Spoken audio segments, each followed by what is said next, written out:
What up, Bandidos? We are live. Yeah, it's Friday, May 24th, TGIF. Getting into some Division 2 action.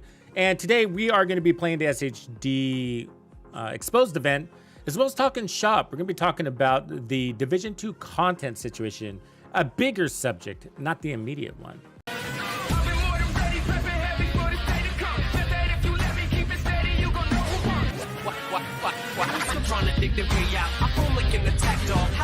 Stay out. It's past your curfew when it's dark. I'm searching for you in the park. Shady murdered on another person. He just hit his mark. He met his quota for the month. They found the coda all rolled up inside a bag. He probably dragged the body for about a block. All right, we are back. Appreciate everybody. Shout out to Double Tap. Appreciate that. Subscribe on Prime. Ha! That's my boy. And for all of you people for showing up to support this channel. Love it, love it, love it. We are going strong, going strong. Let's just get into some current events here real quick, just to let you guys know what is coming, what is around the corner, and where we are at. So I'm a little bit behind schedule on content. Not too bad, but just a couple of days because, of course, of my hospitalization last weekend. So, but we are back. We are mended and in the grind, except now we got Memorial Day weekend, and so I'm going to be out of town tomorrow and Sunday, coming back on Monday. So we will do a Monday night stream, but I won't be streaming tomorrow as we normally would, which is on Saturday. And then on Sunday, I normally take the day off, and that's a production day for me. But that being said, lots to talk about. There's lots going on and beyond the Division 2 world. And so we're going to be merging those things on this channel. And so we're talking like X Defiant. We're talking about a little bit of Starfield. We're talking about the Star Wars games coming up. We got the Assassin's Creed on the horizon in November. So lots going on. But even then, we got before then, we have First Descendant that's launching just around the corner. We have a free-to-play happening on Star Citizen, if I'm getting the names right. There's all these names in my head, right? So lots, it's crazy. It's going to be a crazy summer, guys. And you know that Star Wars game launches in August. So, like, there's a lot going on outside of the Division 2. And, of course, we're going to continue to get our Division 2 drops, and there's going to be a lot going on here as well. This next season is sort of a pass. So, I mean, I think at the best, we're looking forward to some really good gear, and that's kind of questionable, right?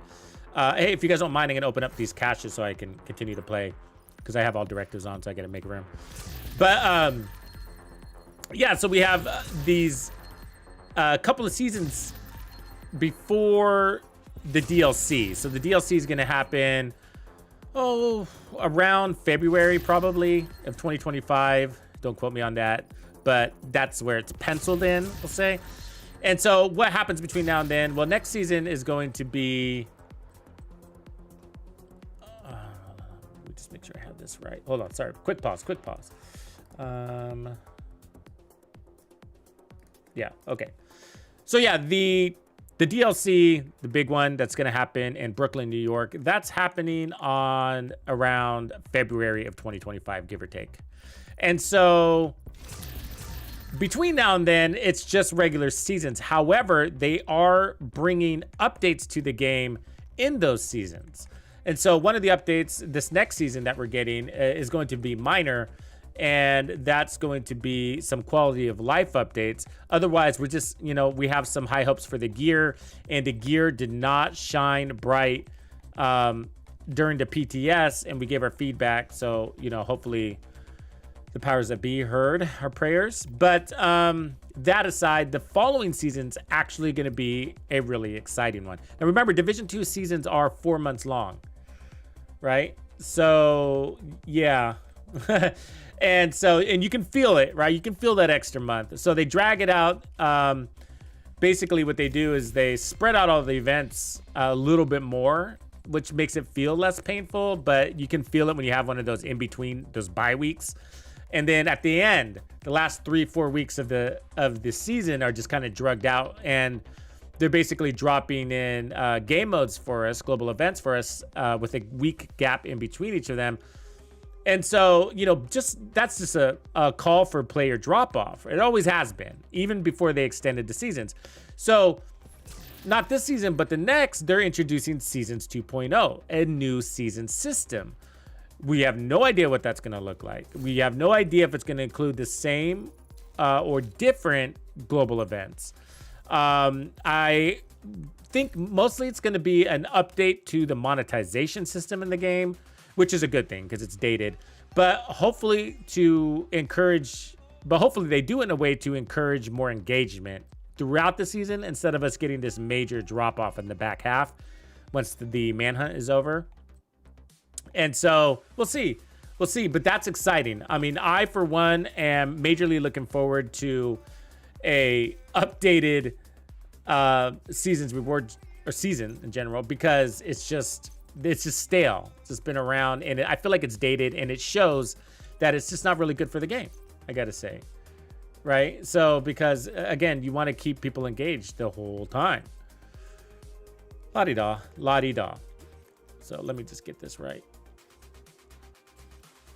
So the new seasons are basically calendar driven, and they used to be a week and 2 week gaps between the seasons for production, but I'm not so sure they're doing that anymore.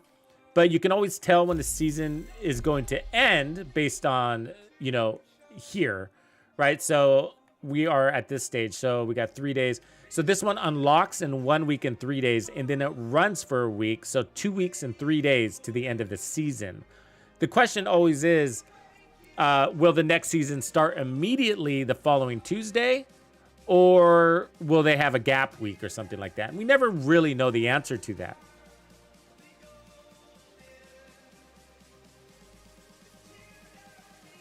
And so the question, yeah, so if the question is, you know, will the season start at the directly or not, we don't really ever know the answer, but we hope for that to go right into the next season. So that's how we know our season dates. They're just basically calendar driven, but they're not always scheduled on the same day of a particular month. It's always an approximation. So yeah. Let's see here. Yeah, we saw the gear, right, Mystic? I don't know if you if you caught that. We did a review on it. You should check it out. So, you know, first off, by the way, content-wise, I'll go into that in a second. We're gonna take on some projects. So I'm gonna be looking at Wild Farming XP. So I got all directives on XP farm build, and we're gonna be looking at taking on this Black Tusk project, and then which shouldn't be hard at all. And then the public parks one, which kind of sucks because that means we're going to have to go to Coney Island. And I hate that mission out there, but it'll be easy. We'll coast through it. I just don't like going out there. And it also says the Maine National Zoo. And we've already done the legendary for the week.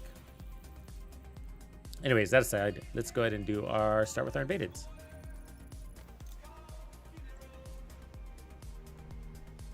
So yeah. I mean, actually, what Megan said, that's a really good segue. So into the greater conversation. So today I really want to talk about something that I'm going to be coining as a phrase, content bloating in the Division 2. Okay, and I'll explain basically what that is because it's not super intuitive the way I'm thinking about it, but it's a real thing in the Division 2. But before we get into that greater discussion and conversation and definition, really, let's just talk about this coming season because I think it's a good segue. So we've seen the gear set, which is, I can't remember the name of it. Something like drop shot, something like that, whatever. It's a rifle gear set, and that's actually what we were asking for. I think hands down, unanimously, we were all asking for that. You know, so it's great that they delivered. Somebody must have told them, or sort of predictable maybe. And then the other thing was that we got was an exotic shotgun, and then we got an exotic knee pad that helps you run faster. The exotic shotgun helps enemies basically move slower, basically slows enemies down. But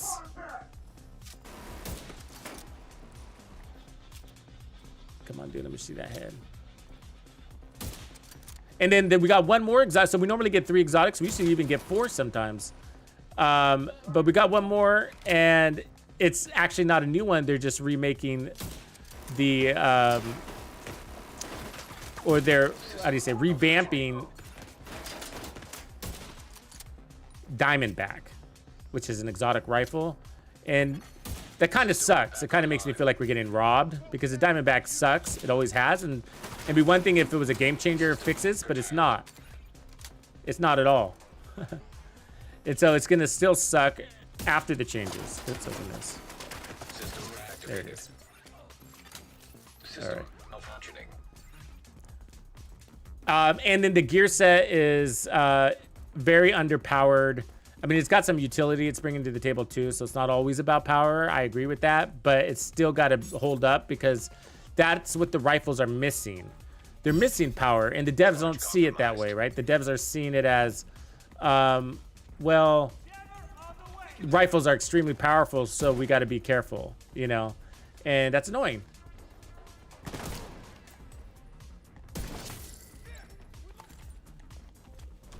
because it makes a gear set relatively useless. We're gonna be wondering why we're wearing it. Never a good question to be asking about new gear. And so the reason, so anyways, we gave our feedback on that, and you know, some people may disagree, and there's some interesting things about it. So I like the direction they're going with that gear set, but at the end of the day, it's just underpowered, and it's gonna make it very difficult for us to decide to use it. So what then?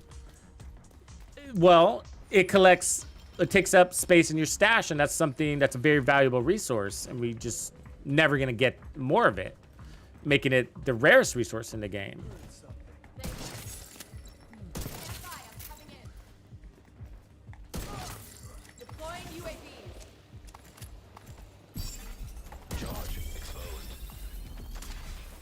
Transfer initiated.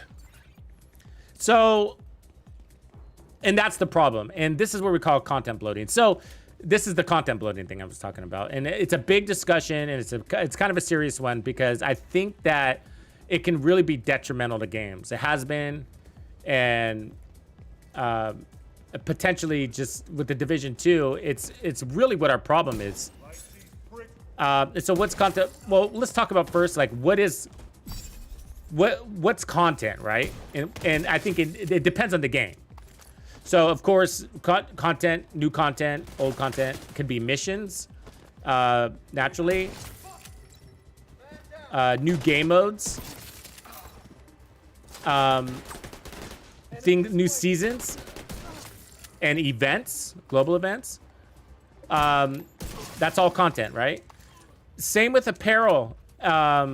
Or what do you call it? Cosmetics. That is content. Oh, he hurts. System disrupted. It is content. And then finally, my favorite type of content in the Division 2, gear. Weapons, basically. So weapons and gear is content in the Division 2. So I just wanted to start off by disclosing that I am not advocating for less content, because this is going to be something that you guys are going to wonder. You'll be like, well, you're crazy. We need more content. And I agree. So I'm not advocating for less content. So this is a question of quality. So all of those things are content, right? But we have a content bloating issue, and it came to my attention, like the question, my clock started turning when, wow, he's athletic. Damn, he's athletic. Hold on. That special ammo sucks. I need an angle on him. Come on, dude. So I was working on that SMG video the other day, right? Which is the best SMG in the game, and there was a discussion about the Banshee. And one of the things that you may have noticed in this game is like that we have a lot of weapons, and we're always asking for more, right? So it's kind of funny.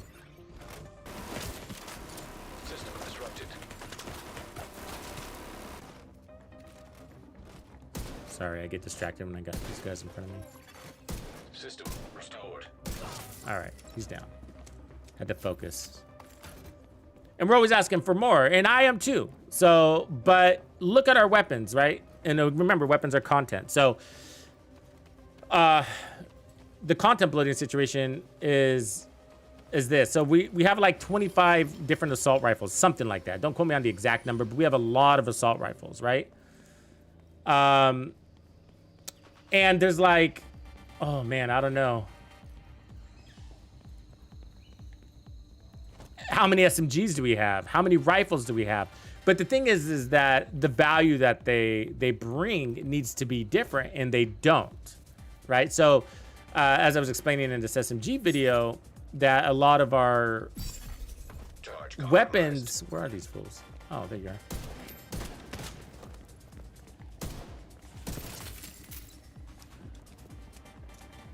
Are just, all they are incremental changes.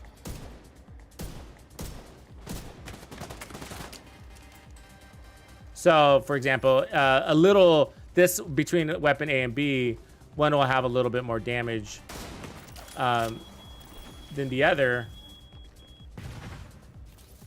with the trade-off of a little bit of weapon handling, and it just keeps going that way, right? Or RPM or something like that. So damage for RPM and vice versa. And so they're just these small, really changes. They're just these small changes. And so one isn't really better than the other, and it just kind of like, well, depends on how aggressive you are or are not.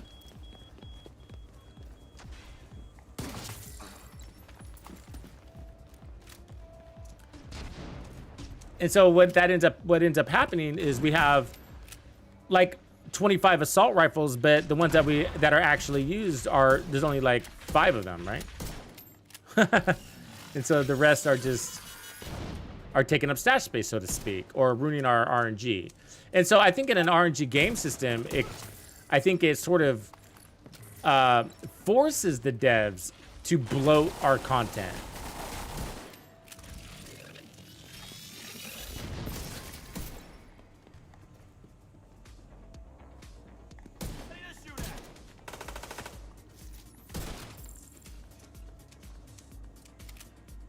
Because otherwise, when we go out there, and either we're gonna have very few drops, they're gonna have to decrease their drops, or it's gonna be too easy to grind, right? So if you, for example, if you only have 5 assault rifles in the game, then because each one of those has a unique value that they provide to the game, then when you go in to grind that assault rifle, man, you're gonna get it in like a minute, right? It won't be hard at all.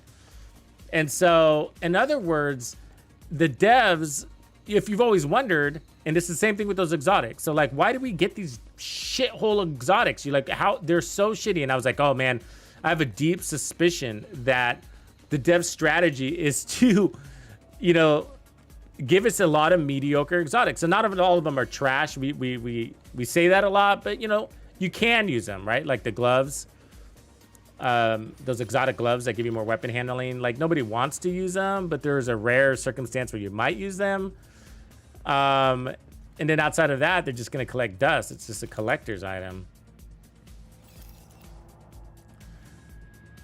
Rusty, I love X-Defiant. Yeah, love it. Sinister Wolf, appreciate you. Ha! That's my boy!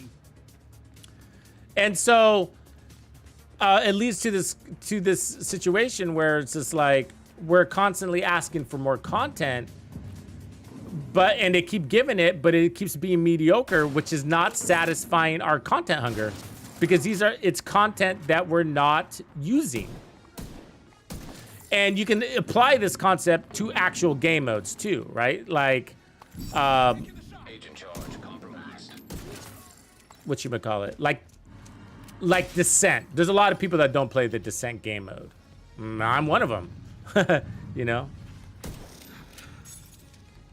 And did I enjoy the Descent the few times I did play it? Yeah, I did, but it's just really discouraging on how long it takes, and the purpose is to basically run it till the...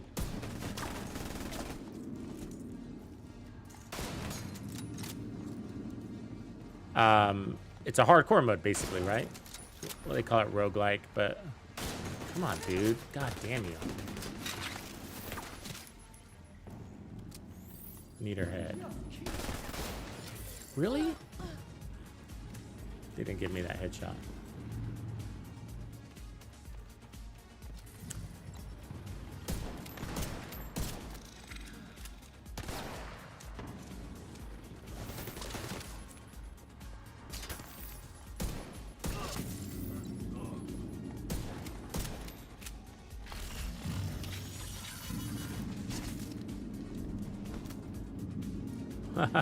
See ya.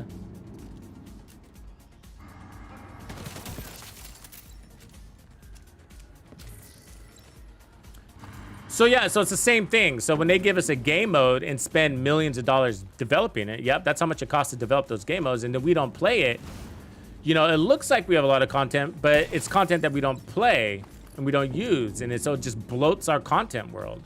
You know, it's uninhabited land, basically. It's a waste, right? And it's upsetting to us because those are resources that could have been... Why is this...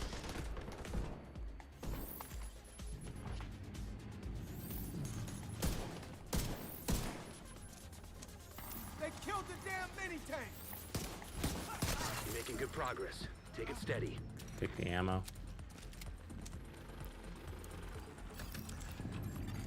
Laptop. I mean, so let's talk about some other examples. So one of the examples is the Ortiz gear set, right? So here, it's a really good example because it actually works and it's actually great, but it's so specialized that it's got like a one use case, right? Which is the Agent charge compromised. the flamethrower turret. So if you don't use the flamethrower turret, you should basically not use that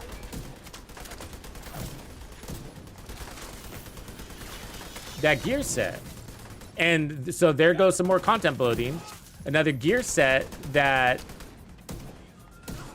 we're not using. And that's taking up stash space or taking up our RNG space. And then if they deliver this new rifle gear set the way it is, it's going to be the same thing with that. We'll review the data you just downloaded and see what we can make of it. Continue your sweep. And so it just kind of makes me wonder, like, because like when you look at many, some other games, right, even if in the first-person shooter or third-person shooter arenas, you know, you'll see that when it comes to assault rifles, just kind of going back to that example, there might be only 6 or 7 assault rifles because that's all they need.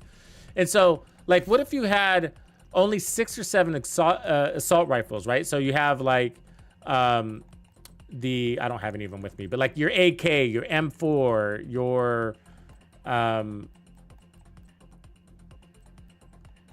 what else? I'm kind of drawing a blank on all my other variants because, like, what else do we have out there?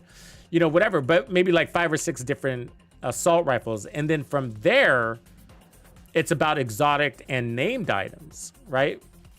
But instead, we have like 15 different assault rifles that all do the same thing. I mean, the TK and the AK, you know, as an example, like they're very similar. Charge exposed. Charge transfer activated. What is it? The MK16 and the ACR. Very close. So I feel like in these situations, the game just needs to pick one, you know?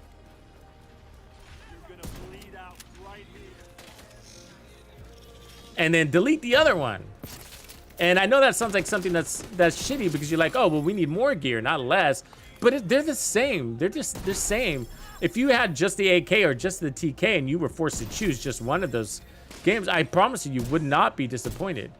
You know what I mean? Each one of those, even though one might be better from a DPS perspective, you know, it's the difference between the two is not enough to impact your performance. A thing that I constantly say around here. And so instead of giving us 2 weapons that don't provide any helpful changes, maybe we should just eliminate one of those. Like, eliminate the AK, keep the TK. Well, we probably wouldn't do that. We'd probably keep the AK because it's more popularized.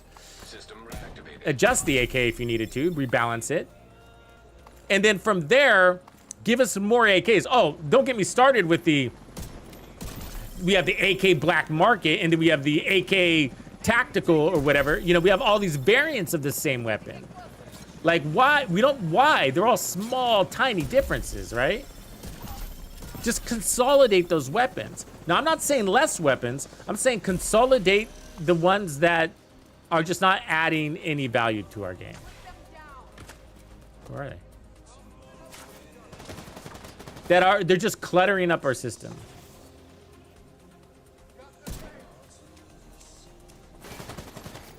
System curtailed. And then instead, give us more named items and put unique attributes on those weapons. System restored. But more importantly, that's where the exotics can come into play. So you can have an AK that catches people on fire. You can have an AK that makes you run faster after kill. Whatever, you know. An AK that you know, makes it rain. I don't know, brings in the fog. But, and then that's where the differentiation starts to lie, right? Is in the weapon's exotic or unique capability. Is chat not updating, Sinister?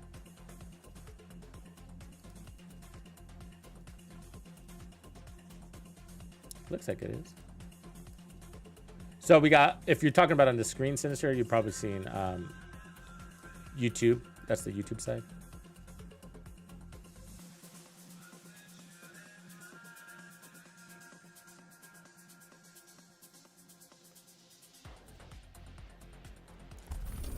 Yeah, I got a combined chat for so you can see what we're, so you guys can, both sides can contribute to the conversation, see what each other's saying, respond to each other if you wanted to, kind of thing. If that makes a little bit of sense. So this is my XP farm build in case you guys are wondering. So I'll give you guys a quick peek at it. So I based it on the rifle. It's easier to build around because it's stronger than the pistols, but you can do a pistol version of this, which I have.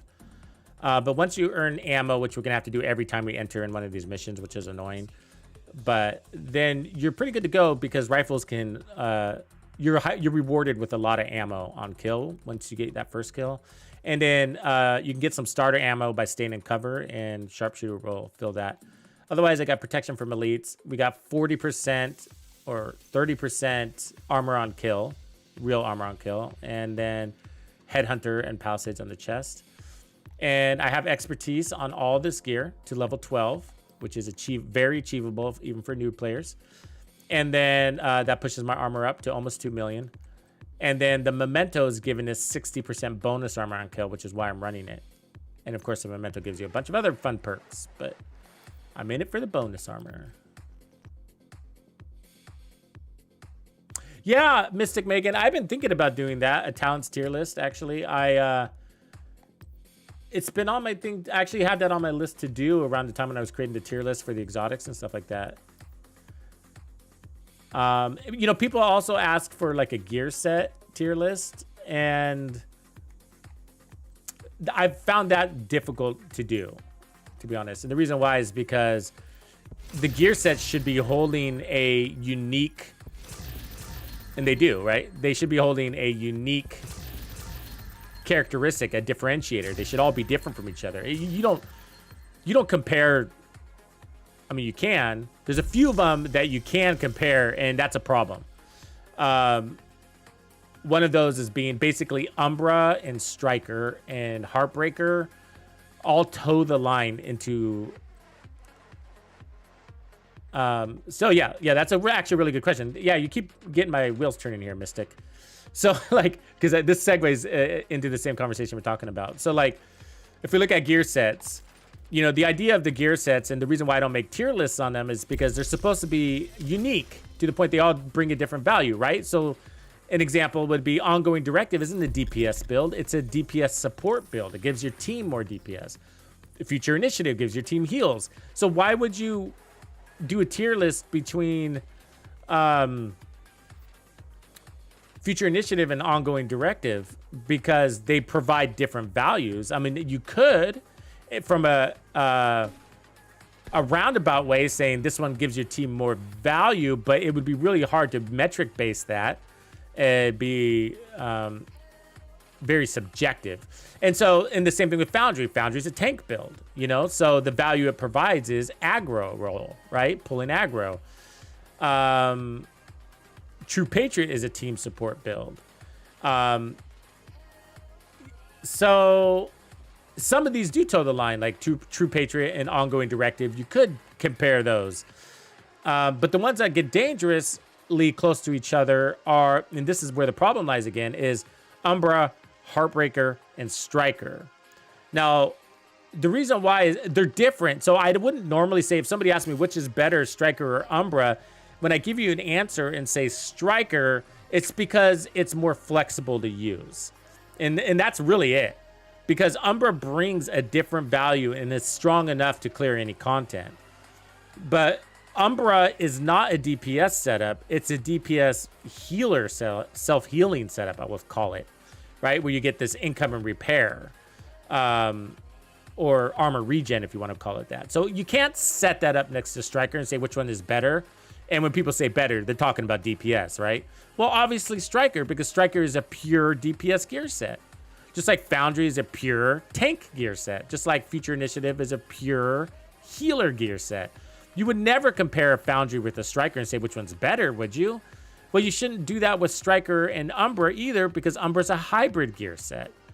So the question is, do you need heals? If you don't feel like you need heals, or if you're getting heals a different way through armor on kill, then you don't need Umbra. But if you're going to go in all red and make it all, pull in some armor regen or whatever you're going to do, then maybe Umbra is your consideration. The problem is that whatever that additional element, the utility that Umbra's bringing, needs to set it far enough apart, needs to be so powerful that you'd be like, yeah, it's unique. And it's not. It's not. And I like Umbra. I'm a big fan of Umbra. I've always liked it. Do you see me using it a lot? No. Because the in and out of cover situation can be situational, especially in Legendary. How often are you going to stand up in Legendary, guys? Right? Not very often, because you're going to get mowed down with your all-red assault rifle build. And so it's great for open world heroic content. Works fine. Works fine. It's great. Used it a lot for that. But in the end, Striker is just easier. And because I like performance-based, because I perform, and so do you, then armor on kill is fine. So running Gunner and Palisades, you know, is all the armor recovery you really need. And you throw in the Memento in that mix and you're unstoppable. You're good. You're good to go. You got all the power of the best DPS gear set. And then you got 20% armor on kill and X bonus armor on kill plus armor regen. And so that kind of logic, it really closes the gap in differentiation between the Umbra gear set and Striker and makes Umbra relatively useless.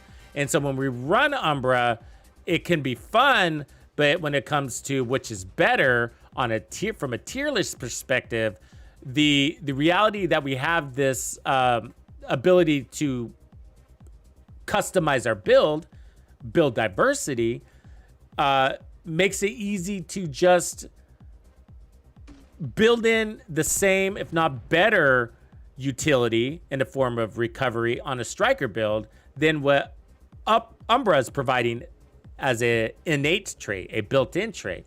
Now, if you try to do that, so if you say, oh, well, I can do that to Umbra too, right? I can take Umbra and load it up with more power so that, from a build diversity perspective, so that it has all the power of Striker, but uses its innate healing trait.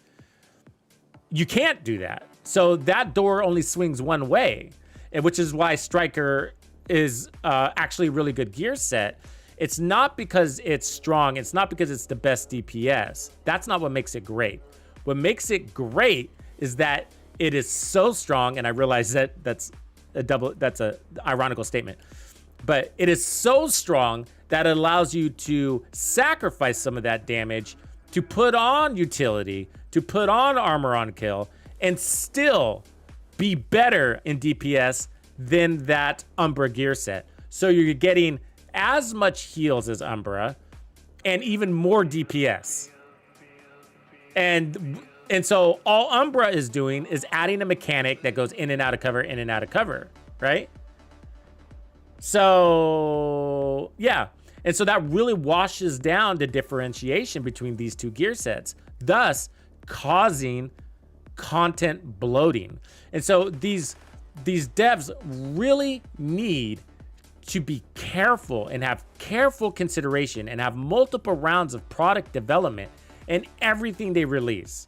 Otherwise, we're going to have this issue, and it's what drives staleness in the game, because they're calling that new content, and legitimately it is. But because my mic, by the way, Sir Yoda, is the Elgato wavelength or wave, whatever they call it. So like, because it's so watered down, we just end up being disappointed with it. And then again, it doesn't satisfy our craving. However, we feel bloated, don't we? We have lots of gear sets. I mean, you should see my gear set character. I have 4 characters They're all 3 of them are mules. One is one I play with.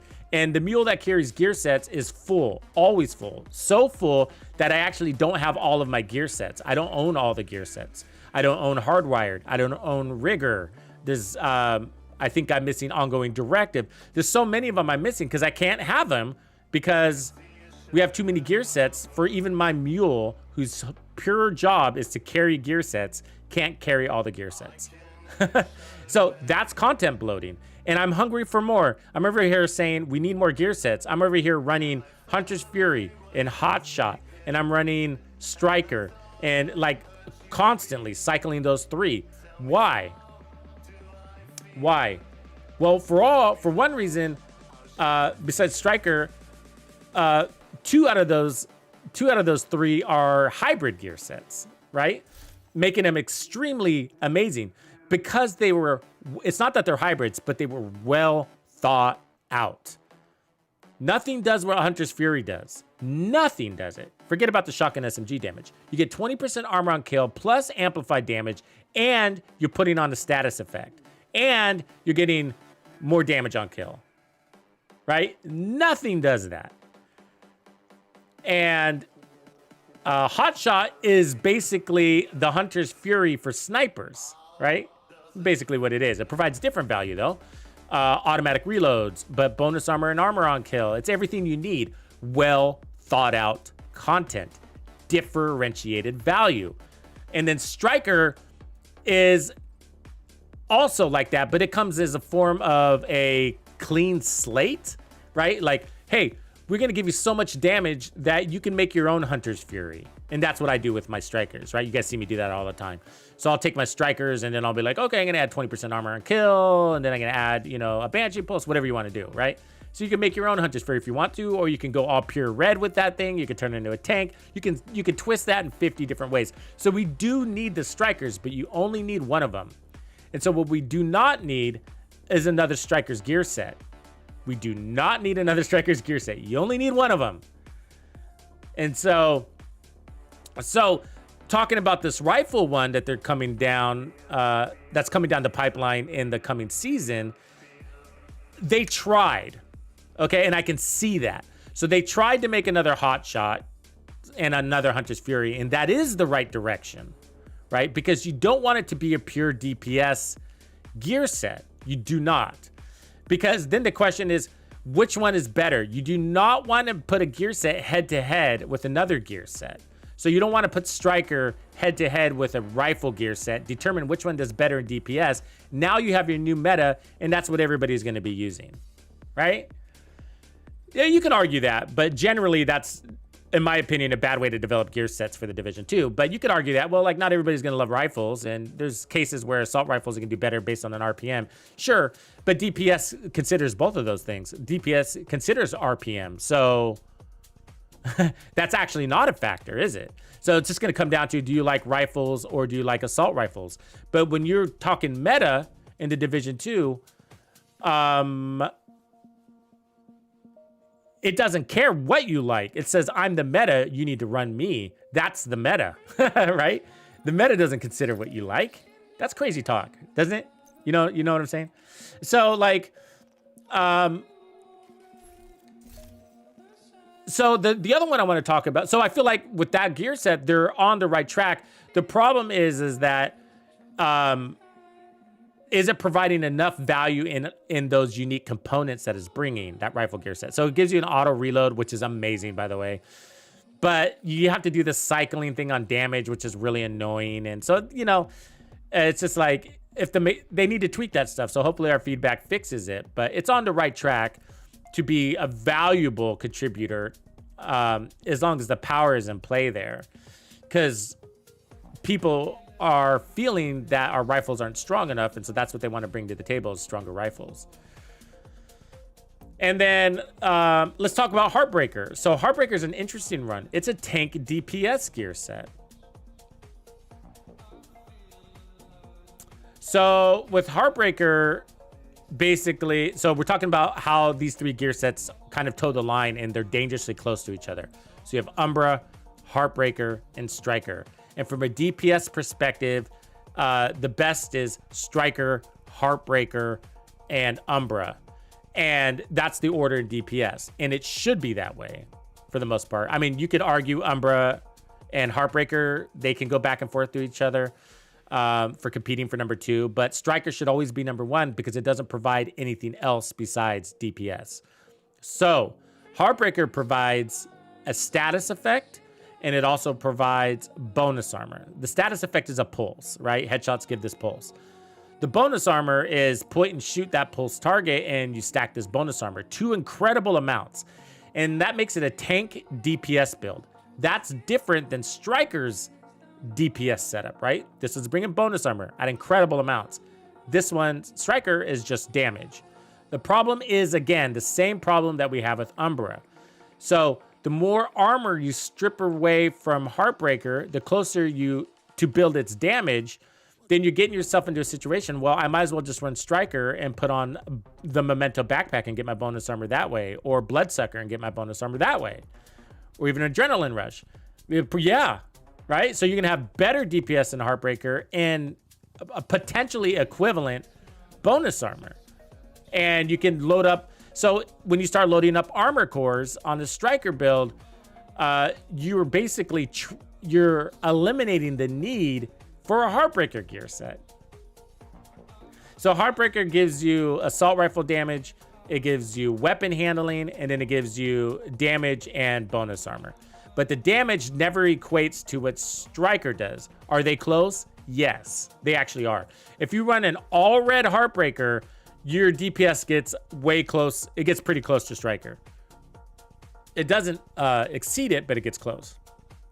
So, but there's no armor on kill, and you have to, and then it also puts you in a box with Heartbreaker where you have to run. We don't have to, but Technician is technically the best to run because it gives you a pulse, and you need that. If you want to stack really well, you're going to need that laser pointer. So that, again, puts a condition just like Umbra. So when you're deciding, like, what do I want to run, Heartbreaker or Striker? Well, you're like, well, a Heartbreaker is going to force me to run a laser pointer if I want really the best performance out of that gear set.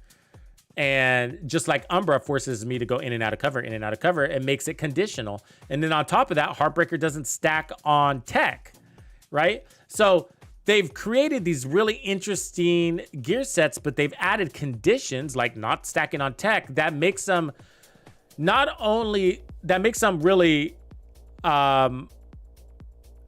easy to dismiss or dismissible when comparing it against another gear set, but they're all doing the same thing. So they're all RPM based gear sets, DPS based gear sets.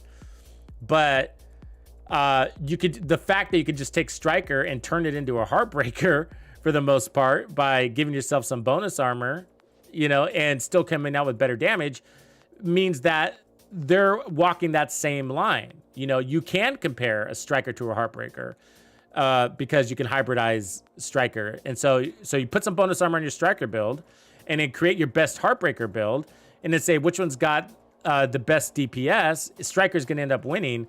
And, which one's got the best bonus armor? Well, maybe Heartbreaker takes that, but you only need so much bonus armor to be successful, so there's a limit there, right? There's a limit there. You can say that about damage too, but my point is that they're so close to each other that we hardly use them anymore. And I'm not saying Heartbreaker's bad. I'm saying that it doesn't have enough differentiated value. And so that causes content bloating. The same situation with our assault rifles. So if we have 24 assault rifles and the fact that the majority of the player base only uses 3 or 4 of those assault rifles, me included, and I'm a big off meta guy. I love using weapons that aren't meta, but lately the only assault rifles that I use are the Capacitor and the St. Elmo's engine. I mean, and I love the Kingbreaker, and I haven't broke it out in a long time, but the St. Elmo's offers shock. That's differentiated value. The Capacitor offers skill enhancements and damage off of skill tiers. That's differentiated value. And I could run Perfect Optimus, the F2000, whatever, the FAMAS. But the reality is, do you need the FAMAS and both the F2000? Do you need both of them? No. I think in this game, it should pick the FAMAS or the F2000 and then trash the one that's not the best.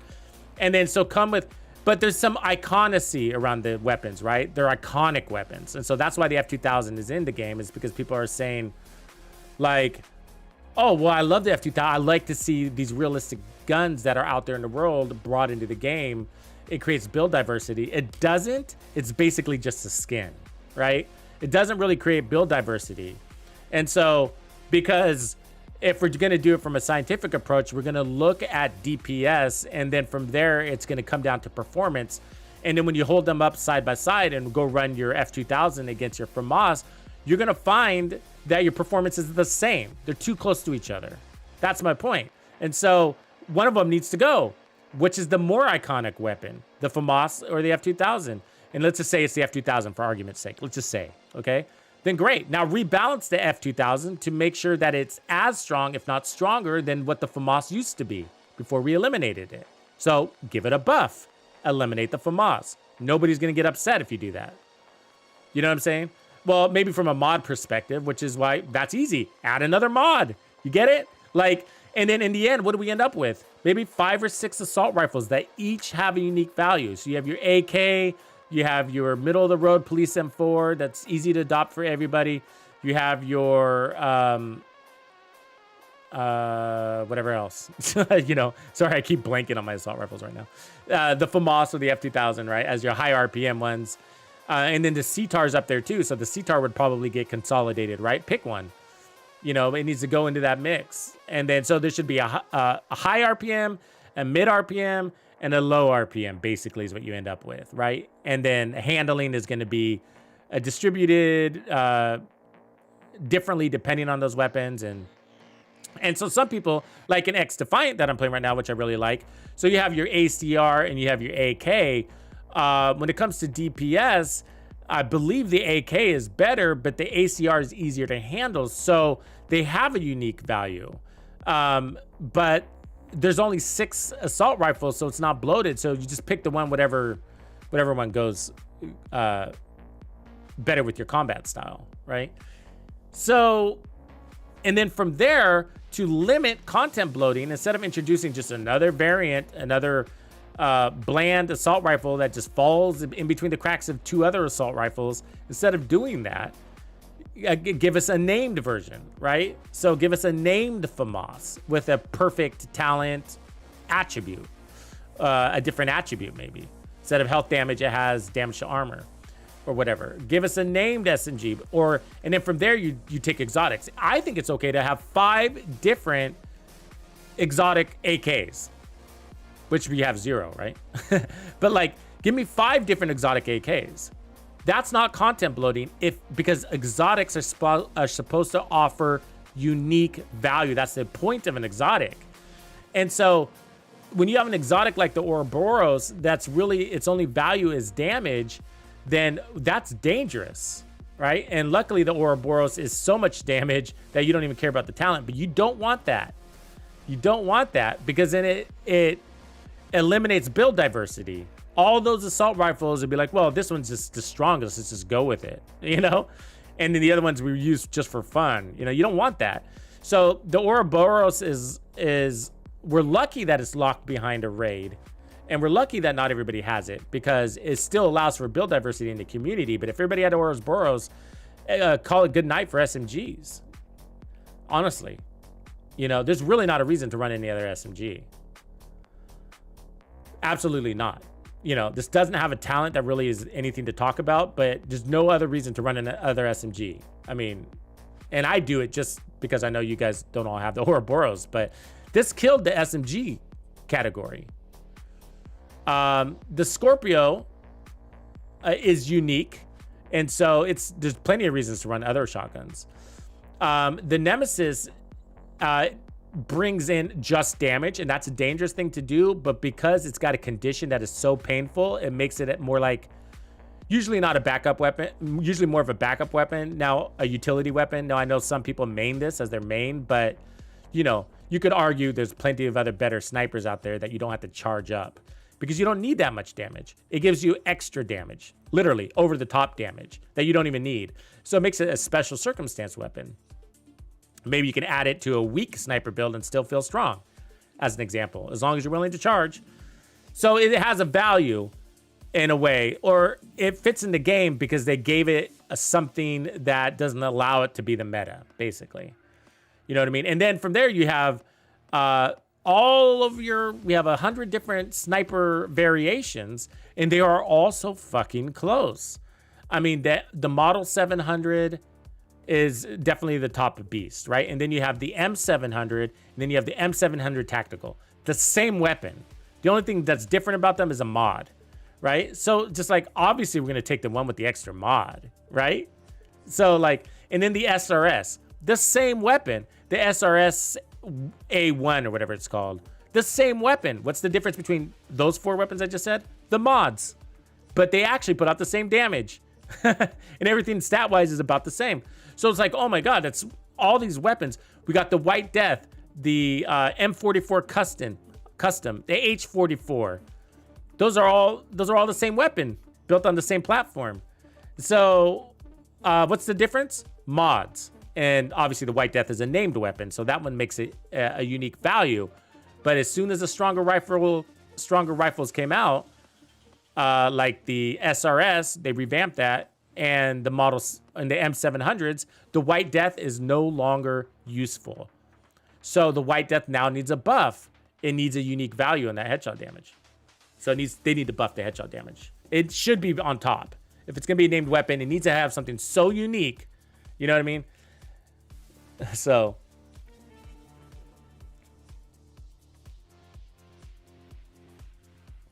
Spinnerwebs, what up? What up? So I appreciate you guys hearing me rant. I'm just trying to kind of organize my thoughts around this. And so the problem with the Division 2 is like, we need more content, but we're also suffering from a content bloat in a major way. So we get lots of content. This next season is perfect, right? So we're going to get this new content, and it's all going to go direct to stash, you know? And unless they change it, which is good. But we're getting this exotic shotgun that slows people down, and it's a useless, unique value, not well thought out for the PvE community. And that's also what's contributing to our content bloat, is that they have to develop for PvP too. They have to support that channel. And that gives us a mixed bag of shit. And that's why some people say, hey, do you ever, can you make more PvP builds or whatever? And I'm really limited there because that's a whole nother different setup, you know? Like when I build a PvE build, I'm setting up to kill 50 guys in a single run, right? But when I build for PvP, I'm setting up to kill one guy, just one, the first guy. That's the only guy I care about, you know? And if there's 2 or 3 other guys behind him, then that's great. But it's the first battle you need to win. Black Tusk has seized the Viewpoint building, probably because of its broadcasting capabilities. We need you to get them out of there. And so, and then the same with the game mode. So the same thing goes with the game mode. So when they deliver a game mode that nobody uses or adopts, then that's also content bloating, right? If you look at your map, what do we play, right? So Countdown is extremely used. Summit it's got its use case, to be honest with you. It's a challenge run. But the Descent game mode, you know, it's not used. I don't have stats behind it, but it wasn't popular at launch. We all played it, and then it quickly died a month later, right? Nobody goes to Kenley College. The Manning Zoo we do, it's just a mission. The Coney Island, basically nobody does this. They force us to go out here, like today. Camp White Oak is just another mission. New York, arguably dead, right? You used it for the expansion. You came back to Washington, D.C. and never went back to New York. And the only time I go to New York is when they force me to, or to run a mule. The Meredith State is pretty good. Incursion, so this mixes it up. I like this. This was cool. You have to figure it out, and then we can do community runs. I like this. It's like a mini raid, you know? Raids are cool. You only need so many of them, though. We got 2 of those, right? Iron Horse and Dark Hours, and there's some people, that's all they do. And then that's Dark Hours. And then you have the Pentagon, which nobody does. Nobody really wants to do it either, right? And so these were all expanded content deliveries at some point. And then they gave us more legendaries, so that was good. That's a way to deliver. And then we have the dark zones, which are arguably dead. You know, and I know people hate when I hate to say that too. It's like poop mouth. You'll poop in your mouth. You know, like I get it. Like I hate saying that. I hate saying it's dead, but it always has been. It just is. It just, the dark zone doesn't work. You know, and I think it needs to be repurposed to PvE content. It's just causing more bloating. It's probably the biggest source to our bloating, to be honest with you. Don't you guys think? Because the devs are continuing to try to support it because it's a game mode that needs to be supported, and it's a big game mode.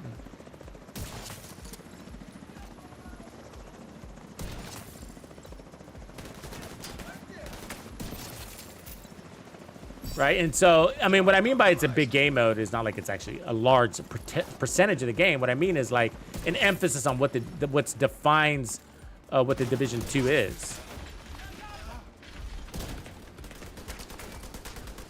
So when people think of the Division 2, they think of, oh, the Dark Zone. It's just, it's part of what makes this game, even though nobody plays it, right? Because it's an interesting concept. It's a quarantine zone. Makes sense. You know? But it's been dead, and so they keep supporting it.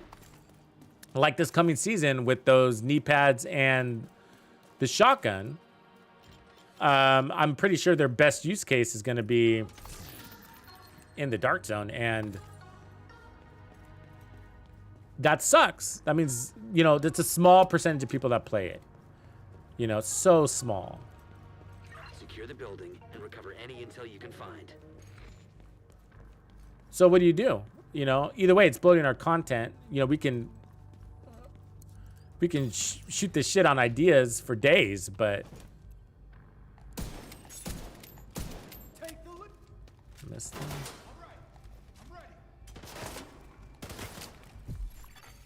System malfunctioning. Are they flanking us? Friendly down! System reactivated. System curtailed.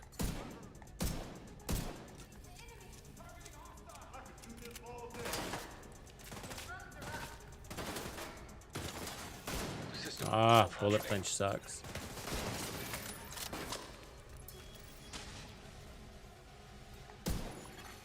System back online.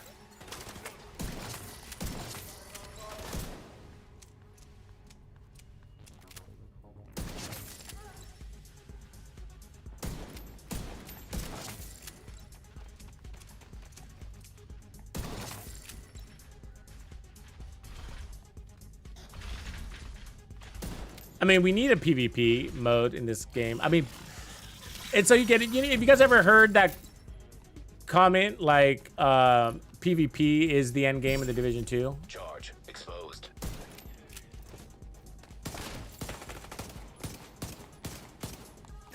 Some people believe that, and you know, I disagree with that, but I totally get where they're coming from. You know what I mean? It's because in a lot of games it is. Like Call of Duty as an example, right? It comes with the campaign. You play the campaign and then the story mode, in other words, and then it's PvP from there. Do you believe the Division 2 was designed that way? Who believes that? I would love to know. So, you know, definitely comment if you believe that, because I want to know how many of you believe that the Division 2 was originally designed that way, even the Division 1. Was it designed to go through the PvE to find your end game in PvP? And me, myself, asking that question myself, I do. Despite everything I said about how the PvP is not the end game, but I do believe it was designed to be the end game, is a big fucking problem. You get what I'm saying? Initiated. Because if you're the developer and you designed the game, the end game, to be PvP, What does that mean? You're vested. You get it?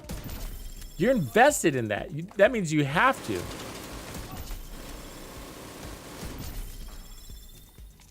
That means you have to support it. A question you might be asking is like, well, why do you think that?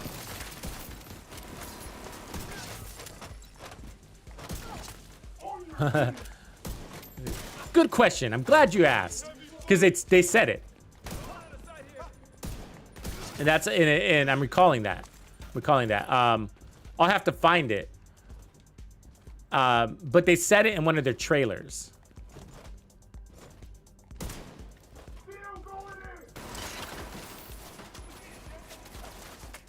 Hold on, let me kill these guys.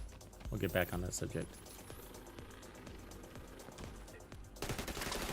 System curtailed. And I think they're continuing to say that in games like Resurgence. And so they're not saying it like, oh, and by the way, you also get access to a PvP game mode, right? No, they're saying then test your builds and test your merit in the Dark Zone. Take your builds, then take all your hard. They're basically saying, I'm rephrasing it badly. I'll have to download this, but like, I think it's in the Dark Zone trailer when they made a special trailer for the Division 2 Dark Zone, but then it's stated in there as if it's the end game, you know. So finish the campaign and then go into the end game, which is going to be the Dark Zone, right? The problem is it failed. The Dark Zone failed, and so whether they intended for it to be the end game or not is irrelevant to what the community believes. All right, you're not going to convince us that it's the end game. However, because it is considered the end game, and so when they say, "Oh yeah, we need to support the end game," that means they need to support PvP. Hold it, Agent. There's another computer. Which is why we keep seeing it. Before you head on through the building. Charge compromised.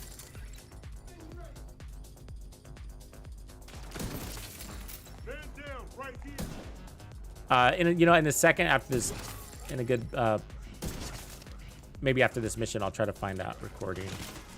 I'll listen to it. I save all my trailers, so I should have them.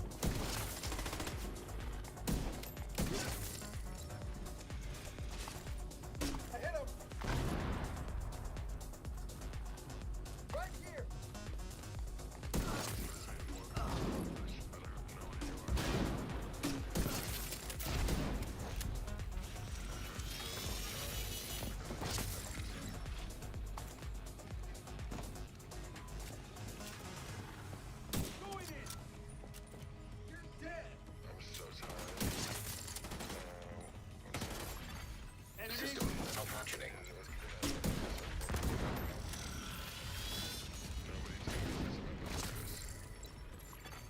System back online.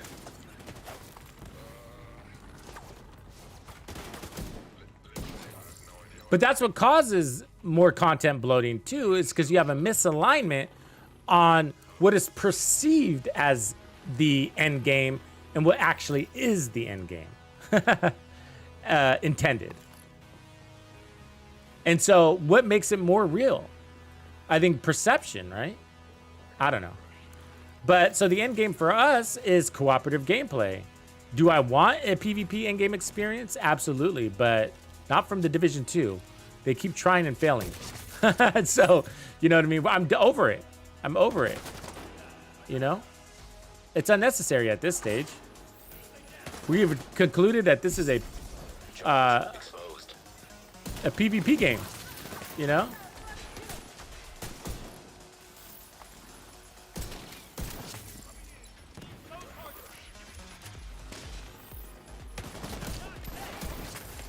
But the Dark Zone is a fabulous, I got all sorts of ideas I can feed into the Dark Zone, you know? It's a fabulous concept, so much to do there, but inherently the biggest issue is the Division agent, right? Our SHD. And so I think when we go into the dark zone, part of it should be maybe we lose our SHD. Maybe that's the trick. I've always kind of thought that. So that you end up being an actual, just a shooter in there. But then, did you just redefine the game? That's not a good practice, right? What defines the Division 2, right? What is the Division 2? Well, part of it is our SHD tech. I mean, all the stories written around it, right? We're dealing with Anna and Isaac right now. So to take that element out of the game is taking the game out of the element.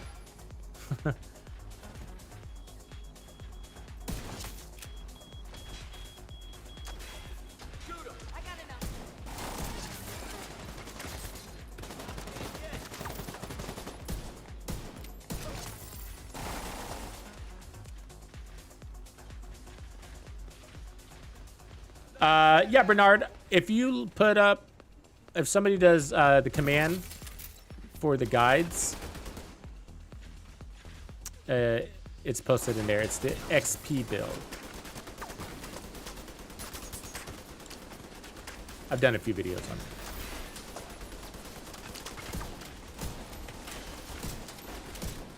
Really?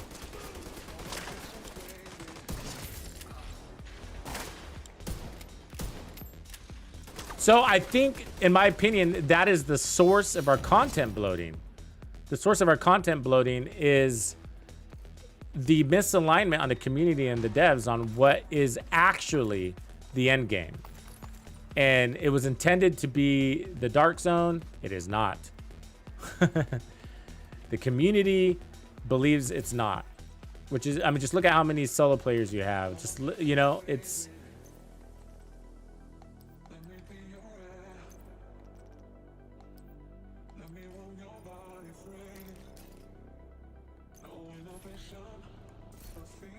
And so I think that's why a lot of us were looking forward to, yeah. So that that XP farm right there, that first link that says XP farm on the second set. Thanks, Pips. That's the one.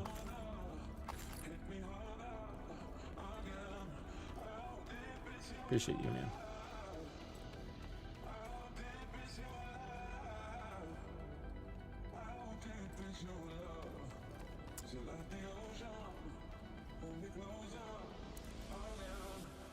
Okay, I'm gonna finish this mission and then we'll listen to that audio.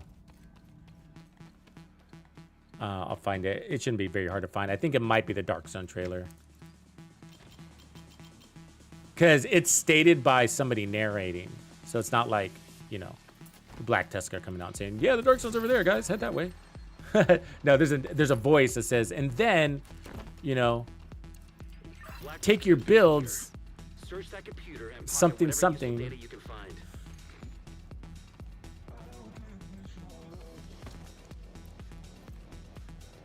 I don't think it's subject to interpretation. I think it's just something I never really paid attention to. I mean, it's always been there, but I think it's pretty clear the way she's saying it. But like, yeah, they intended that to be in the dark zone, but I've always just kind of disagreed with this statement and left it at that.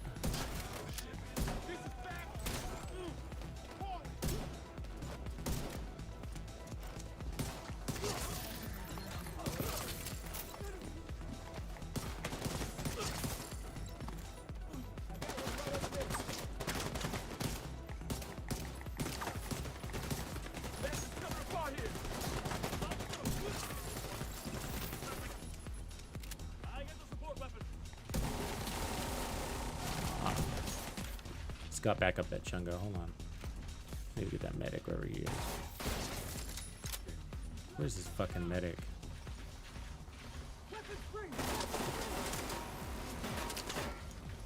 Do I see the medic laying around here? I hear him like he's fucking close. Man, I don't mind the extra trophies, but I don't want to be in this mission forever.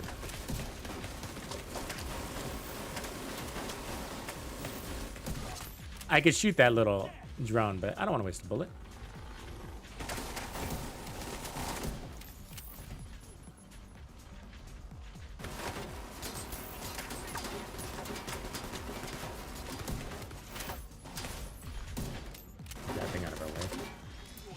Oh, I think I just saw him. He was hiding upstairs. Sneaky.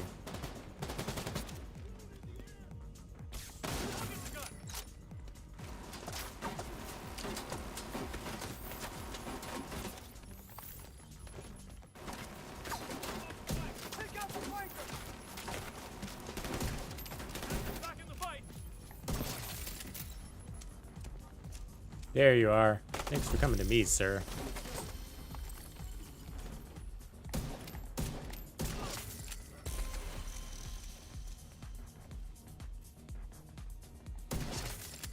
Thank you. Thank you for that.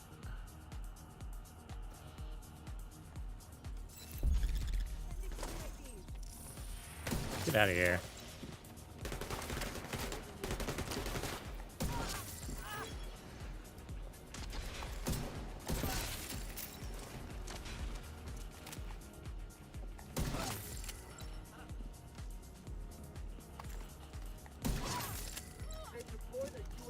A lot of them in here, huh?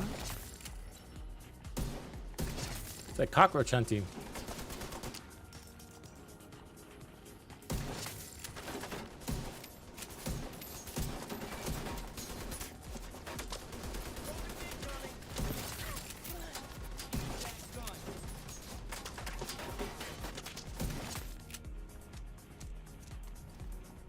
I think we're done.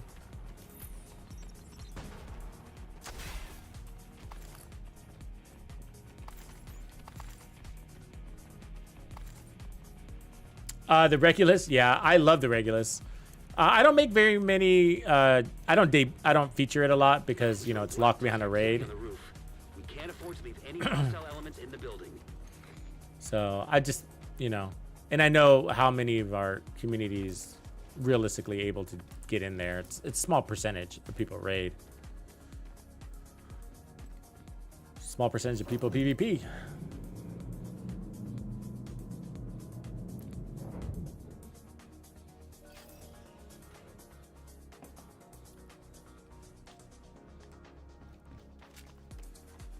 You could actually take the same build and just put on the Regulus.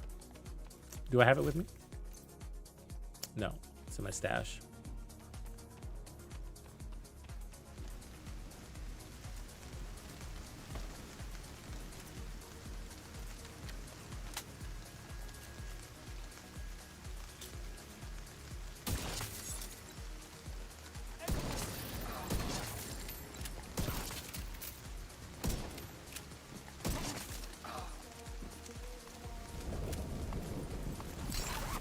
Charge exposed.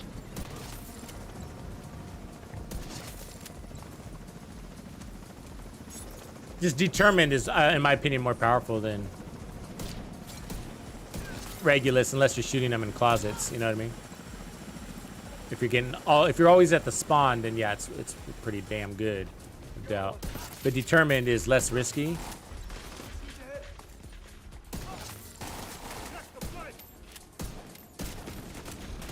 Faster.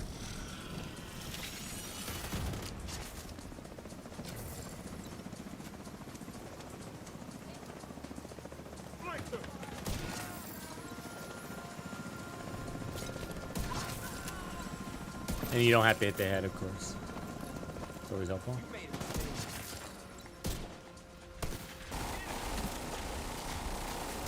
Oh, she just fucking meleeed me.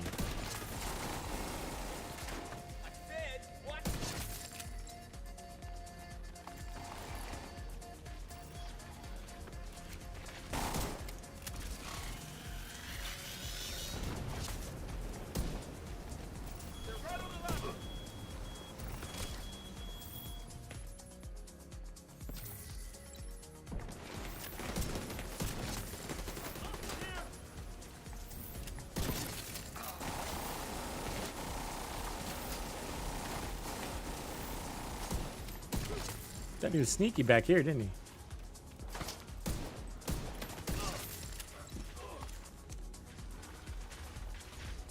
Neutralize those assholes.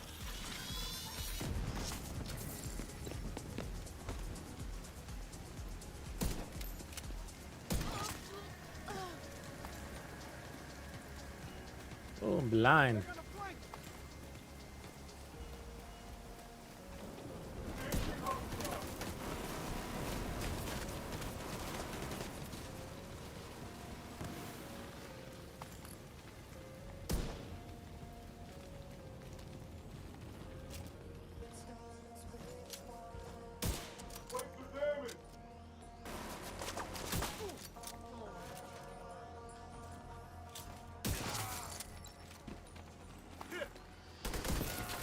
Oh, that was a body shot. Fuck. That sucks.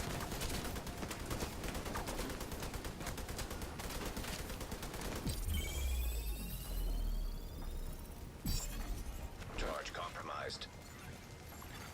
Charge Blind is transfer fucking activated. annoying.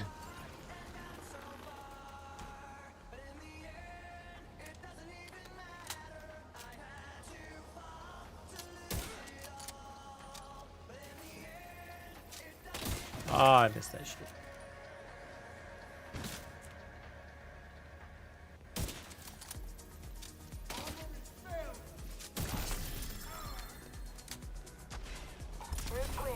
Clear! We Viewpoint is did back it! under control. Excellent work.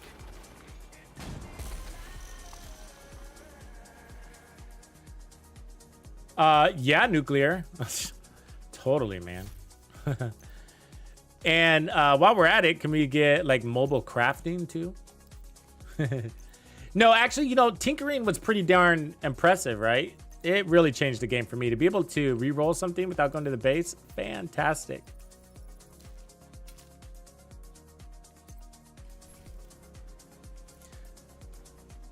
What up, Soak? I agree. It is it's super cheesy. Super cheesy.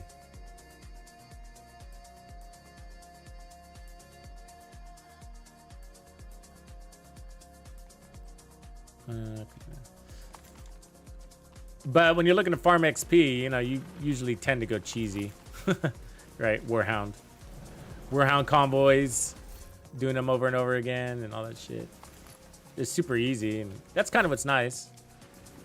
I tell people actually not to use this build because unless you're specifically XP farming, because it makes the game too easy. It's just too easy. You get bored of the game so fast. I do. You know, it's pretty routine. You get bored of the game so fast, you'd stop playing the game. You'd be like, I beat the game. You know?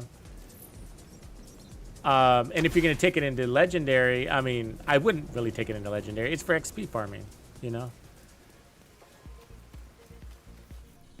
Okay, so let me find this clip, but let's head over here first.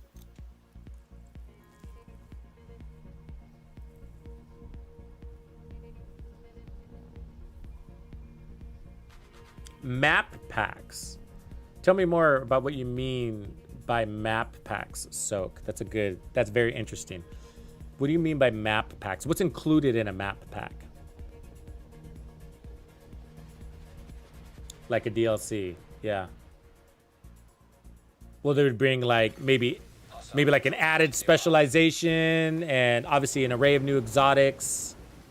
A new ability, like maybe the SHD watch, a new component to builds. This motherfucker. Shoot me when I don't have any ammo. Thanks for that, though. Getting that black tusk assaulty matter. Charge compromised. Okay, we're gonna sit here and we'll accumulate ammo for a second. So I'm gonna search, which is new missions. Yeah.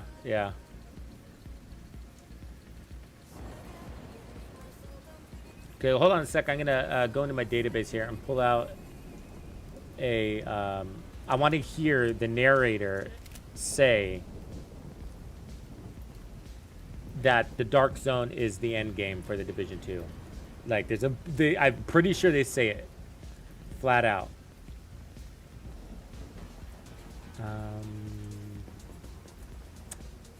Let's see, where is this one? I'm in the right file. I'm just looking through it here.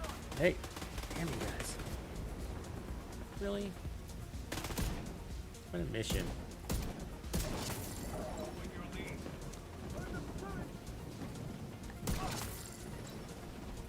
All right, hold on. Sorry, I'm getting interrupted.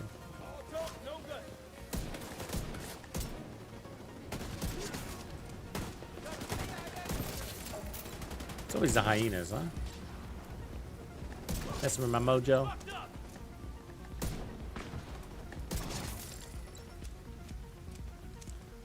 Okay, Dark Zone, here we go. So I can play this for you. But let me make sure I find the right one.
What up, Tank?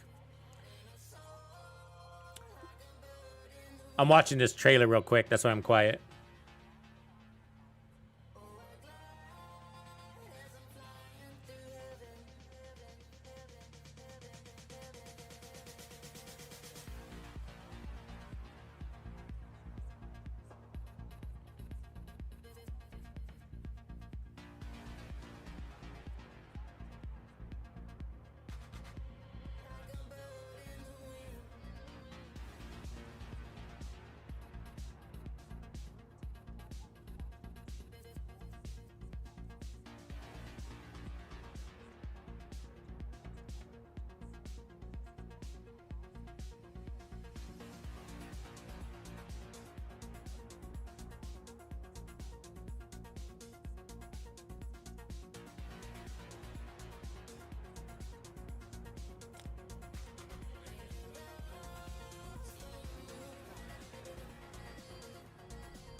Yeah, that wasn't the trailer. She didn't say it.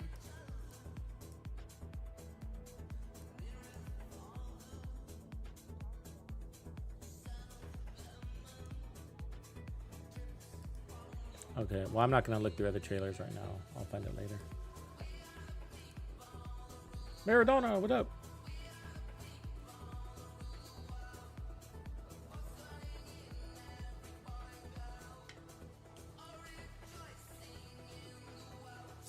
I don't know. I don't think the Division 3 is a myth, Soak, but I do think it's possible that we get a Heartland as a basis for Division 3.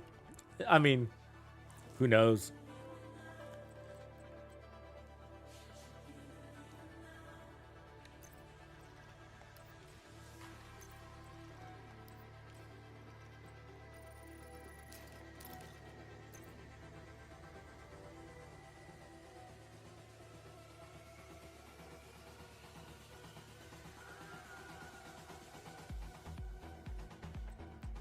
Okay, just making sure we're good to go here. We should have ammo. Might as well open these real quick.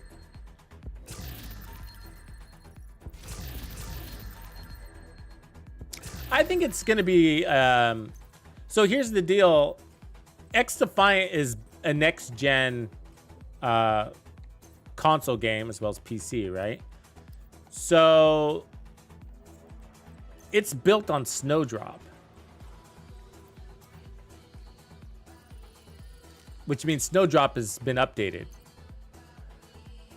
So, I mean, that's a big, hefty portion of what the Division is. And so if the graphical elements are next-gen ready because of Snowdrop having a recent update, then that cycle could be a lot faster. I mean, that might even be one of their motivations for developing the Division 3. You're gonna have to do this Yeah, the game is built on Snowdrop. Let's go. We have zero intel You know? set up on site.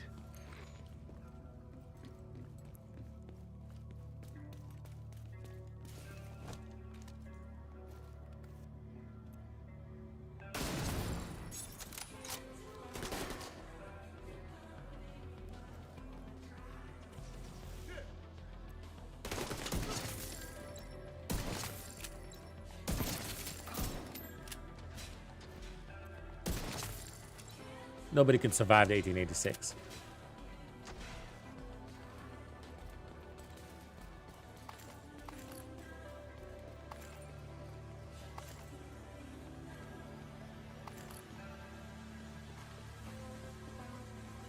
So, Soak, what games are you playing right now?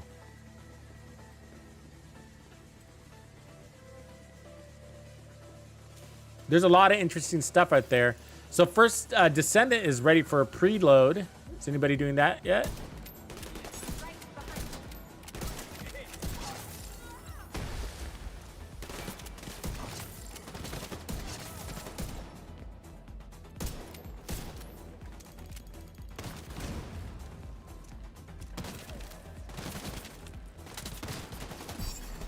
Charge exposed.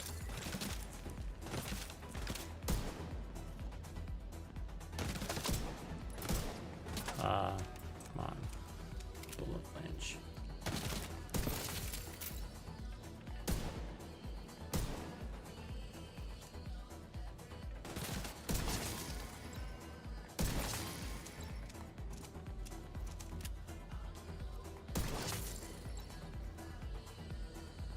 You kitty kitty. All right. Somebody's nervous. Daddy, Flaco! Oh my god. You wanna do pistols? You wanna do this? Let's do this, motherfucker. Confirming that Puck is down. Good work. Continue clearing the building. Daddy Flaco in the house! Ha! That's my boy! Speaking of Xero. Again, Xero's great, just too niche, right? So we have to be careful. Or expand our stash. One or the other. You got to walk that line between niche and unique, right? Because we'll just call it niche and unique. The being the difference, right? So unique good, niche no bueno. Charge compromised.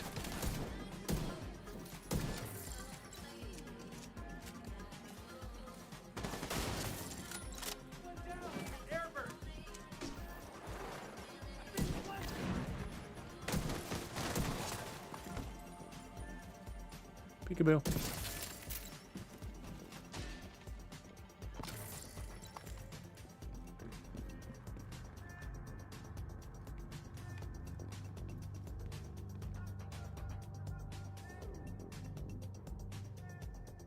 Let's see. So Soak's playing Tower Fantasy. Okay. Free to play cross-platform. Cool.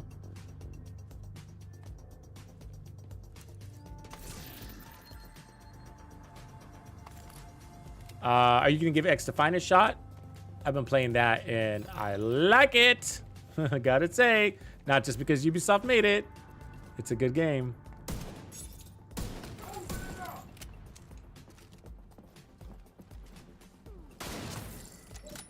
But I've been telling people, you know, if you don't like Call of Duty, then you're not gonna like this game. You know, if you're not a first-person shooter person, then this isn't gonna change that for you.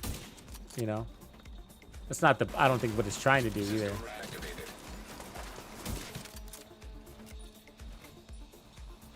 Oh, I released. Fucker. Let's get rid of this guy, I guess.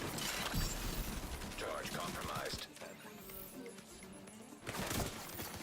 System curtailed. System back online. Fucker. Where? Right here.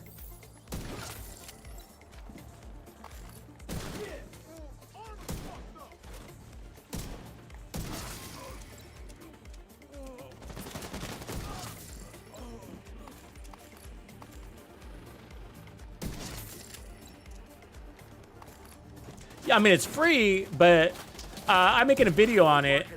I might be able to get it done before I leave town. So I'm leaving town tomorrow. So I would publish it in the morning. But this is my philosophy. Just because it's free doesn't mean it's worth your time, right? Like, we're all busy people. But video games require time. Time investment to see if you like it, time investment to understand it, to get good at it, right? And so just because it's free doesn't mean it's worth your time, but it does open up that barrier of entry, right? And make it an easy process to try it. So that's good if you're not sure. Charge compromised.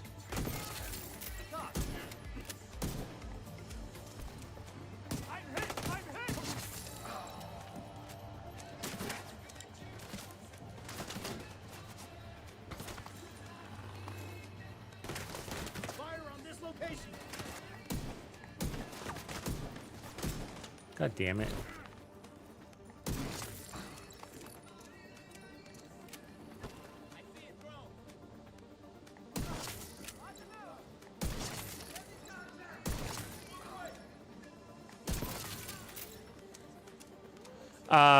It's been pretty clean. It's a pretty clean launch. It's not perfect. There's a few netcode minor issues, but I've been really happy with the delivery. It's not one thing that's mentioned and should be mentioned and continue to mention is that it didn't innovate anything. You know, they're not innovating anything, and they don't claim to have done that either, right? But what they are doing is re-simplifying, going back to the basics. And I think that's more important than innovating.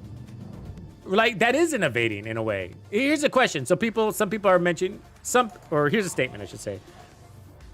Some people are mentioning that hold on a second, actually. Let me adjust something. Settings here real quick.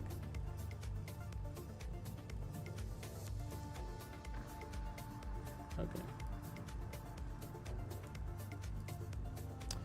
So one of the things that's mentioned a lot in a lot of games, and I say this myself, is that, you know, innovation is important for a new video game, right? A new, a first release especially, but in any new video game. Like when we see Division 3, you know, something innovative needs to be introduced to that game. Now, I'm not talking about a whole new innovative concept. That's hard to do and really risky because the idea is to take your winning formula and to repeat it. Don't break it. You got something that's working. So iterate on that, right? Make it better. And then look at what kind of innovation can be brought into the concept to keep it standing apart and to keep one step ahead of the competition, you know? So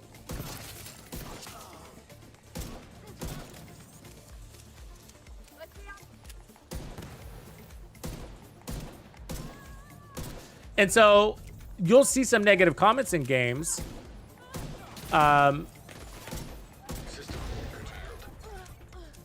Where people will say, well, they didn't do anything innovative. And like I said that a lot about Avatar, right? And the reason why is because Avatar was a new game. That's the first of its series, right? It needed to be built on a solid foundation of what people love about Ubisoft games, because it's developed by Ubisoft, of course. But also, it needs to be innovative enough so that people don't just say, oh, it's Far Cry 6 with a new skin, which is exactly how people describe that game. And so when it comes to the Division 3, it would be a mistake to innovate the game. So I urge people to keep their expectations realistic. When you play the Division 3, it should feel like the Division 2/Division 1, you know, the best of both worlds, whatever. And then improved upon. So all the systems should be improved upon, yes, including UI and all that stuff, right? But don't reinvent the wheel on the Division. It's invented. You have a hardcore crew of loyal fans that have proved that you can kick us over and over again, and we're not going anywhere. And we might leave, but we always come back. You know, it's just so predictable, the Division community, you know? And that's because it's a good game. So if they were to change all of that by innovating the whole concept, then they're going to get a lot of the loyals saying, nope, you know, not coming back. They ruined the game because they took away all the parts that I loved about it, potentially, right? Not for sure, but potentially. So yes, you need innovation in games, but you have to be careful on what you're innovating. You know, so an innovative concept could be how we fast travel. An innovative concept could be our augmented experience, whatever. And so, but that relates to X Defiant, because with X Defiant, you know, people are saying like, oh, well, X Defiant, it's pretty good. It's a great game, but, you know, a couple of negative points because they didn't innovate anything. But I think, from my perspective, and understanding the developers' mission statements on that game, that's sort of the idea. And so sometimes when it comes to a class or a series of game styles, first-person shooters, arena-style games, then they can go down to say they can be. How do I say? They could have been iterated so much and innovated on so much that they strayed very far from the original concepts. Why people originally fell in love with the game in the first place. And so that's the question, is like, when it comes to, and that's exactly what happened to me with Call of Duty. Like, I loved Call of Duty, and then I stopped loving Call of Duty because they innovated Call of Duty. That's exactly what happened to me. One of the innovative elements was the exoskeletons that they brought in. And it ruined the game for me. It's not what Call of Duty was, a tactical shooter, right? And they took that away by turning it into a bunny hop spacesuit game or whatever, you know?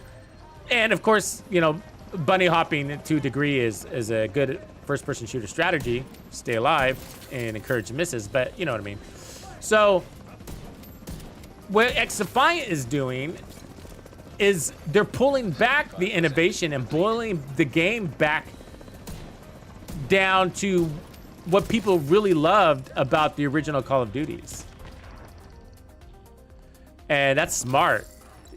Essentially, they saw an opportunity in the market based on the fundamentals of arena-style first-person shooters. And because Call of Duty is evolved too far away from that. You know what I'm saying? They've taken their game into, and then they've split it off into several different titles. So they're bringing it down to the basics. And what they do have, there is a unique identifier. It's not that the game's not unique, but the unique identifier is now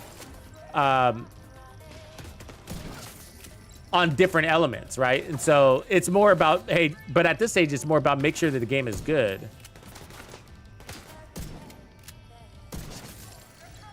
Anyways, and so it is good. It's like, it's a really good, you go in there, you're looking for a good high, how do you say? High action gunfighter game. That's the one, man. And what's cool about it is you can step in and it's plug and play as a video game. The way I describe it, you know? Like, meaning, like, you don't have to be good at first-person shooters. You get in there, and within a couple of hours, you're gonna be up to speed with whatever weapon class you choose. And that's great. So if you want shotguns, then, and you want SMGs, snipers are a little bit harder to pick up on, of course, but... God, she's sneaky. Gotta get that healer, of course, but... So they brought it back to the fundamentals is my point, and the factions are a hell of a creative way. It's not innovative, but it's creative, for sure. I love the factions and the possibilities. So that game has got access to all of Ubisoft's IP. So they can make Assassin's Creed factions. They can make Division factions, which they have, right? So we got the Cleaners, but we're gonna also see the Hyenas. We're gonna see the Black Tusk. We're gonna see whatever, you know? Really cool. And then you're not pounded by all these ultras, and which is really annoying about Call of Duty. So, you know, And so I would look at it maybe from that spin. If you're a Call of Duty person, if you've ever played Call of Duty, or, you know, some of these other first-person shooters that have been popularized, like Battlefield, and say, hey, what did I originally love about that game, you know, 8 years ago, 5 years ago, whatever. You know, but Battlefield 4 was sick. You know, Battlefield 4 was sick. I loved Battlefield 4.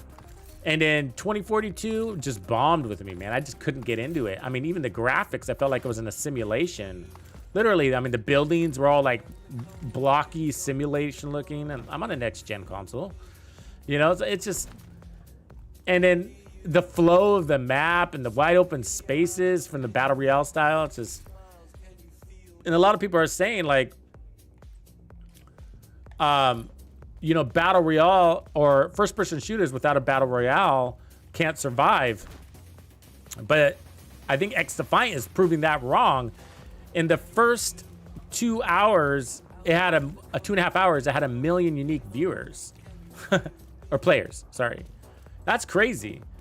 More live users than Call of Duty. And then... on day 3, it beat Apex Predators on unique players, hitting 3 million. That's crazy. And so it's definitely, if you're interested in first-person shooters, it should definitely have your attention at the very least. Do I think it's going to kill COD? No, but it's definitely going to be stealing money from them. You know, I like COD. COD provides some different maps that are a little bit more... realistic and nice, like from a military sim perspective. That better have broke his fucking helmet. It didn't. System disrupted. There it is. Might not have been full charge.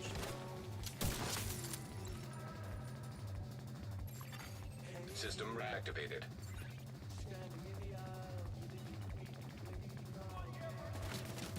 Oh, you did? You've Battlefield 2? That must have been fun. Did I play Battlefield 2? I can't remember that far back. I didn't adopt Battlefield right away.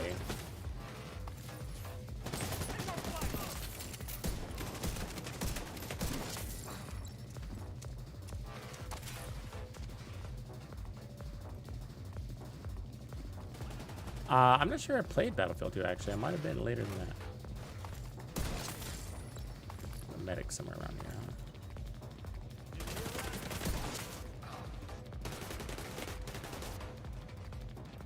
This must be him here. Get back. Nope. Keep getting him up. I'm just gonna keep killing him, buddy. Down. Sit, boy. Aww.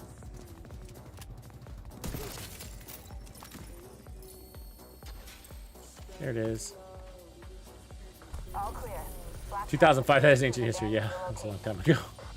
I can't remember that far back in my life. Shit, where was I in 2005, man? Oh, man, that was a long time ago. Where was I in 2005? When did I graduate college? God, when was that? 2004, 3? Oh, man, I don't even remember then. It was around then, though.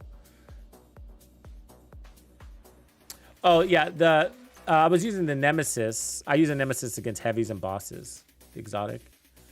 And then otherwise, I use the TAC 50 a lot when I'm looking to charge up my Headhunter. So I'll usually open up the gameplay with the TAC 50 as long as I have ammo. So I'll open up with the TAC 50, switch over to my regular rifle, get another headshot, and then go forward. And then I'll whip out the Nemesis. You can do the same thing with the Nemesis instead of the TAC 50, but otherwise I use it for heavies. And then I'm thinking about going to damage to armor instead of damage to targets out of cover, but this one's got expertise on it. So I'm probably not going to, but on my snipers, I do like damage to armor over damage to targets out of cover now. Catch you later, Soak, man. Appreciate you, brother. Let me do a shout out to you. I've meant to do that earlier, so that people can check out your channel. You guys, make sure you support your Division 2 content creators out there by giving them a follow and checking out their stuff. But Soka's been a bad Division 2 content creator playing Tower of Fantasy. No, I get it. I get it. It's good for people to take a breaks. It helps you fall in love with the game again, too, when you come back. If you come back.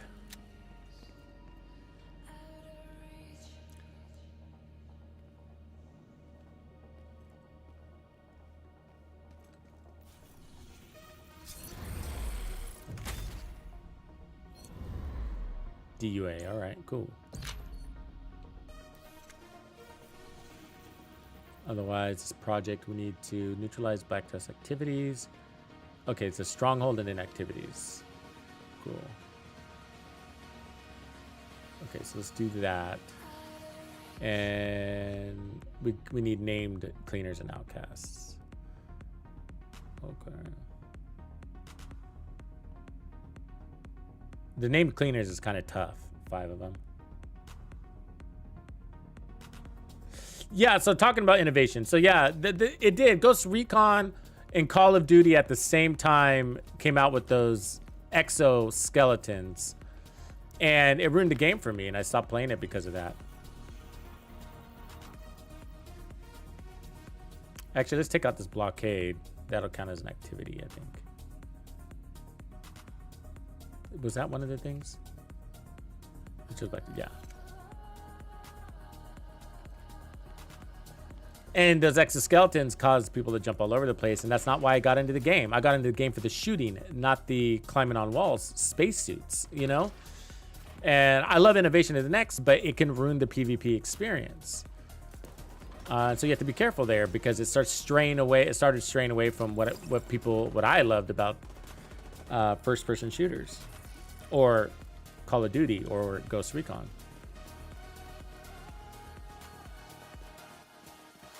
Oh, this way it is. No, this way now. We've got settings that indicate Black Tusk have taken over the old Hyena stronghold. We can't let them get too comfortable in there. Ready when you are. Hostile control point identified.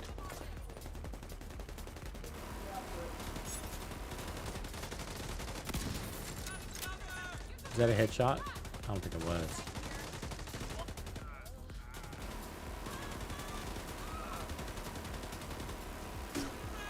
But 2042, I mean, they added the storm systems and stuff like that, or whatever. You know, there was like this tornado, whatever you want to call that system. But it wasn't very cool.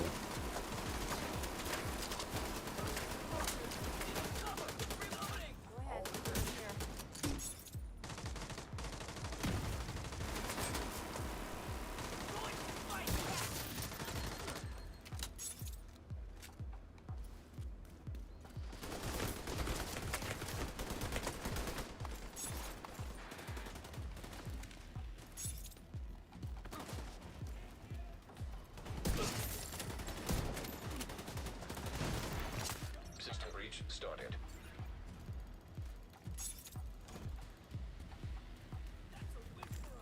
We'll survive this.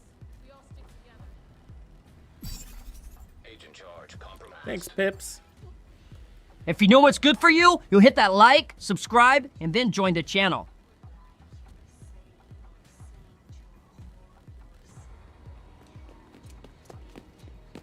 Oh, that's interesting. System breach. 25% Exposed. complete.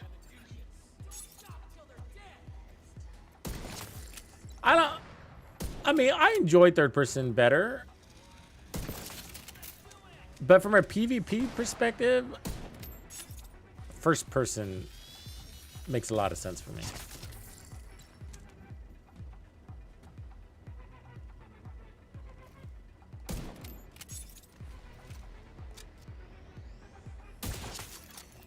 System breach at 50%. Guess they'll need to do some more recruitment.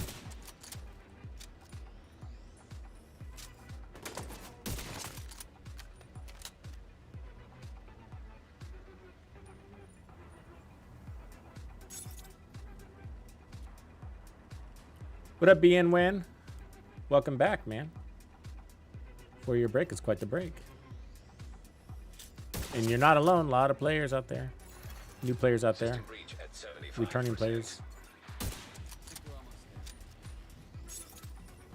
I don't do these blockades very often, do you guys? I don't like anything with a timer on it.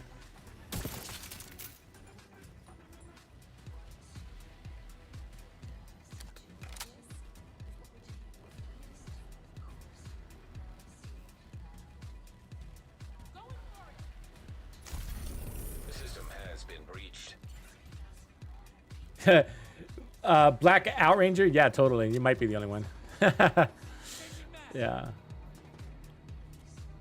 I mean, the Lady Death is just too small of a mag for fighting 50 enemies, which is what you're up against. It's not that it's a bad gun. It's great. I've made it work plenty of times, just in general. And the Eagle Bear doesn't provide enough value to consider it.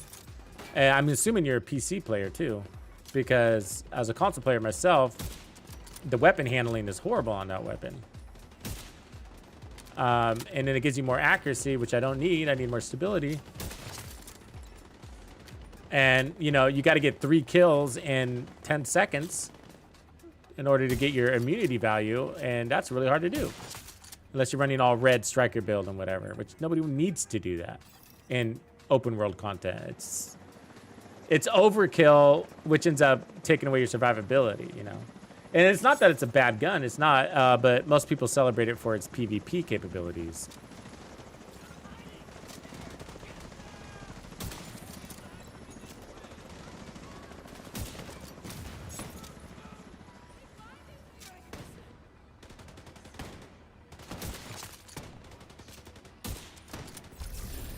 There it is.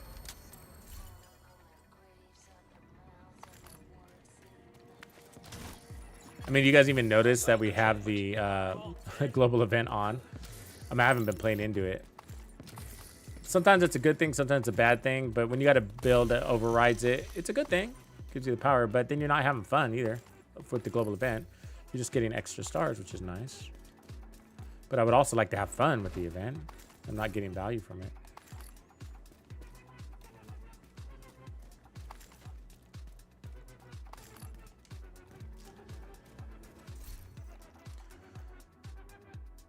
Yeah, so totally curious about this first Descendants game that's coming out, though.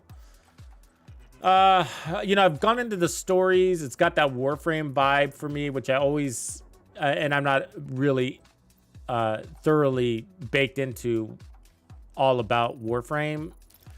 Mostly on the tip of the iceberg on that, as far as my knowledge. But it reminds me of that game. Capabilities that go along with your character, and then apparently you can pass on those capabilities and then build on them, I think, which is pretty cool of a concept. For me, it's going to come down to the combat. You know, what are the bosses like? They're aliens, you know, which doesn't bother me if they're humanoid, which they are. But if they're stupid as fuck, which some people have said, they're just standing there and you just shoot them and then they're, you know, then it becomes like this horde control game, which is fun until it's all of a sudden not. Black Tusk could try to swoop in and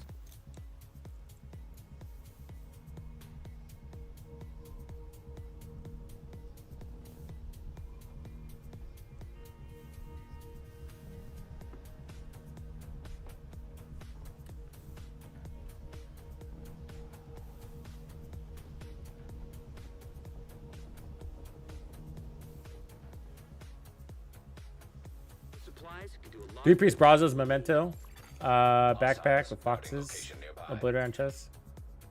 You know, I haven't tried the extended mag Lady Death yet. You know, since they buffed the talent black, I've been meaning to do that, but I think I'd end up doing it with the ninja bike. The only downside, of course, is I want the bonus armor, so I'd probably do. For me, it'd be worth this way: doing 2-piece Brazos, 3-piece Hunter's Fury with the ninja. So then at least getting my my armor on kill, even though I don't have bonus armor, and then just being really fast. Lots of amp damage. It's a good gun. You know, it's a good gun. It's like, for me, the Lady Death is the opposite of the Chatterbox. They play to the opposites of the spectrum of each other. So the Chatterbox is really good against larger groups, like 3 to 5 enemies. And then the Lady Death is really good against smaller groups, 1 to 3 enemies, because of the amount of ammo. And so the problem is you'll expend too much of your ammo, then you end up literally having to run around in a circle around the enemy to finish him off. You're basically shooting without amplified damage because you run out of it, because you used it. And so you have to run in a circle and you constantly have to run, which is sort of an inconvenience. And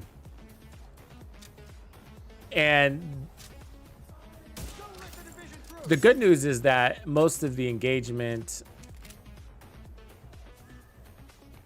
and heroic content, open world stuff, which is what I usually base my analysis on anything. Oh, really? Most of that is, well, it's a mix. Half of the engagements are small, right? 1 to 3. And then the other half are larger, like 3 to 5. It's exactly half and half. And so when I win the Lady Death, I feel like half the time I'm not getting my amp damage usage to its full potential. And then I get that same feeling when I'm with the what do you call it, the Chatterbox. I'm like, oh man, all of these small engagements are just not worth it because I can't maintain my RPMs. And sometimes you get lucky and you can, but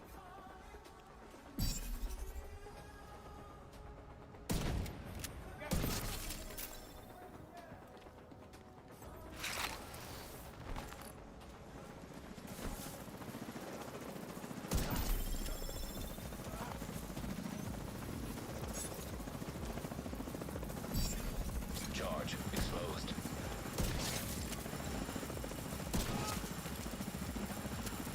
Once you clear the exterior, do a thorough pass. I should have got on the ammo. first concourse.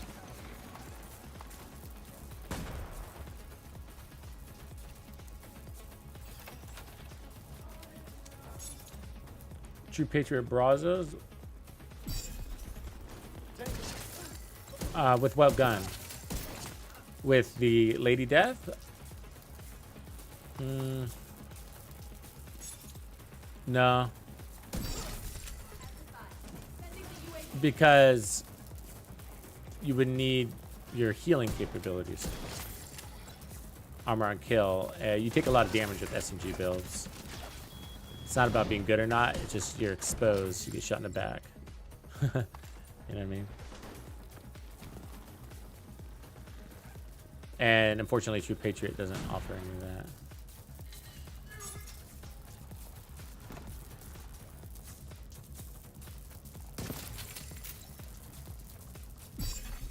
Charge compromised.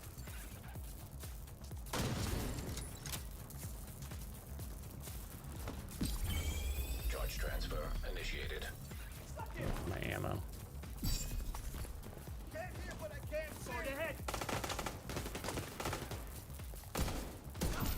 Ah! Screwed it. Up for me. Come here, fucker.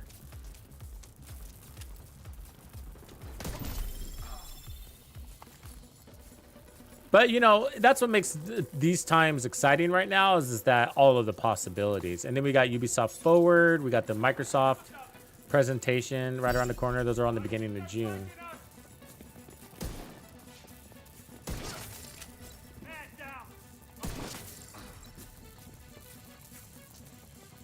And Assassin's Creed is right around the corner. This would be the first for me, really, to get into a game.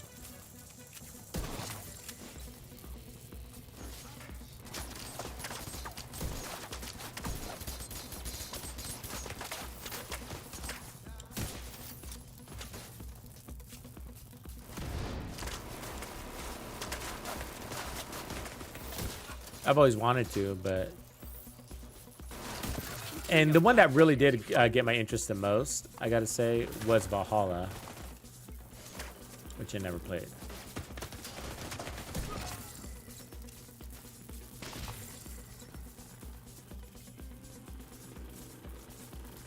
Oreo's has the best sustained and burst DPS. So yeah, it's the best all-around SMG. from a user ability too. You know, not just going off of the charts. Like you put that thing in your hands and you're not only having fun, but you're effective. Yeah. Take him out, Agent. And so it's very few weapons like that in this game, I gotta say. And you don't want weapons like that. You don't. I was just saying, we were talking about it earlier, that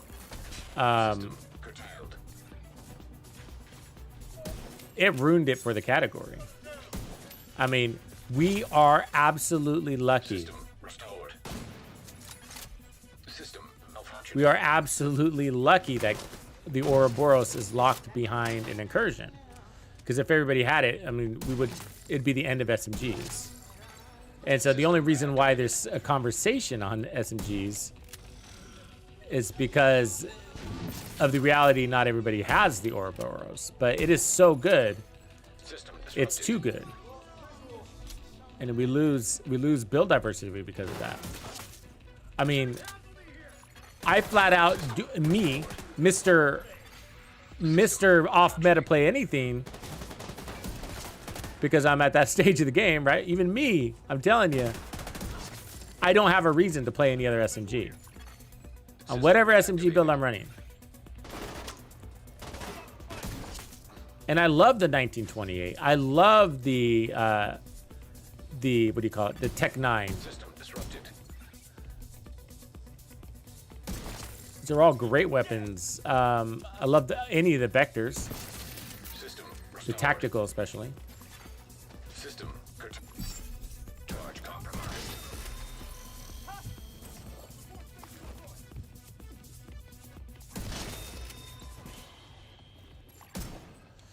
But you can't have a weapon that is so off the charts from damage, and that's what you really need out of an SMG, and it's too out there.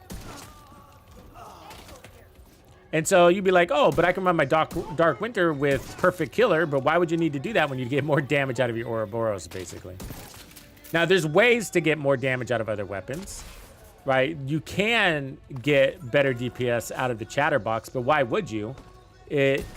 It's not a guarantee. You know, you'd have to work to do it. You know. Check to see if there's anything useful on there. Rep T, this is my XP farm build. I'll show it to you. According to this report, In a second here. Black Tusk was covertly supplying the hyenas with tech and weapons for months, just to keep the city at a constant boil. But they aren't just stealing hyena supplies; they're taking back their property. I can't believe the Black Tusk were supplying the hyenas this whole time. Explains a few things, though. It's a rifle build, all right. System malfunctioning. System restored.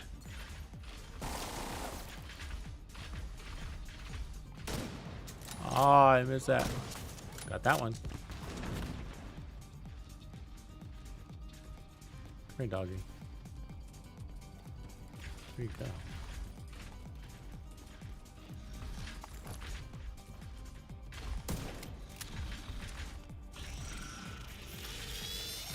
Roger.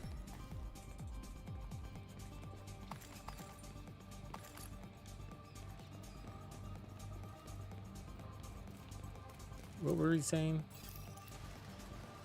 Oh yeah, the SMG. So yeah, you don't want a weapon like the Ouroboros that's going to kill the category, and it did. And so that's the only reason why we got away with it is because it's locked behind a raid incursion. So that's lucky, but we can't have weapons like that. I mean, we all want the super strong weapons to feel strong. I agree, but you can't have it. Everything's got to come with its ups and downs, and the down for that gun is that it's locked behind a raid.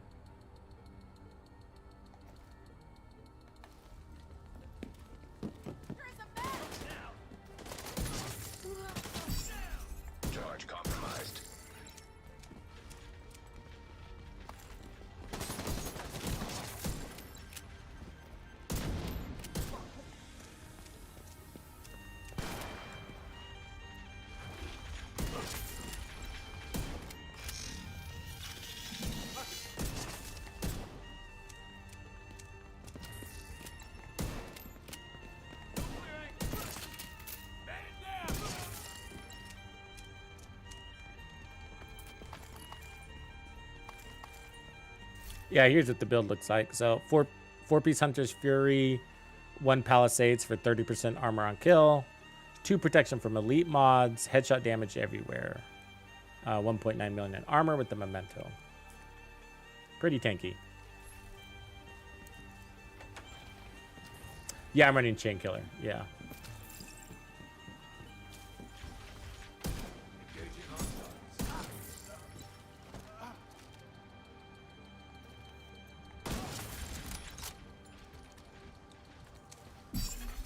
Charge compromised. Oh, I walked right into that.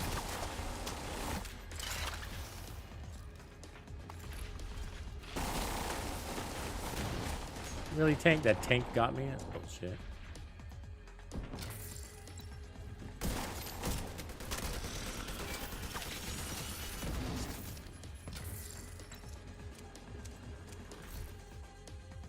Yeah, here's a Tech 9. That's a great SMG right there.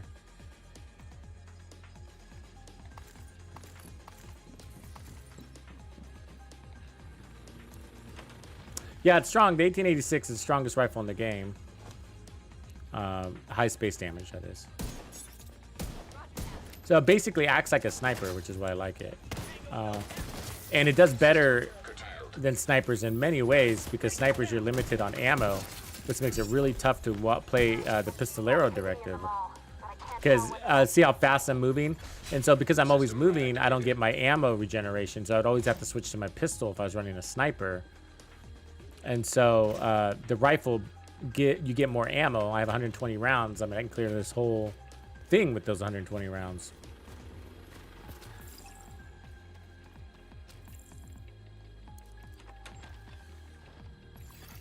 Satellite uplink detected. Find the source and cut it off. And which is why it makes a great XP farm build, because it makes directives pretty easy. Charge exposed.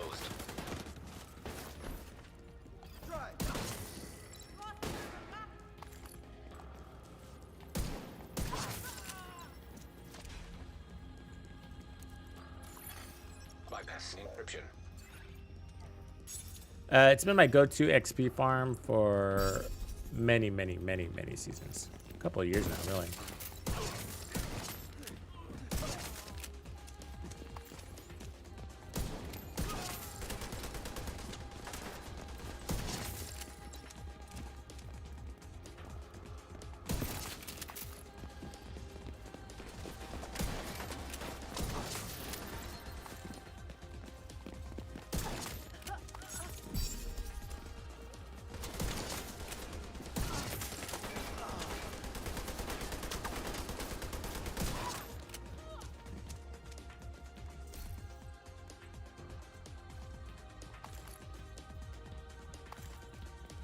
I think there's still another wave, right?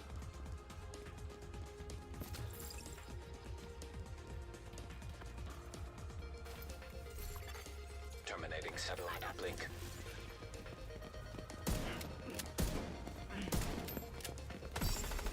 Charge compromised. System disrupted. Really? You didn't kill him? System restored.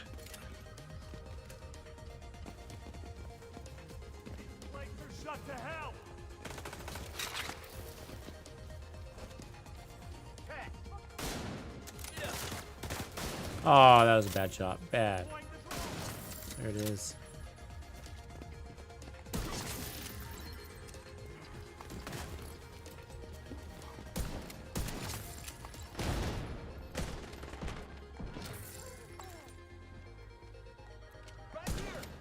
The uplink has been disconnected. Good work. I'll get our tech guys to try and analyze the data they were pushing, but it looks heavily encrypted. For now, just keep moving. Hey, this is Lane. I think we got everything of value from the warehouse. The hyenas kept some weird shit here. Roger that. The division is nearly at the garage. Don't let me down. You know, we were talking about Umbra earlier, and one of the things that I really like about Umbra that sets it apart is that it does have a role in the game, which is why I do keep it. it does a really good job of making some guns that are worth running feel good. And one of those is like the mechanical animal. Like if you put it on a mechanical animal, the mechanical animal all of a sudden feels awesome. It doesn't feel bad, the mechanical animal. It's just a little, you know, middle of the road. And then the other one I like to do that with is the backfire. So run the backfire with Umbra and it feels amazing. The extra RPMs. Nuclear, appreciate you. Ha! That's my Making it boy. rain. A musket weapon? I would fucking use it. I would absolutely use a musket. Like just an old Mexican musket. System reactivated. Yeah, that would be cool as like a named item. Or even an exotic. That's the kind of shit, right? God, the devs, man. It could be so easy. The gun that assassinated Lincoln. It's just shit like that, right? Like, there's so much.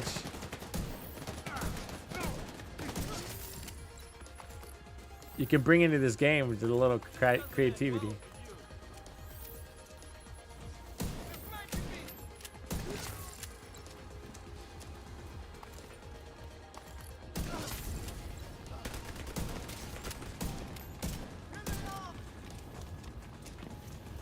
I hate his System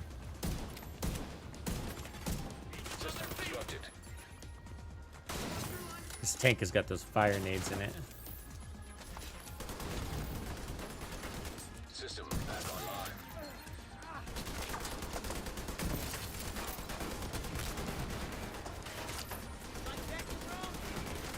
Oh, there's somebody alive. Fuck.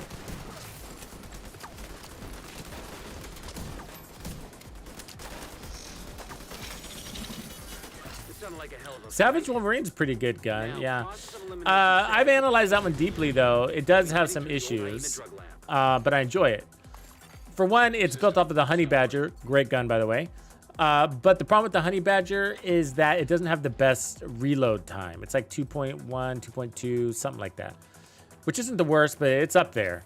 And the problem with that is that the Savage Wolverine comes with perfect close and personal, so... You know, you need fast reloads with these.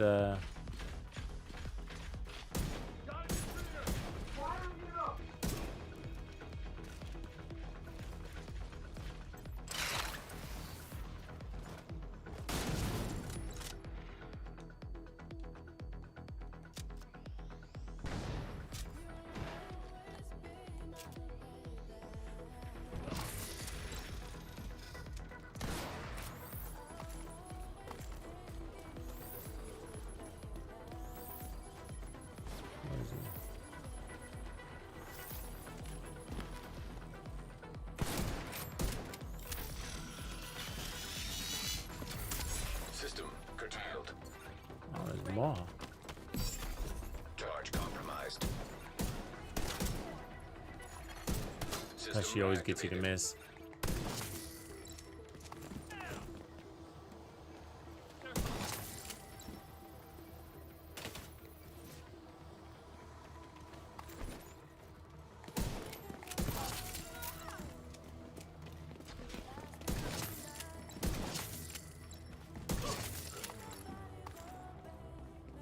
The remaining Black Tusk have nowhere to run and nowhere to hide.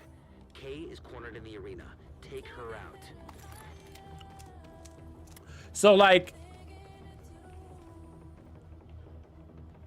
if I was a content creator and if I was just a normal player, like I could literally delete every single exotic in the game and not feel, I'm sorry. I could literally delete every single SMG in the game and not feel bad about it. Every single one. I think the only one I would keep would be the Lady Death because it does have some use cases for like speed running on those league events.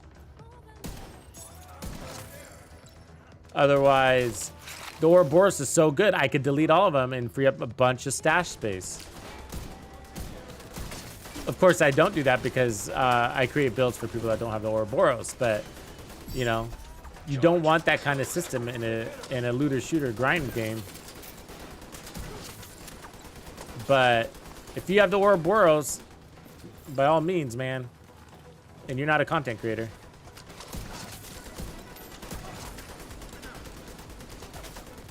I wouldn't hate you for it.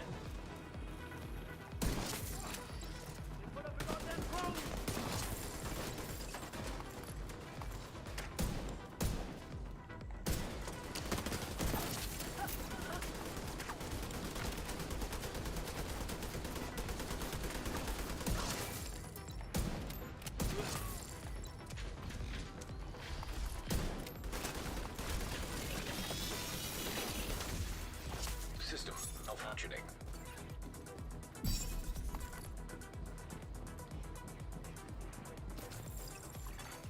System restored.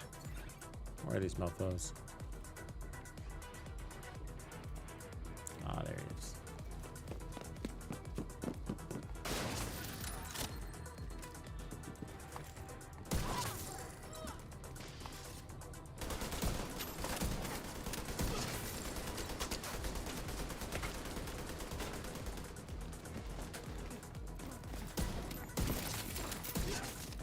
Like these bricks up.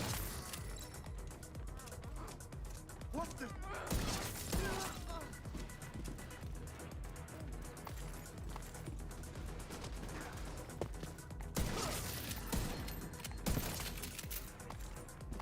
All hostiles neutralized. All right. Back under our control. Good work. I feel like cheating. I feel like cheating. That I'm cheating with determined.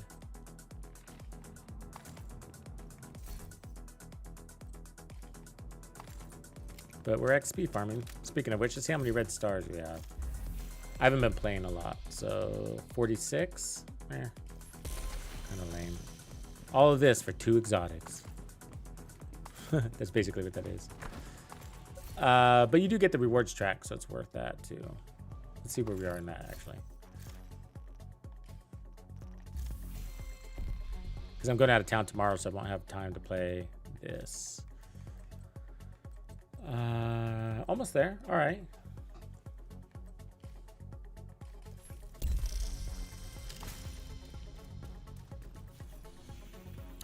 Projects. Neutralize black dust activities 1 of 3. And then this one is... Okay, so we need more black dust activities. No, there's one. This is usually one right here.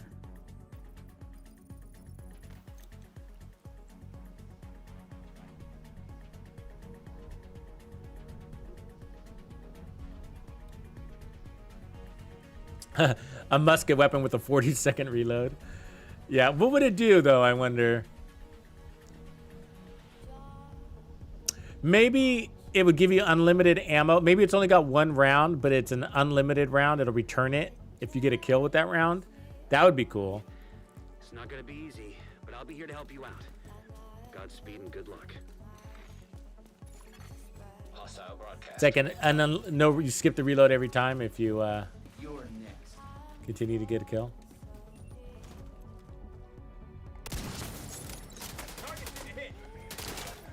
I'll take it out.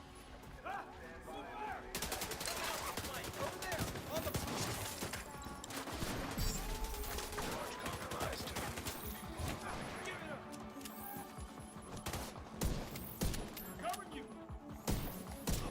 Really? This is coming apart here. Down. Shit. Another.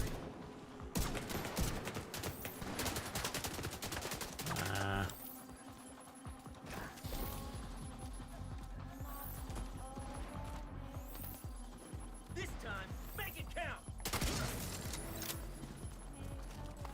That's what the last guy said.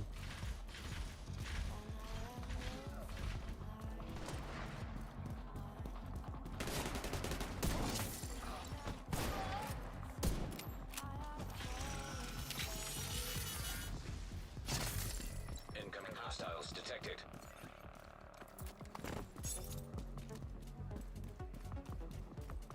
Don't let them get away. Going out.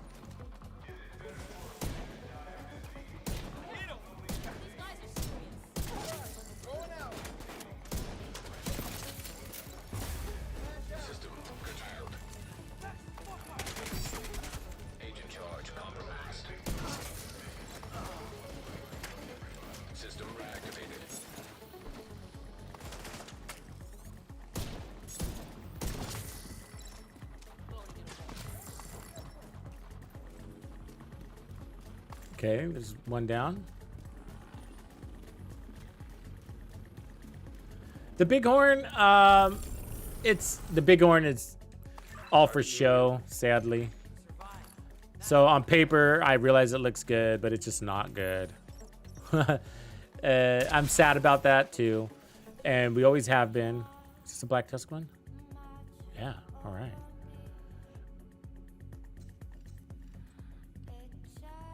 Oh, that could be our last activity. It's a good one too. It's gonna be a tough fight. The deal is that the talent. So it's a bad matchup with the talent and the weapon variant. So it's basically asking for 100% headshots out of you. And the reason why, which is a little bit different from even the Eagle Bear, because the Eagle Bear just wants a headshot kill off the first kill to activate it, right? The talent. And then from there, you can shoot wherever. Kill with body shots, as long as you get body shot kills. But this guy's got an arrow on him.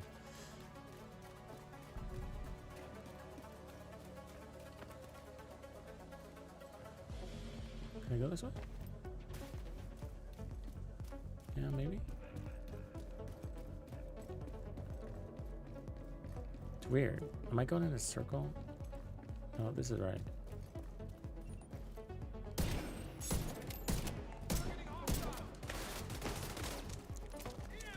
So, so the problem is that you got to go for 100% headshots, like literally 100%, because I mean, and I'm not saying you have to land 100%, but you have to go for 100%. That's what the weapon's asking you to do to get the most out of it, because the headshots, the talent, what the talent does is give you headshot damage, and the way to maintain the headshot damage is with headshots also. So it's not like hits give you headshot damage. Crunch time! Did we just become best friends? Welcome to the Players Club. Appreciate you, man. So it's not like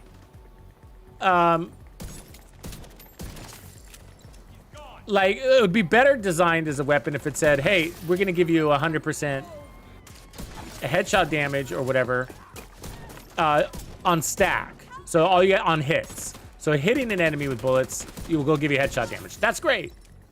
You know what I mean? Because you can go for the body.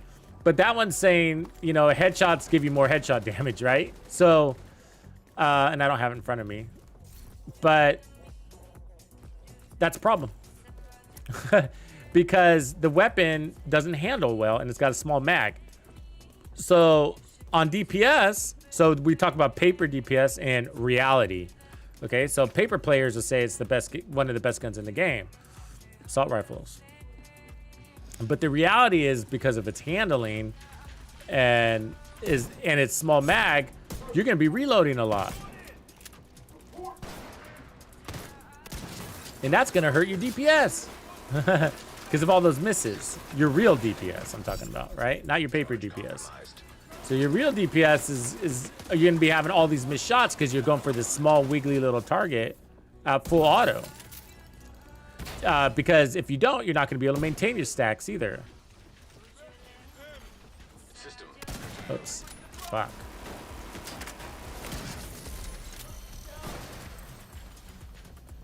And so the weapon does a bad job at landing headshots, and because it's doing a bad job at landing headshots, you're reloading a lot, and it's only got a 40 round mag. It's got a small mag. And one, that really sucks for a weapon that you can only get through legendary content.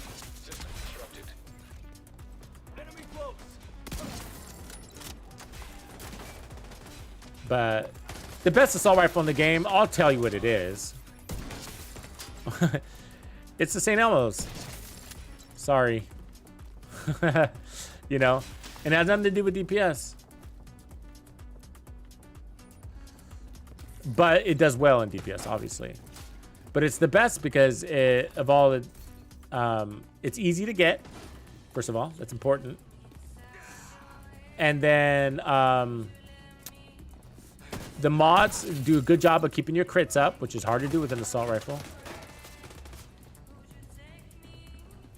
It's got a 70 round mag, which is incredible.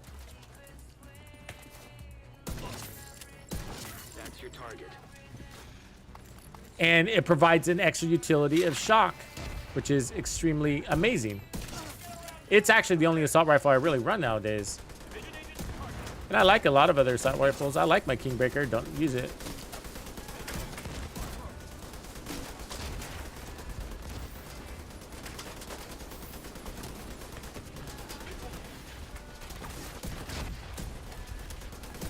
Fucking medic.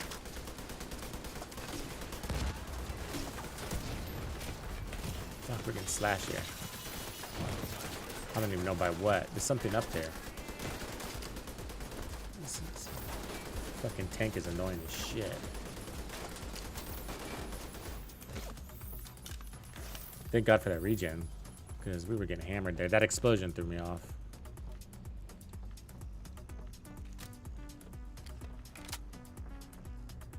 Yeah, Elmo's king, and it's a good weapon too. It's not overly powered. It just does well, you know?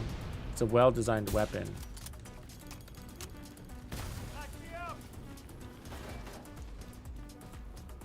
Oh, there's a tank up here too. No wonder that was so painful.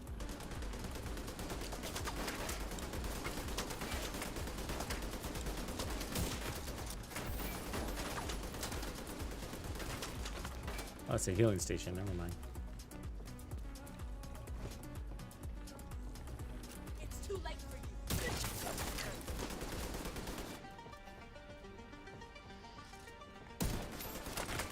Target neutralized. Good work. Target spotted, Sheriff.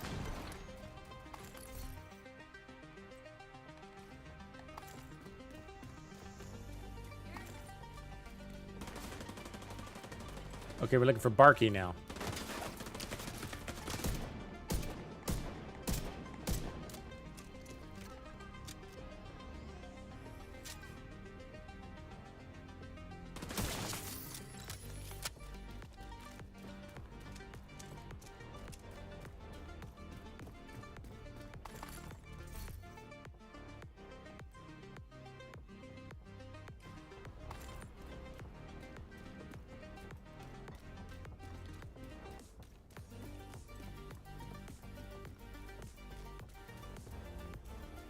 Always confusing over here for me. I think this is right. Yeah, looks right.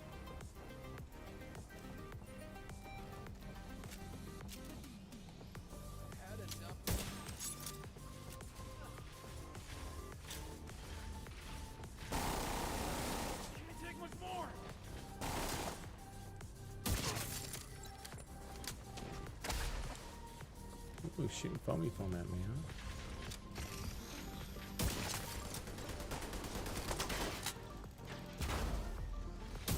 Who's the boss?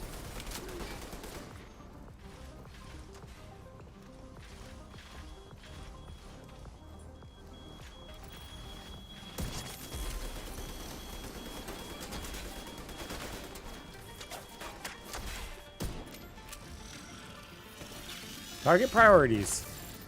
The line those shots up right, you know?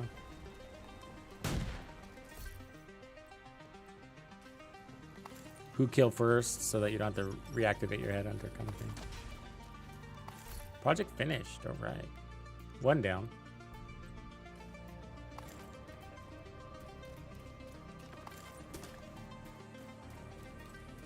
Yeah, a lot of people like the Urban MDR. It's a popular weapon in a lot of games, right? An X Defiance classifies as an assault rifle.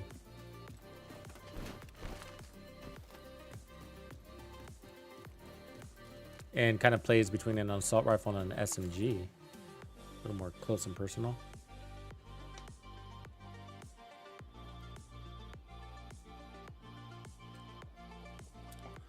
I hope I'm using the breaking point degenerate. Thank you. I forgot the name of it.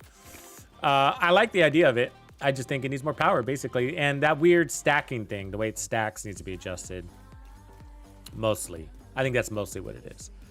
If they didn't give it any more power, but they fixed this the way it stacks, then I'm cool with it the way it is. Because it provides other utility, like never reloading. Hello. That's like absolutely awesome. Even if they did release it just the way it is, I would be disappointed, but I would still use it for that no reload possibility. And I would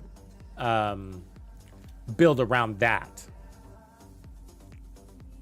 So we got to do the zoo and conies, outcasts and cleaners. Can we get enough cleaner kills?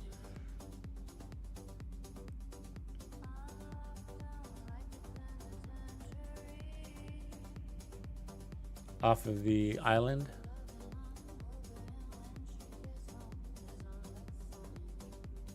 Let's see, because the zoo is gonna be outcast, but we got to do it anyways.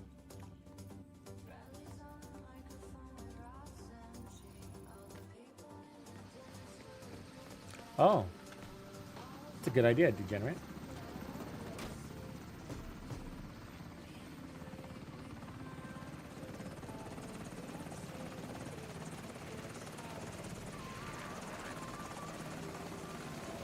What's up, Nocturnal?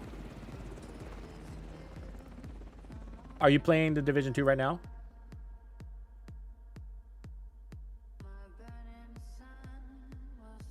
Good job, Crunch Time. Your first mule, big accomplishment. Now's the time. Actually, that's what I'm going to be... one of the videos I'm going to be coming out with next. And unfortunately, this is the one that I hope I can make. But now is the grind time, especially for new players. But so one of the things that's suspected to come, and it hasn't been confirmed by the devs, and I'm not sure it ever will be, but is the possibility now to be able to re-roll exotic gear, such as these Sawyer's knee pads, to be able to maybe change the core attribute from armor to red, or one of the sub attributes. And so it could go either way, but the point is that's going to cost exotic components. And so we can already do that with exotic weapons, but we've never been able to do that with the gear. So it's extremely valuable, but another way that they're going to be eating up your exotic components. On top of that, you're going to need your exotic components for your expertise system. So you now have more demand on your exotic components, but no additional ways of receiving exotic components. My point is that in these for these global events are a great way to add to your exotic component farming. That's basically what I'm doing right now, because you go in here and you can see there's a couple of exotics at the back end, and then also I get these red stars that I can use to buy more exotic caches. So right now, knowing that we have basically less than 3 weeks before the next season starts, which is just around the corner, I mean, you want to be hoarding as many resources as possible. You want to top off all your resources, and mules are going to help you do that, because with the mules, you can go after projects, right? And do these projects if you wanted to. At least this one, that's a free exotic right there. And if you have 3 mules, that's 3 free exotics every week. And we have 3 weeks to the next season. That's 9 exotics. Just right there, right? And obviously you can be doing countdown and all those other things, but I think farming for exotics going into the next season is going to be more important than ever. So countdown remains the best way. We need a little bit of ammo. So countdown remains the best way to get exotics on an exotics per hour basis, mostly from the countdown requisitions, which are basically credits you can spend at the countdown vendor. So that is the best way. Hostile radio. But global events provide an additional way, and the reward tracks are basically free. Well, take care of it. Because the downside about Everything under control there, Sumner? Jones, I'm on top of it. Thanks. countdown is it's a group mode, and not everybody wants to run with 8 players all the time. Or do you?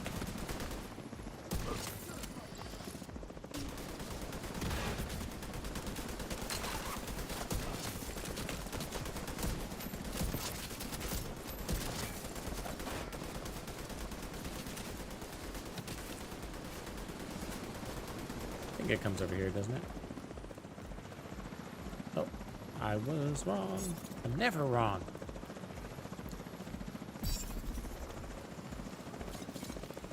Exotic caches are expensive, so it should really be a collection of processes if you really want to amass exotic components. I wouldn't heavily rely on any single method because you'll lose your mind out of boredom, you know? And so for me, my favorite way is, of course, my XP farm build. So this way, right? Running this build, and then I'm doing these projects, right? And which they're gonna give me, this is gonna give me 3 exotics components right here. That's huge. And it's extremely easy to do it even with all 5 directives. So I'm also leveling up all of my mules and getting passive income, or in other words, unlimited resources. And you have your daily project, your SHD requisition, your weekly legendary. And so these really add up. And so I've been running a test. I've been trying not to spend my exotic resources, but I didn't have very many going into this season. I only had 80, and I ended up spending about 30 or 40 of them for some demonstrations. But just in this season alone, I've pulled in over 420 there. I'll probably end the season around 500. And I haven't been religious about all of those projects as much as I'd like to have been, but sometimes I just wasn't in the mood. And it's been great, you know? So you really can do some damage with those methods.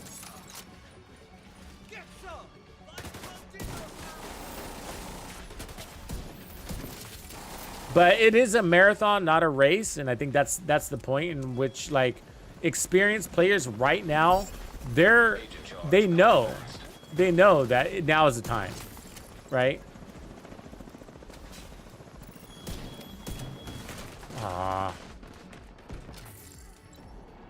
Like, now is the time to be grinding for the next season.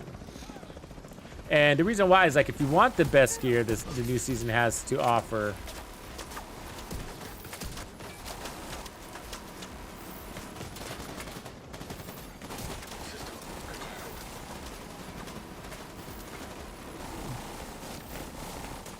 got a good aiming. Sorry, I got a little distracted.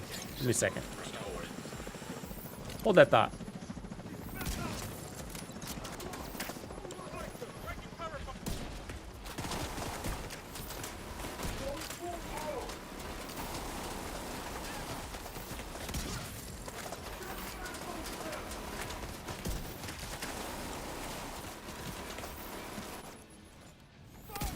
Oh, that was a fucking body shot. Tux no body shot. It's not how Tux do. Like, Tux, you're running determined. That's exactly how you do. Did I not have determined right there? I just got a headshot kill. Oh, they're really pissing me off now. All right, Nemesis time then.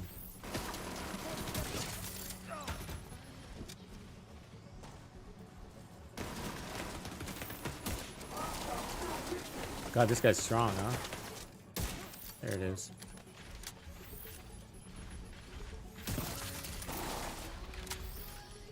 Is the guy still alive?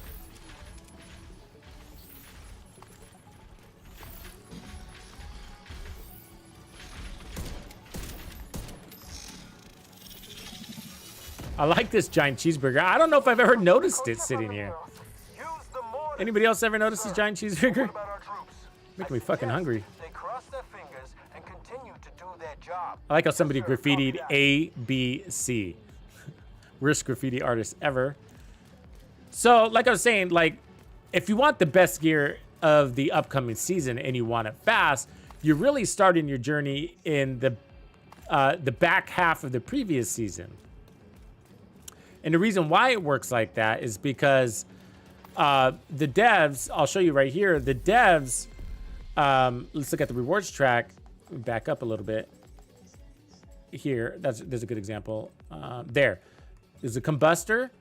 There. So the Aegis was the gear set that we got in this last season, but we get the blueprint. So you might get a bunch of Aegis. You're going to get some Aegis they're going to give you from the rewards track, but it might not be what you're looking for. So then you have to go out there and grind to get what you want. But since they give us the blueprint, you could just craft it and then optimize it, and then you're done. And then from that point, you could focus on all the real, more elusive items that you're farming for. And in this season, that was the Steelworks, the Palisade Steelworks chest and backpack pieces, the unicorns. You wanted as many variations of those as possible, really, in all of this series. So instead of me farming for Aegis, I could just craft my Aegis, and then I could spend all my time farming for Palisades. And I still craft my Palisades, but you need the brand material in order to craft them. So you have the blueprint. So it's a combination of crafting and farming, crafting and farming. And so that's how we get the best gear really fast, is because we can craft to do so, and we have the resources that enable us to do that. And then once we get it, we can automatically load at least 12 points of expertise on it, because again, we have the resources to do that. How do we have the resources to do that? Well, we play these global events, right? And look at my stash space. Okay, I got these field proficiencies. I'm gonna crush for resources, sure. But look at all these things. These are coming from projects. And then I don't need them. So I haven't been able to open them. So I'm just kind of saving them, which is kind of annoying. So that's why it's an exercise at the end. But look at my watch. It's pretty darn good shape here. And I'm going to be spending down all these elements. And I'm going to try to take one of my mules who's got like 15,000 watch points or something like that. Then I'm going to take him and I'm going to top off all these materials, and every other material you need to optimize and craft that you can, and you do that at the crafting bench. And so I buy, fill all of those up. So when the end of the season comes, I am completely full in every possible resource. And the only resource that leaves me open to needing to continue to farm ends up being the exotics, because there's only one way to get those. Well, basically rewards, right? And drops. So, so that's really important to top off on your resources and going into the next season. That way you can focus on your farming to what you really want to make those exceptional builds, and then optimize your experience for that season as early as possible. Because it sucks, because what ends up happening is we're going to start showing these builds in the upcoming season, and what ends up happening is you'll see these builds and you won't have the ability to make them, and so then you have to go and farm them, and then out comes the next hottest build. You know what I mean? That's great. There's no hurry. I'm just saying, like, it's really nice to be able to enjoy the new stuff right away.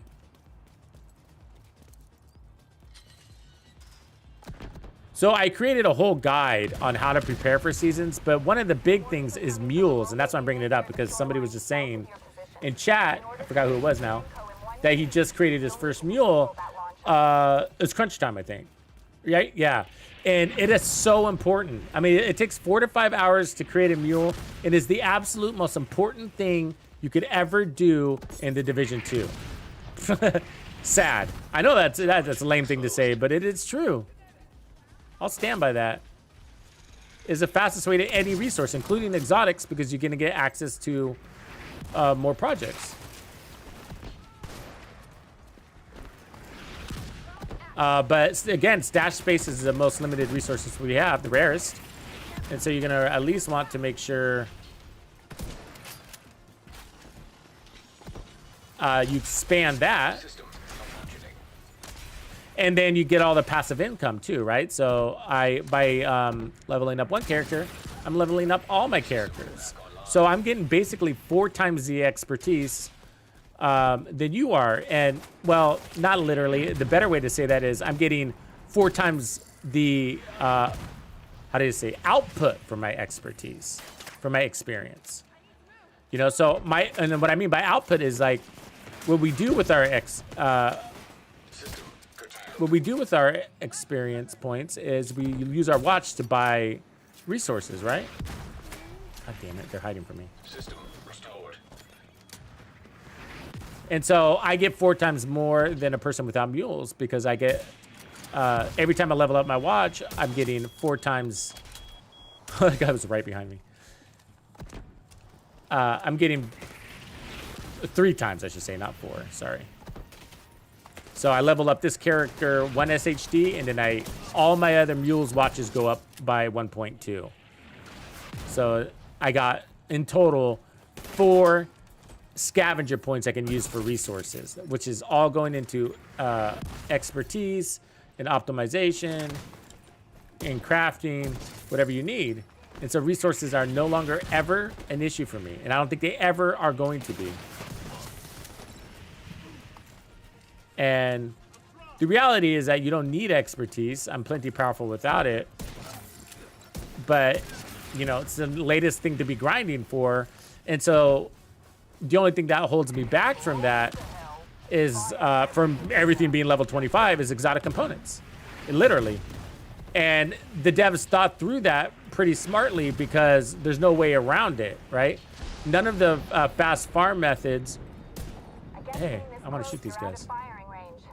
All right. There's no single method that covers all your bases. So not even countdown. Charge exposed.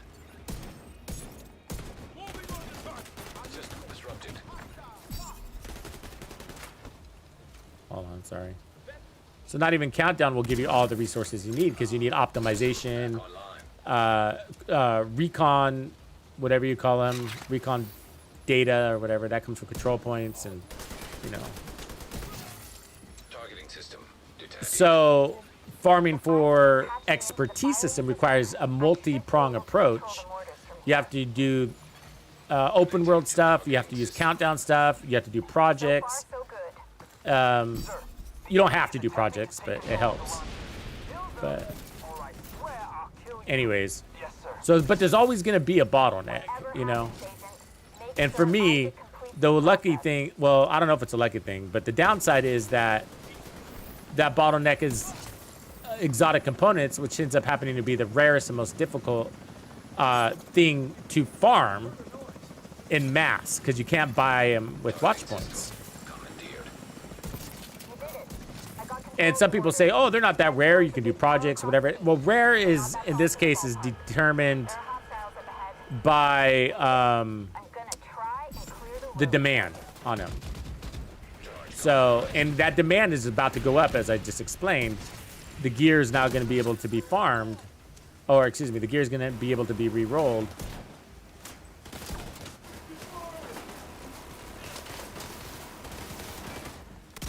Fucker. Really? That shot didn't kill him. It was a TAC 50 to his head and he survived that? My ass. System reactivated.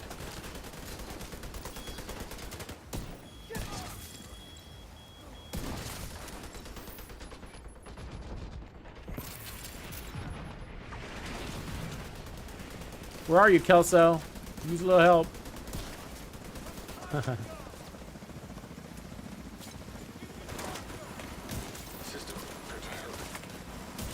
fucking hate body flinch.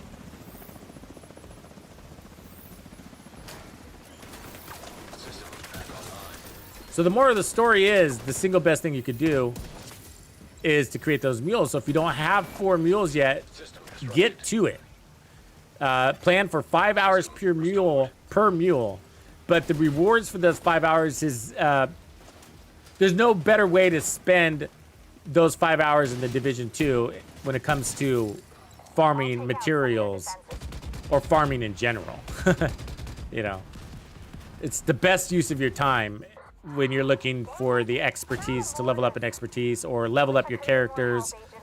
I mean, even for the most basic characters, even if you're not in the expertise route yet, if you haven't gotten to the expertise part of the game because you're still new, there's still nothing better than the mule grind, making sure you have all 4 mules, because even for basic resources, you need to recalibrate your gear. You need to optimize your gear on those important builds. And those cost basic resources. Aww. And you don't have any, you know? And so even if your watch is under 1,000, every 5 XP levels, all 4 of your characters are going to get that watch point, scavenge points.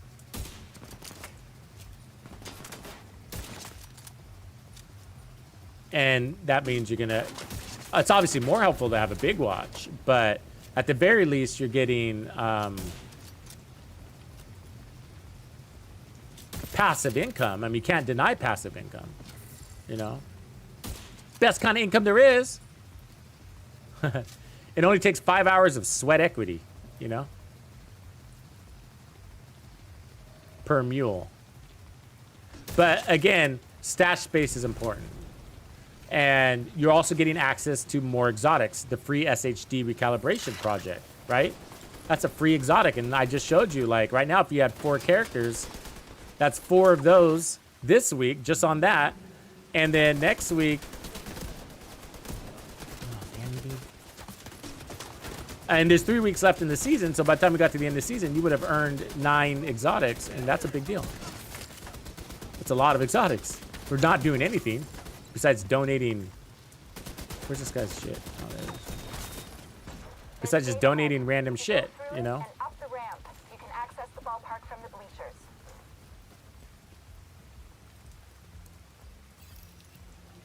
bleachers. That's it, just 5 hours. I know. It sounds like a lot. I get it. 5 hours sounds like a lot. You're right. You know, it sounds like I'm playing it down, but I'm putting it into perspective of like, well, what else would you do to get those resources? It's hard to get those resources otherwise. You know, going on resource runs and, you know, going up and down the East Mall to top off your resources. Well, first of all, you would need to go to multiple territories because not all territories deliver the same resources. And it's not a bulk method, it's a maintenance method, right? It's just something that we do as good practice, but I don't do it anymore because I don't need to, so that's good. So it is nice, but I realize it takes time to get there. But yeah, 5 hours sounds like a lot, but once you got all 4 of your mules topped off or created, then you only need to do it once a season. So at the back end of the season, you're going to spend all of your watch points on one of your mules, the 4th mule, and then you delete that mule and create another one. You know, so 5 hours to delete. I mean, 5 hours to rerun that character back to New York. Maybe do it faster, maybe you don't. And, you know, you get your watch completely topped off. And you pump all that back into expertise.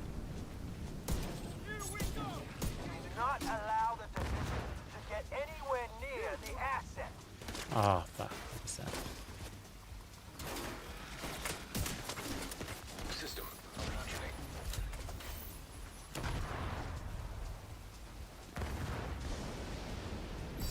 Fucking guys are so fast. But yeah. Time is valuable. I'm like that. Like, I don't like wasting time.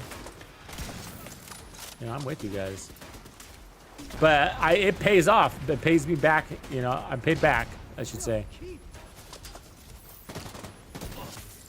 Because, you know, I've been trying to help the community realize the real grind is no longer gear, it's resources.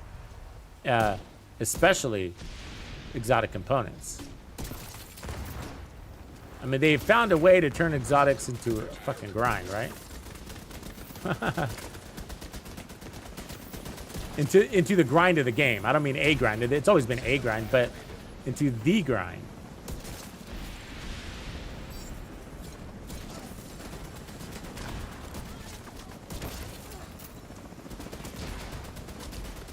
It is what it is, but I feel like I wish there was faster ways. Like, why not have like double XP weekends or something like that? You know what I mean? Or double exotic component weekends or something. I don't know. I mean, that's kind of what global events are in a way, but a little more imagination.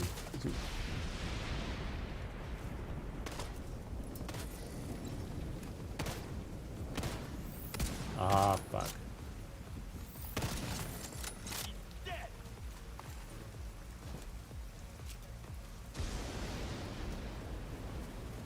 Who's this medic?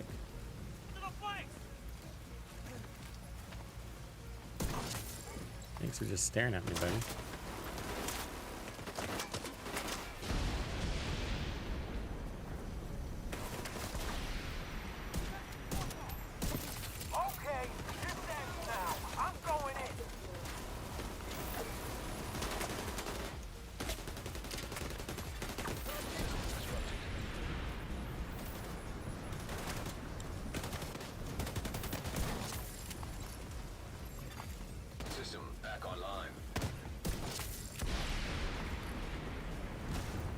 Where's the Chungus Among Us? There he is.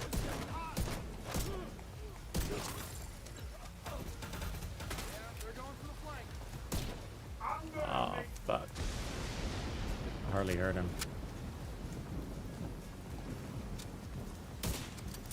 Who's your boss?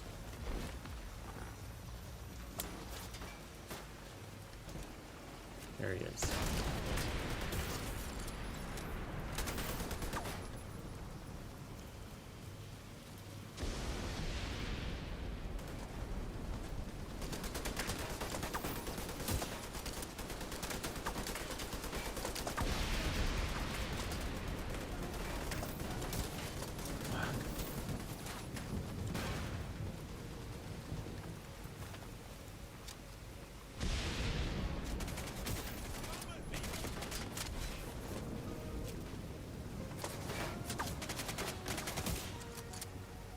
I like his armor. Black Tusk armor is cool looking. Oh, he's about to fucking heal. He did just heal.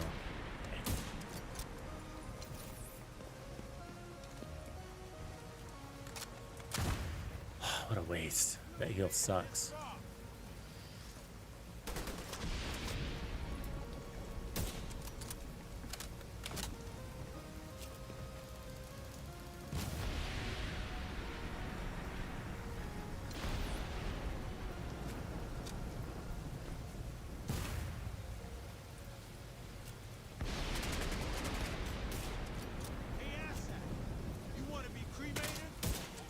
Oh, it's body shot. Sumner. Sumner. Is Chernenko secure? Sumner. Yeah, 42 is right, yeah. Flucky Toppy? I like your name. Fuck. You did it. I've got an extraction chopper inbound. Just need you to get Chernenko out of that chamber. I've never done that, degenerate. The Kenley College. I've heard that before. Yeah. Never experienced it for a resource run though. People say, you know, New York too, just in general, right?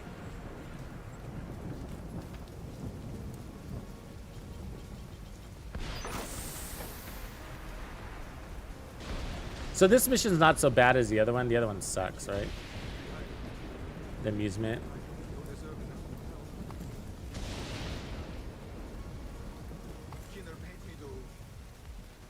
Thank you. I don't like this dude. Sitting in the box. Did you see that he flinched right as I meleeed him?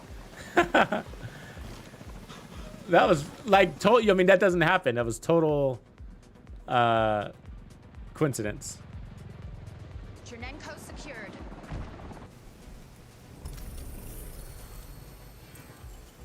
All right, so mission complete. So we're doing projects. Let's take a look at that. All right, so ballpark, name Black Tusk. So we need cleaners, which is what we're after next, and then Coney Island. All right.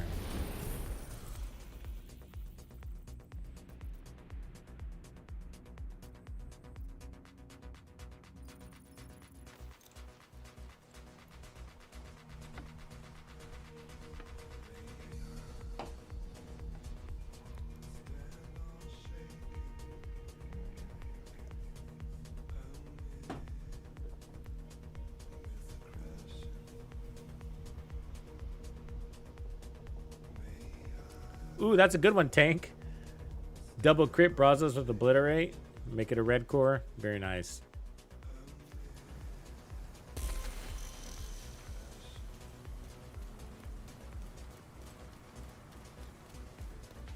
It's gonna make me do that. All right.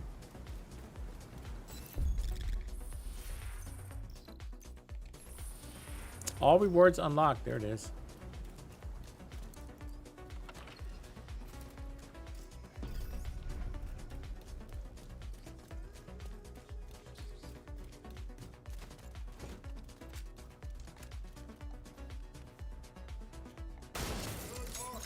Radio intercepted. Ma'am, division spotted by the arcade. Take care of it. I'm going after Keener, And the last thing I need is some other fucking agent in my way. Understood, man. Charge compromised. Oh, you fuckers just stole my headshot. Functioning. System reactivated.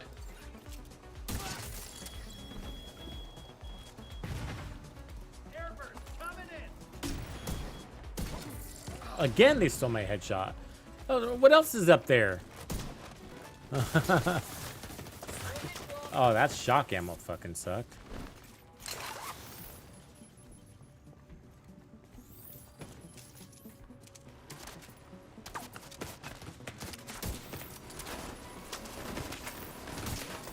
Really? They're fucking with me with that body flinch. Nobody wants to come out. Oh, and then I missed. Another body hit. See that? It's because their hands in front of their face and the body flinch is stealing it. See right there? Like I had a shot on her, but the body flinch. Another hand shot. You see? Fucking cheaters. I just don't think hand shots should be a thing in this game. Pretty sure my sniper's strong enough to go through somebody's hand.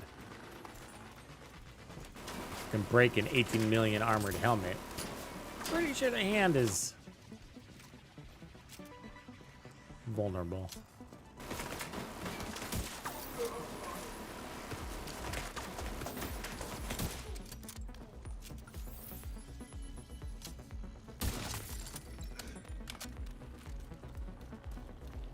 Agree to disagree, folks.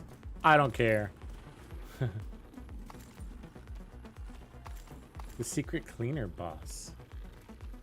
Ma'am, the division managed to extract Chernenko. We've lost the asset. How do you do We'll the retrieve secret him cleaner later. boss? Focus on Keener. What about I don't the deal, remember. man? I know it's. I've heard it's a thing. I know it's a thing. I've seen it, but I've never done it. I don't think.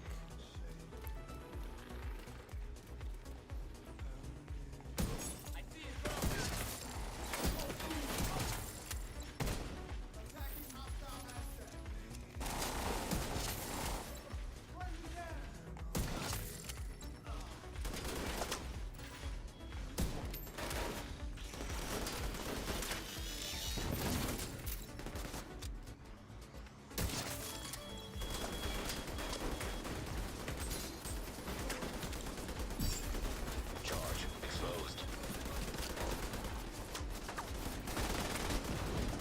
Fucking blind. Charge transfer activated. Body flinch, fuckers. It's all body flinch bullshit right there. Won't let me land my shot. And I need that drone operator down.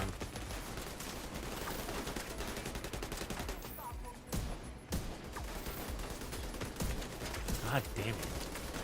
So annoyed right now. It's those tanks. They're fucking pinning me down.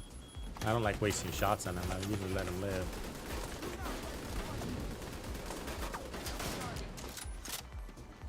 Oh my god, they're really fucking with me.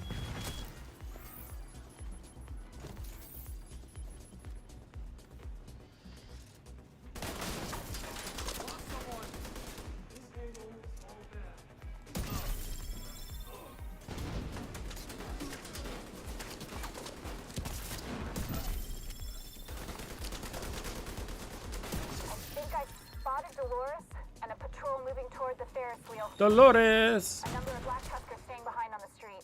Looks like a trap.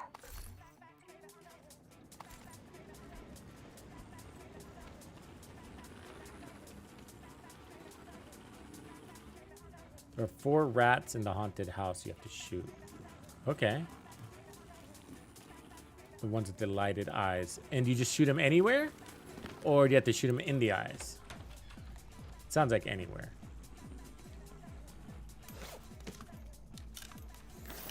Yeah, I had a girlfriend named Dolores. It was a past life.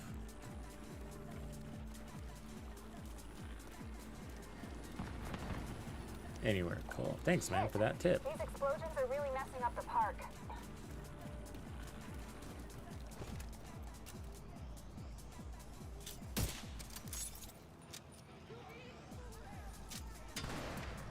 You didn't like that, buddy? Charge, you fuck. God, my nemesis doesn't detect me sometimes.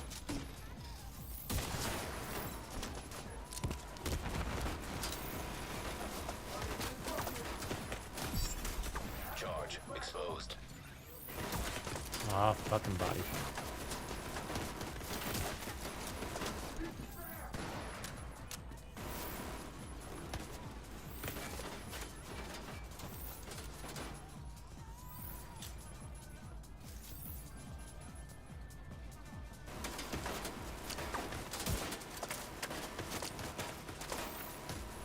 God, I can't get a clean shot with bouncing bullets.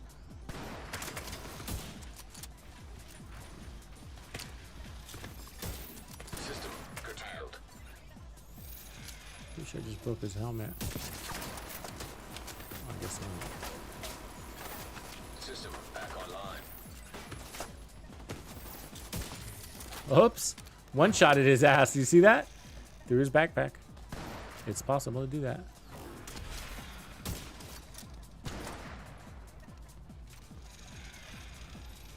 So his helmet was intact, and I shot him through his backpack. So there's little breaks in the armor plating that gets directly to the health. So if you can hit those points, then you can one-shot Chungas. They all have it, but it's not something you can count on doing. It tends to be an accident. This is painful. These guys should have all been dead.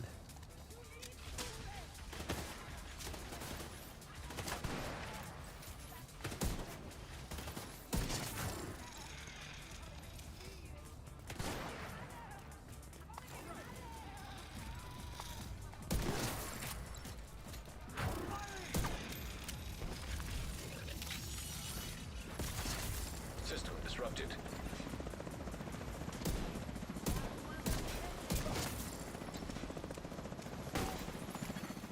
System restored.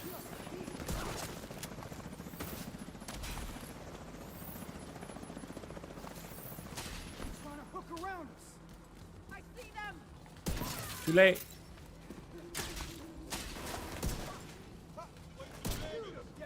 Hold on.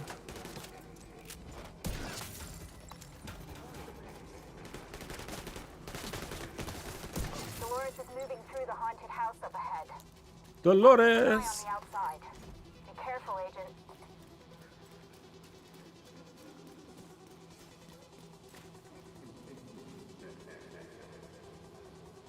Okay. So once I'm in the haunted house. Okay. Is that where I'm going? Is that where I am?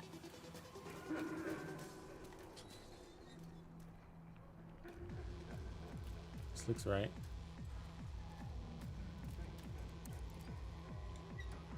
Yep, we're in a haunted house. Okay. Shoot the rats. All right. Let's do this.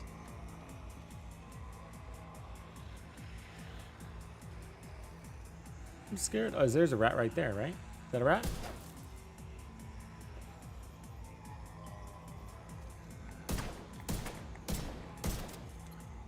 I don't know if that's it, but there's rats everywhere. It had lighted eyes.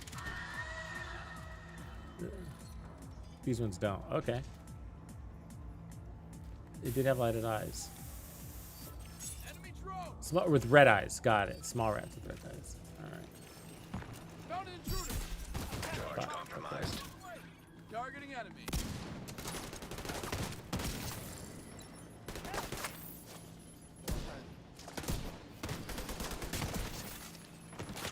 System curtailed.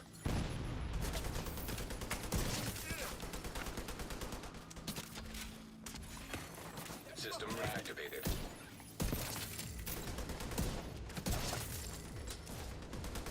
Taking out the drone. Let's tune this room. All right. This will be fun. First time for everything. Any something, I guess. Everything. Okay, there's a medic in here. I like this. I'm glad you guys told me. Okay, let me find this medic though. Well, I guess I'll take out the tank. What a nuisance. On the line.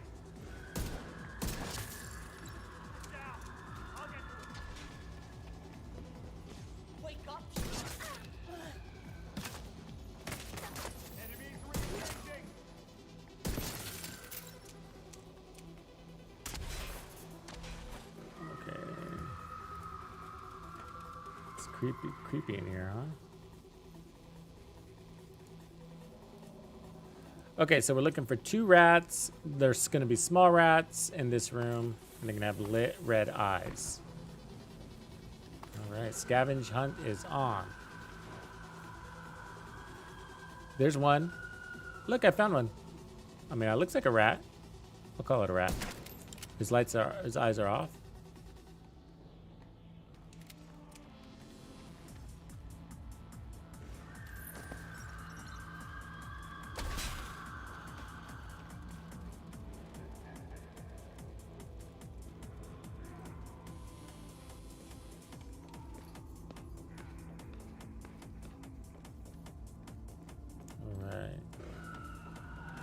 More rats.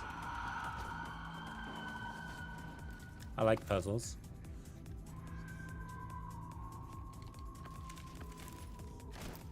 Looking for little beady red eyes.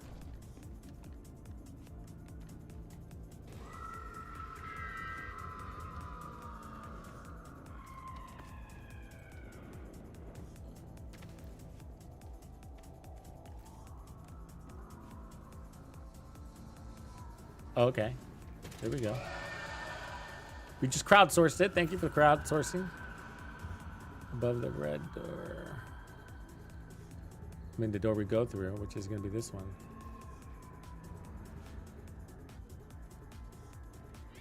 To the left.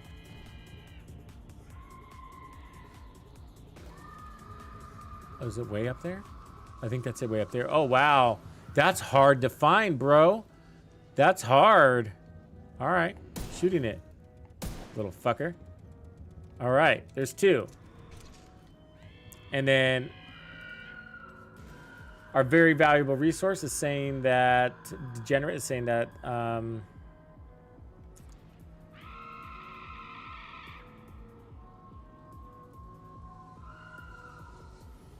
the second rat is, okay, the gear is going to be in the computer room in the corner next to the gearbox. All right.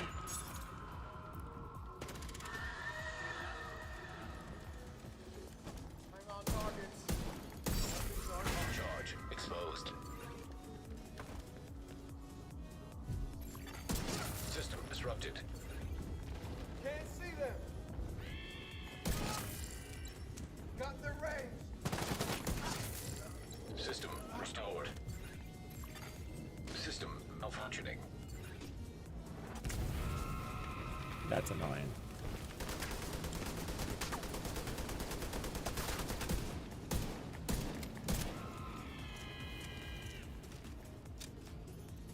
Roll is negative. I'll fix up the mini tank.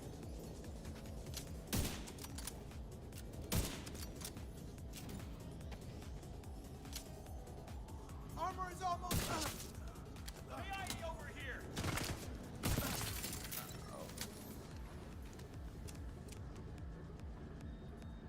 Right above me in the rafters. All right. That's sneaky, huh?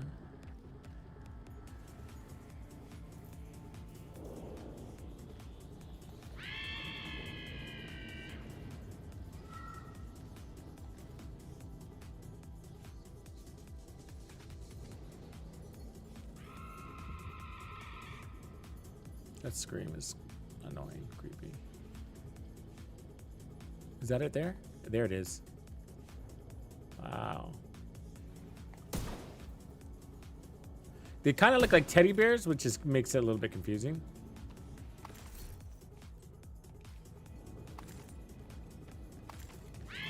Okay, and then the final one is in the computer room. Is that what we're saying? Is there only 3 or is there 4? I do not like you, lady.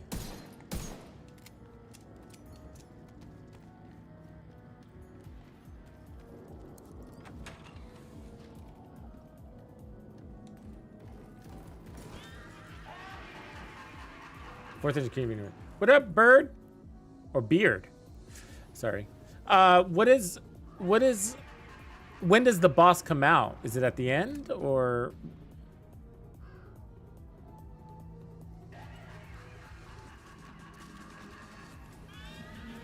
So here's a computer room.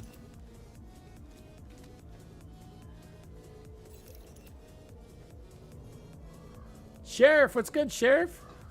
Good to see you. Okay, let's find the rat before we activate it. So right next to the gearbox. We said, oh, there it is. Wow.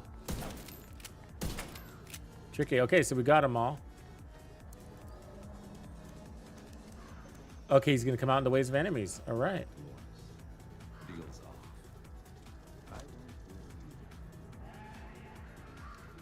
Oh, I'm excited.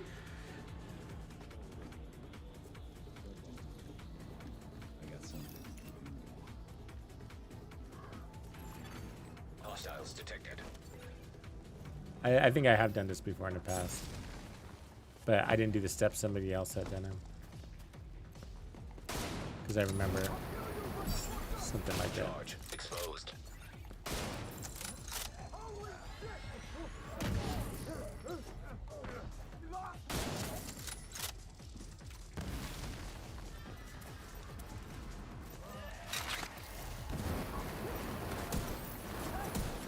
Fuck.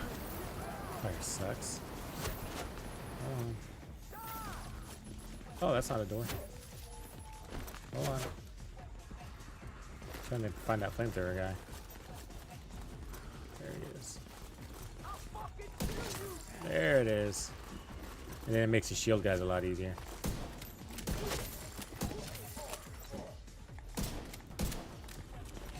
Except for that guy. Because he's fucking Michael Jackson jukester. Hold on, you fuckface. Jesus H. Is it like a right type boss or what? I just spotted Dolores and a patrol on the boardwalk. Radigon. Oh, cool. There he is. Yay. You guys are awesome. Sir Radigan. He's not going to live long, though. Senor Radigon.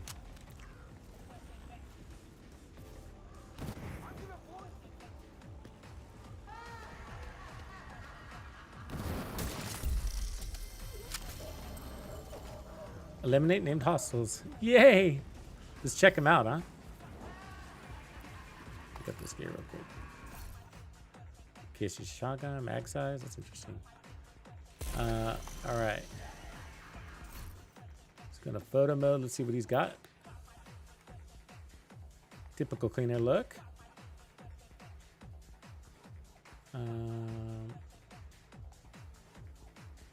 But I'm looking to see if he's got like the look of a rat face. No, just a normal looking dude.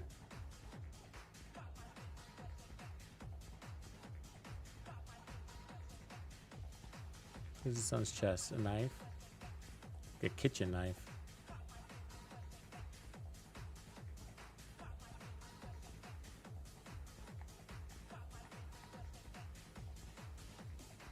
Huh. Teaching old dog new tricks, folks. Thank you. All right, where are we?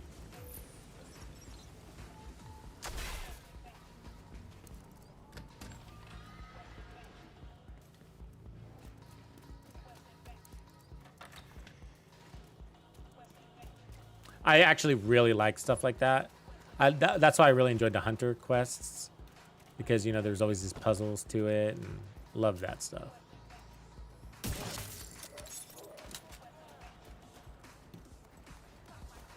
Like the mystery behind it. Agent charge. It kind of falls into that conspiracy theory stuff. Like, I love conspiracy theories. I love Bigfoot and who killed JFK and aliens and government conspiracy. I love that stuff.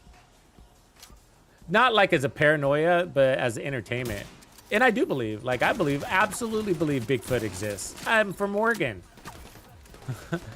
And, you know, I listen to some podcasts, you know, when I'm going to bed and stuff like that, and to some really, like, Bigfoot Society is one that I listen to, and they're on YouTube. And it's just this guy, but he interviews people that have had real life experiences, and they are damn convincing, bro.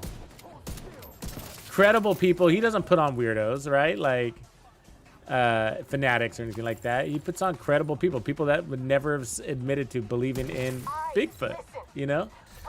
And they have real stories about their encounters. And a lot of course, Oregon's got quite a few, but in Texas and Tennessee, I mean, Bigfoot's everywhere.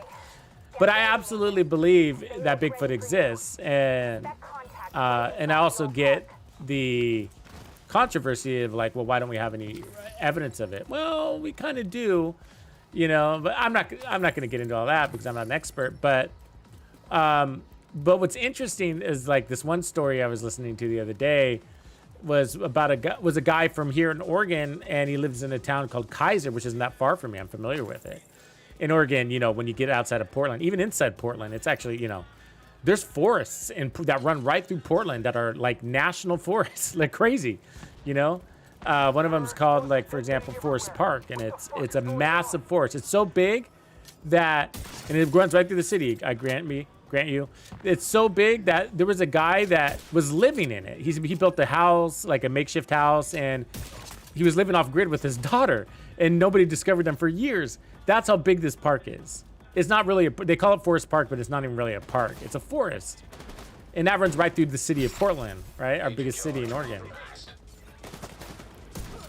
Oh, that was a body shot. Anyways, so Kaiser, so as you get further out there, it gets even more rural, right? We're pretty green. Pacific Northwest, Cascades, all that fun stuff. Kill them, dumbass! It's easy! Aim and pull the fucking trigger!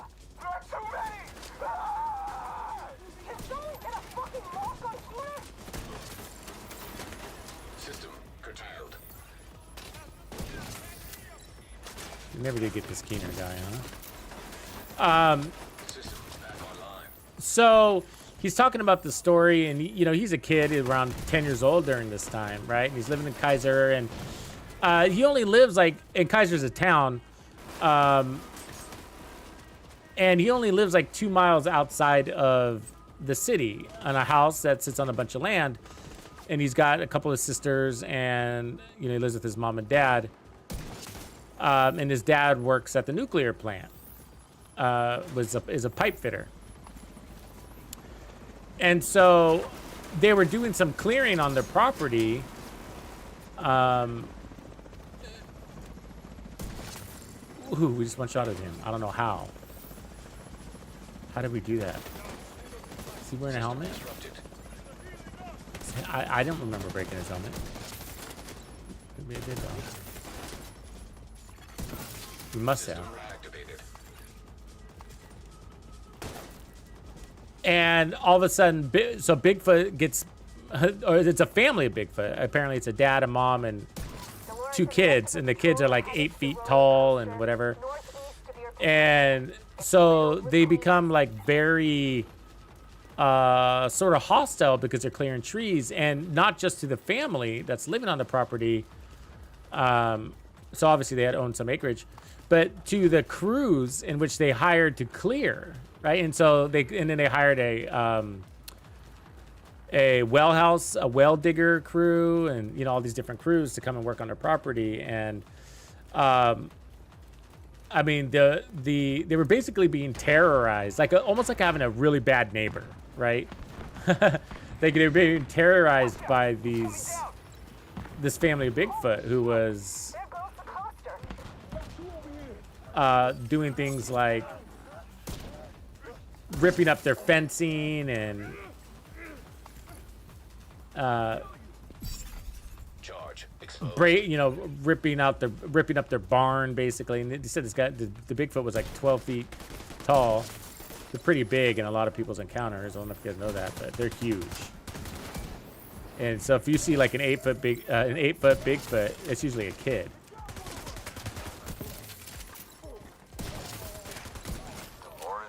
Anyways, the most interesting part of the story was all that.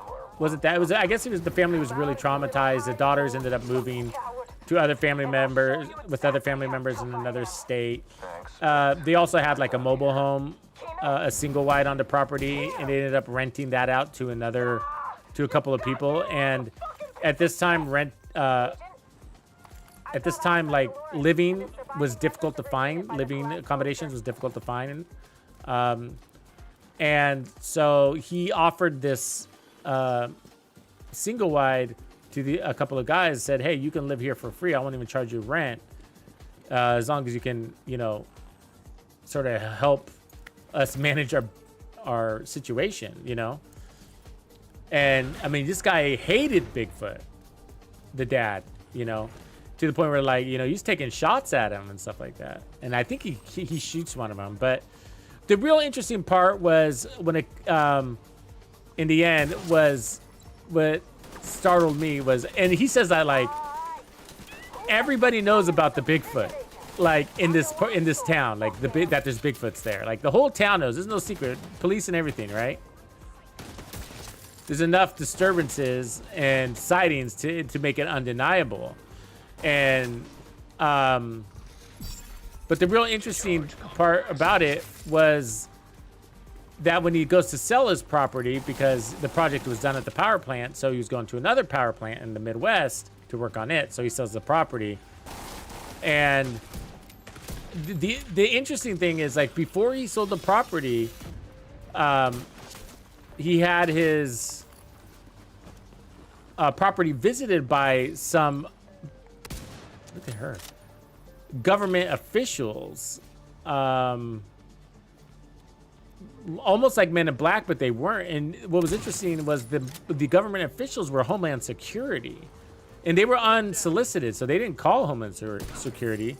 But Homeland Security basically came out and said, hey, try not to agitate these things. Don't do anything to kill them or harm them or anything like that, right? It was just like, it was like a courtesy call almost, you know? But there was no, like, interview or anything like that. It was just like, hey, you know, we realize you're having a Bigfoot problem. It's like they were completely aware of the situation, you know? And when he sells his property, guess who the buyer ends up being? The federal government, you know? And they're like, why would they want this timberless property, you know? No resources there, you know, 2 miles outside of Kaiser, there's nothing valuable about it, you know? It's not a government resource. But, and he didn't have any reasons. He didn't even care to speculate, the owner of the property, or who was the child at the time, right? He was a child at the time, but he mentions it, and I was just like, wow, that's just really weird. And a lot of people believe that the government absolutely knows about Bigfoot.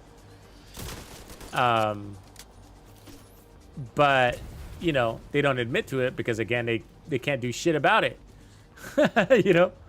But anyways, yeah, I love Bigfoot stories and stuff like that. They get me. You guys didn't know you were joining a Bigfoot channel, did you?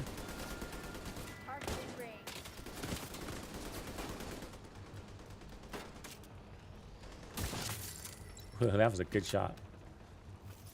Just saying. This tank is fucking bugging me out.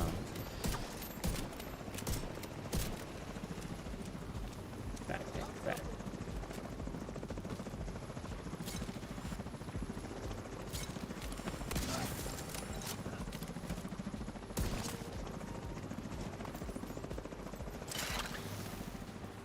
Alright, we just identified the tank. The tank engineer is there.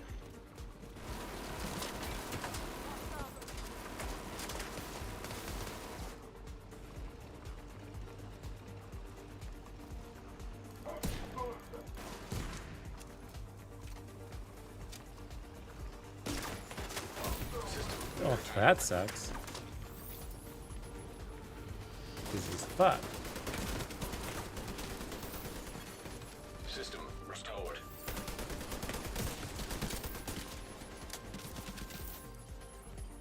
What now?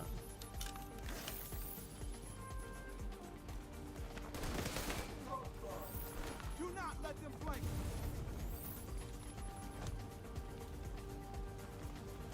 There he is. Fucking tank is.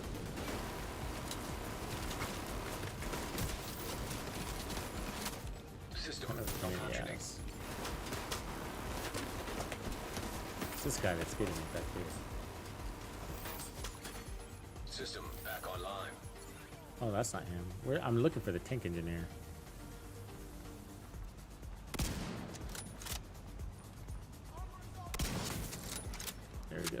Chunga. System curtailed.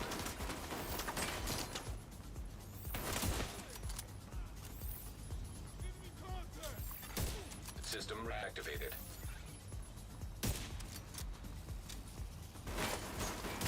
Ah, Functioning. come here, wobbles a lot.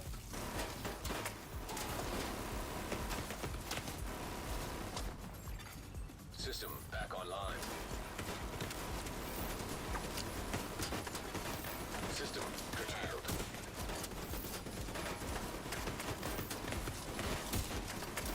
Fuck, how many times I gotta hit this guy in the head? System restored. Oh, that many times.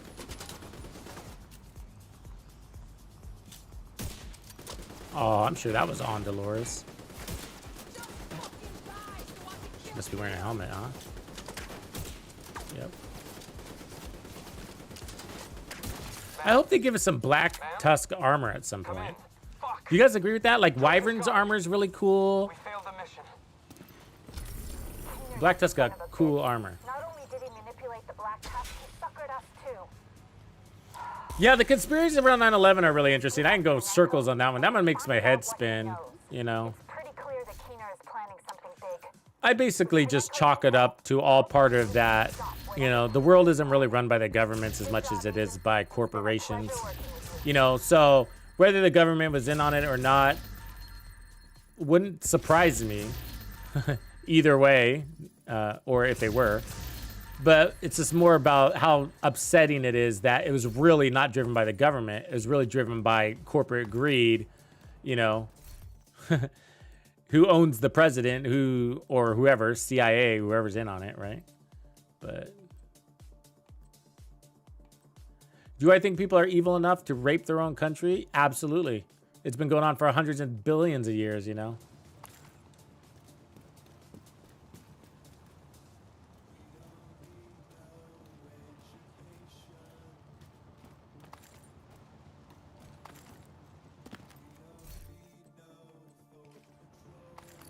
So yeah, those are more frustrating. You know, that conspiracy is more frustrating than it is more fun and hobby-like, right? But like aliens and stuff like that, like, you know, I just like, I'm baffled. I was asking a couple of people a couple of weeks ago. I was like, oh yeah, what do you guys think about aliens? What's your take on it? You know, and they were like, yeah, they exist. And I was shocked. I was shocked by these people saying that because these are people that are kind of like, you know, don't believe any of that crap. Aliens, Bigfoot, nothing, right? It's all like, oh, we must be crazy. And now it's like, if you don't believe in aliens, you're fucking crazy. You know what I mean? Like, because unlike Bigfoot, there's so much video evidence. Yeah, it's our new branding, Bigfoot Conspiracies. All right, let's see what we got to do next. Project. So it looks like we're headed to Outcasts, which we can do at the zoo. And then I need a couple of named cleaners, which maybe we can do. Oh, I hate that. See, the named cleaners thing ends up saying, hey, go to New York. And that's annoying, right? But yeah, we could try to do the control point. I mean, the Roosevelt Island. So I don't think I can go straight to, yeah, we got to go over to Washington, D.C. first. Yeah, Area 51. Super interesting. Like Skinwalker Ranch. Did you guys watch any of that series?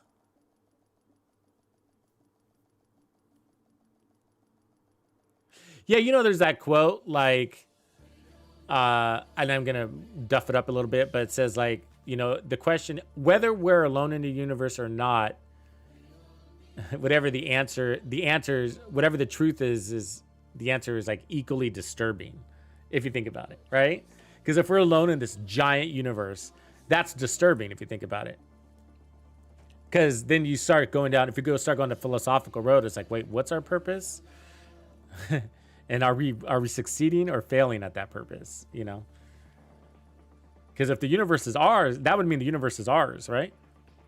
To establish, to conquer, or not conquer in a bad way, but to explore and to use as a resource or whatever. And we're not doing too good of a job at it. Or we're fighting over scraps, you know, off the table. every man up for himself. But okay, Manny National Zoo.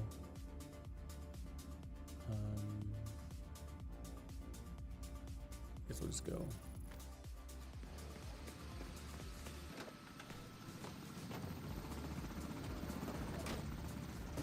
Yeah.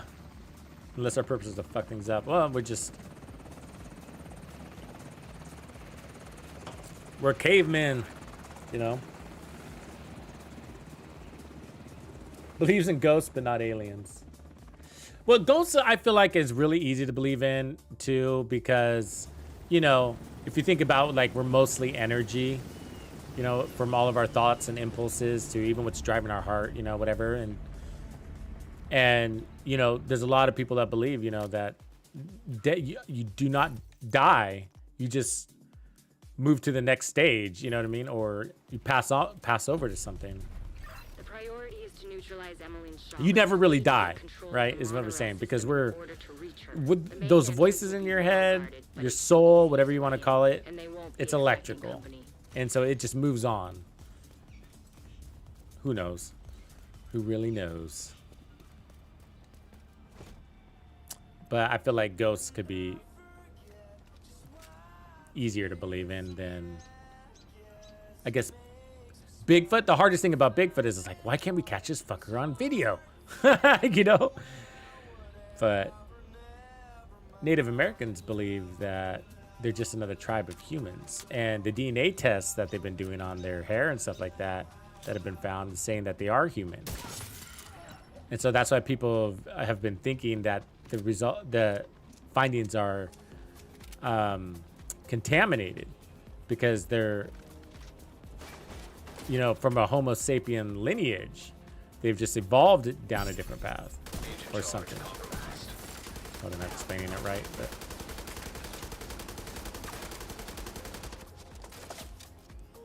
anyways.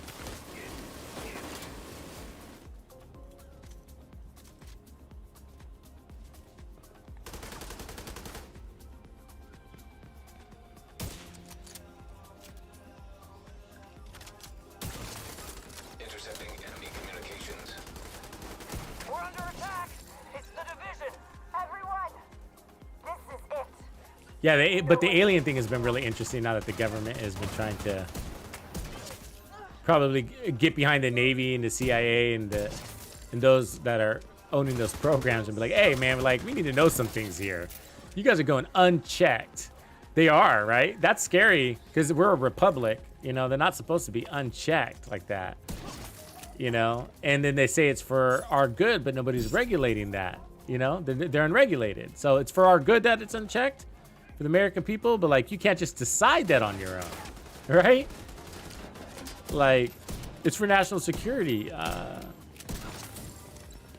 You know, about harnessing alien technology in our military and or whatever. But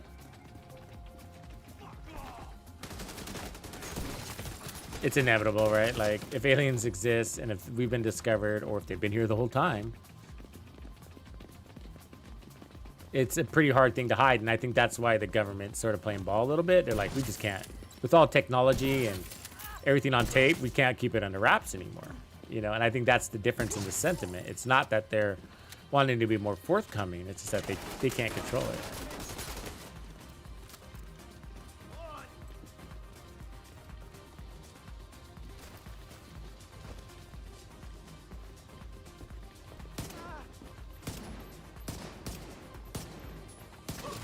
This thing is a little bit of a beast, huh?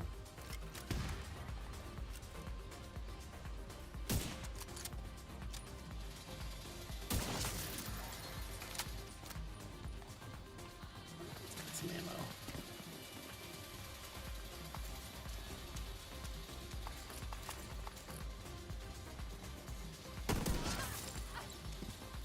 Thank you.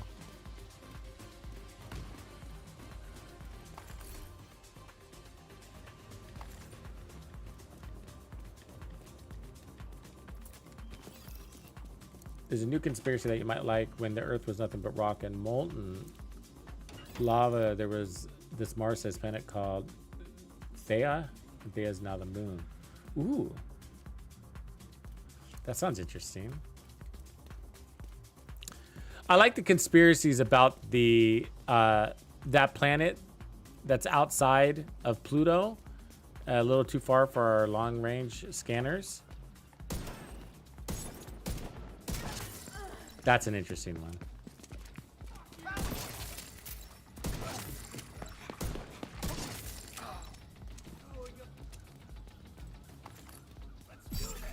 Charge compromised. Some people believe it's occupied. And maybe that's where the Anunnaki are from. Anunnaki. The lizard people. You don't know who they are.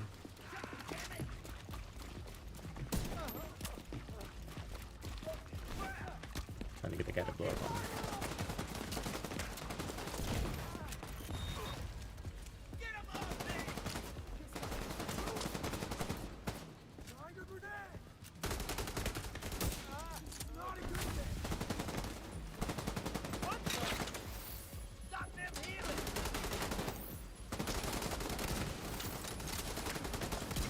Come on.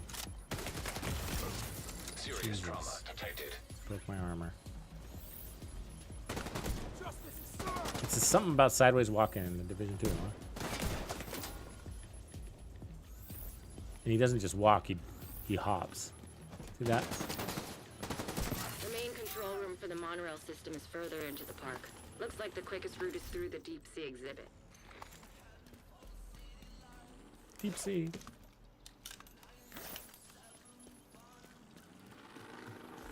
Might be called Planet X. Yeah.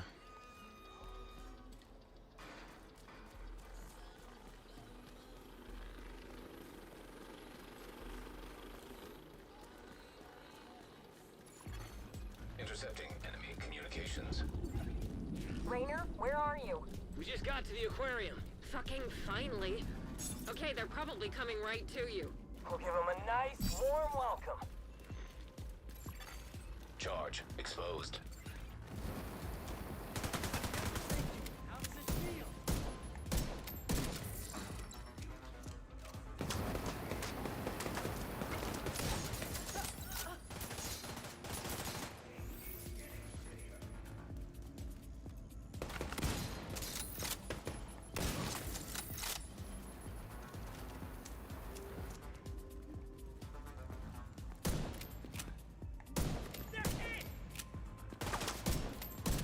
Jesus Christ.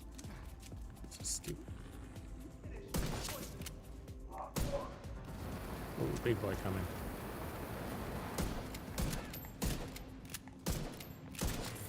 Oh, body shots. Fuck off.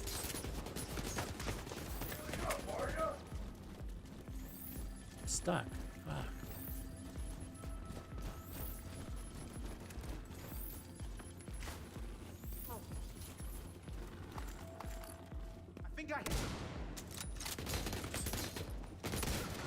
Ah, God, man, they keep robbing me. I hate body flinch in this game. It's like the most annoying thing ever in the Division 2.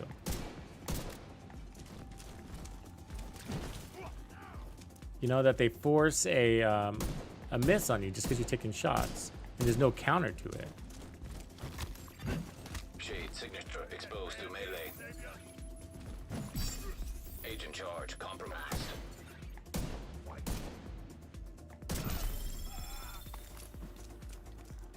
Rainer, what's your status? Rainer, come in!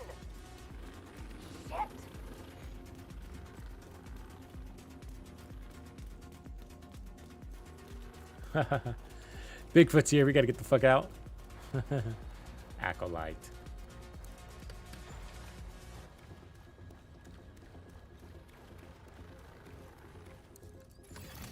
Low-level radio repeater detected. Pinpointing location. A repeater. The outcasts must be using it to boost the range of their comms. Taking that equipment offline will make it harder for them to coordinate against you.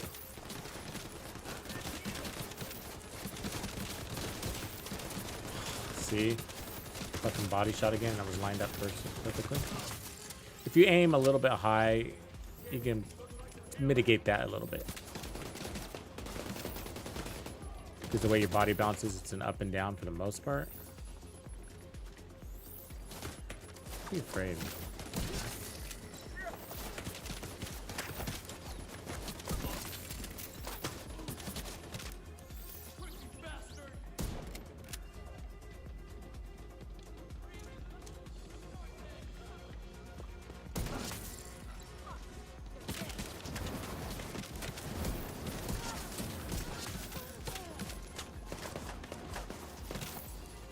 How the fuck did I get on fire?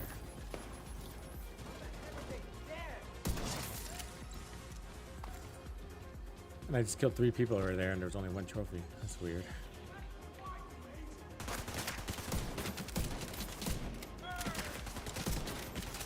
See all those misses? Dumb, right?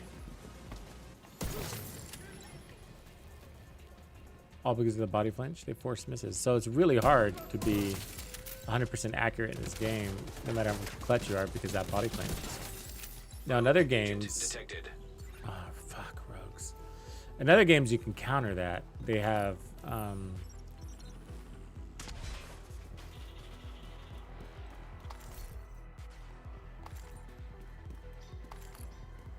anti-body flinch attachments and stuff like that.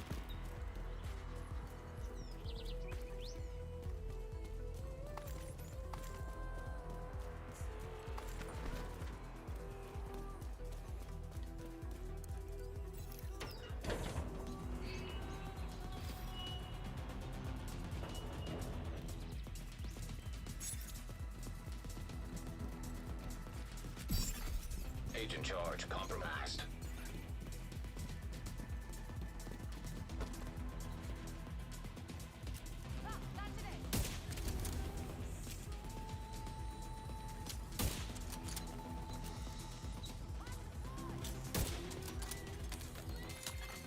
Hostile stinger hive detected.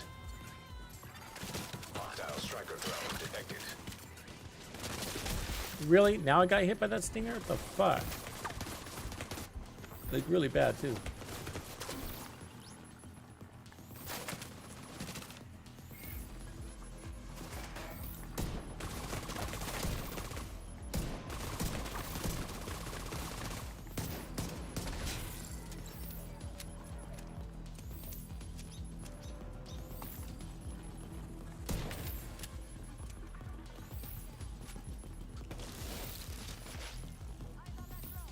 Fucking stinger hive is a very annoying place.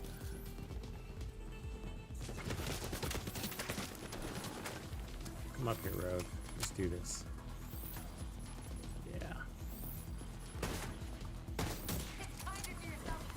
Fucking shitty cover over here. Boxes in my way.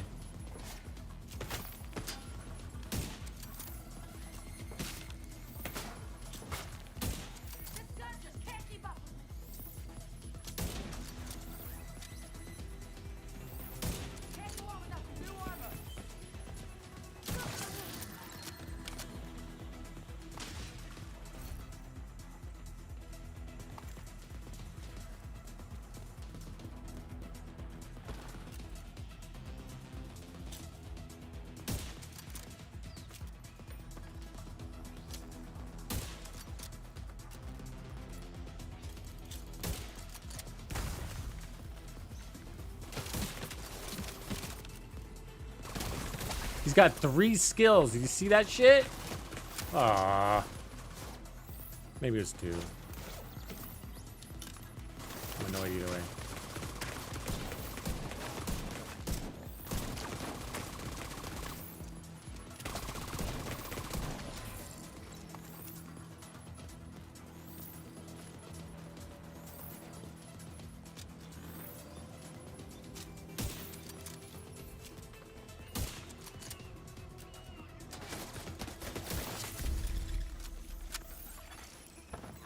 Agent eliminated.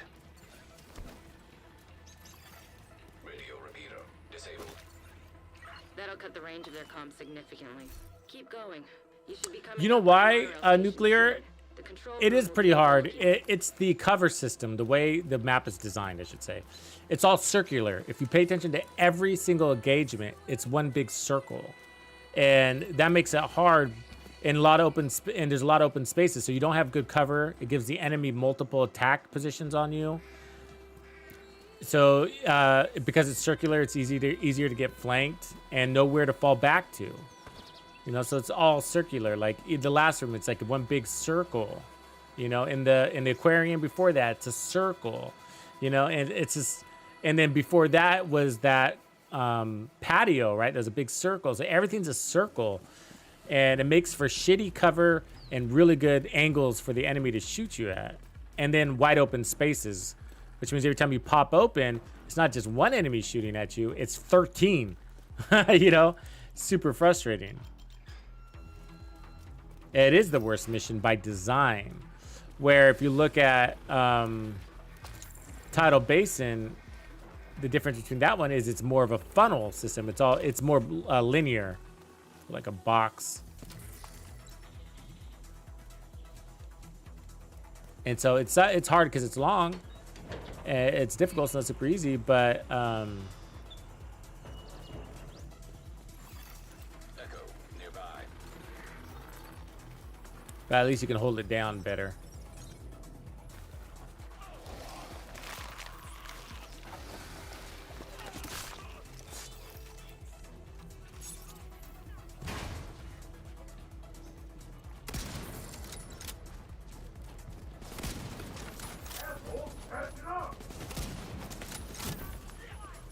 This is gonna suck.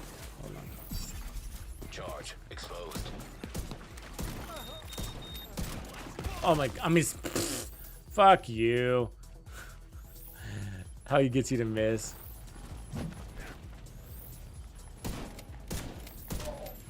That bullshit. I'm gonna kill that other guy too.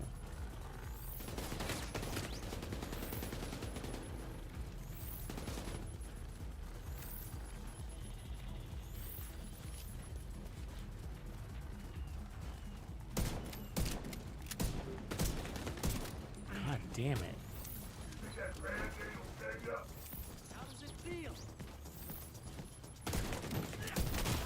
God damn it. Immediate medical assistance needed. This is so annoying right now. I know I should just kill that boss, but I want to kill that red guy.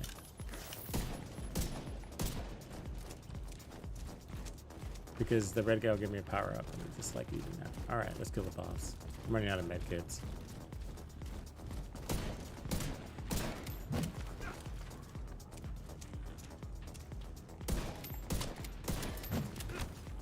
Really? You don't think I fucking know how to dive away from a boss with a hammer?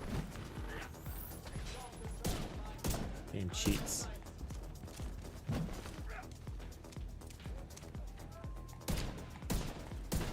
Another one of those dudes.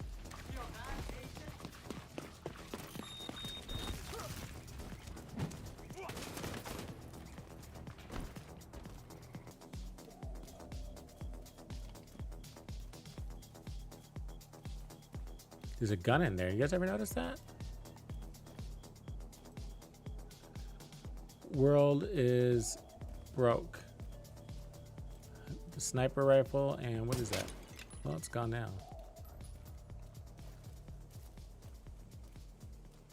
It's interesting. Okay, I never noticed that before. Let's see here.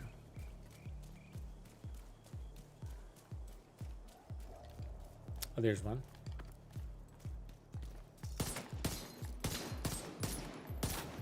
I'm just being thorough. I don't know how many shots this thing takes. Oh, do you have to break the glass all the way? I don't think I shot the other one. See, the glass broke. I don't think I shot the other ones good enough. Damn it. I suck. Okay, we're gonna have to go back to those other ones. I can explore this path just in case. So there's 5 and we've shot in 3, but I gotta go back.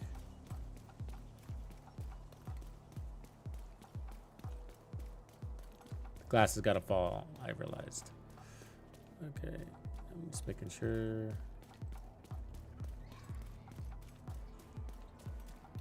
So we got one down. Here's the second one again. Oh, maybe the glass did fall for this one. Okay. So apparently we did do that one right. All right.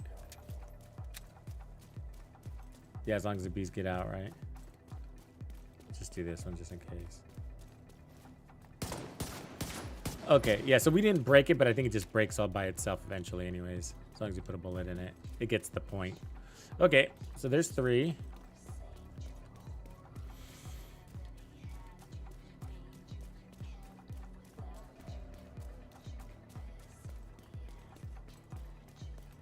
Okay, so we got the wolf den. What isn't this the wolf den too? Because I saw a wolf over there. What is that one? Let me read the sign over here. So,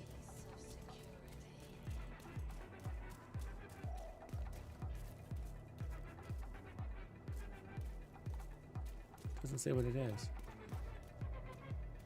Oh, it's not. It's these little animals. Meerkats. Okay. So that was the meerkats. So we got the one behind the wolf den. We got the meerkats. So I'm looking for the aviary then, huh? Looks like.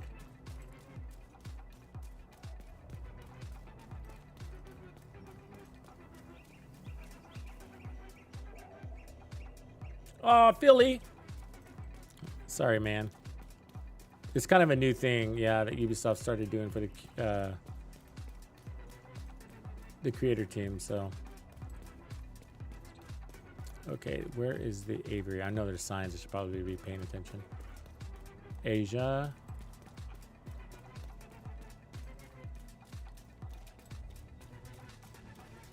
Poles. Entrance to the birdhouse. So do I have to go forward and then come back? I'm guessing that's what I gotta do. Or is it next to the aviary, he said? Maybe it's this way.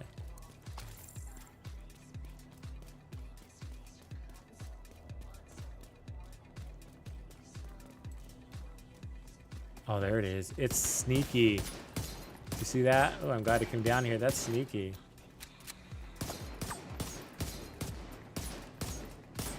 These are out. So that's 4. So I think then. Okay, we just got that one. Thanks, Hunter. So there's one we're missing. So that's, he said 2 by the aviary. That's 1. Maybe I need to come downstairs this way.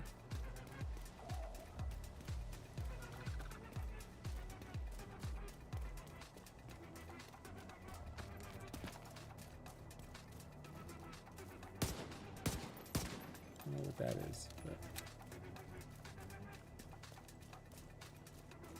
we're obviously sneaky with these things, huh?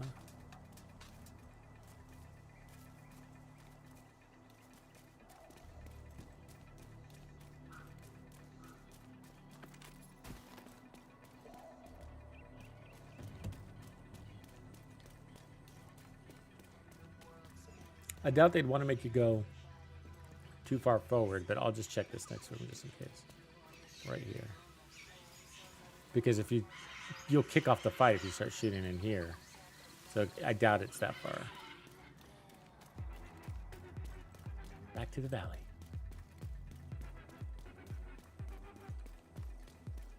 Are these stairs? Okay.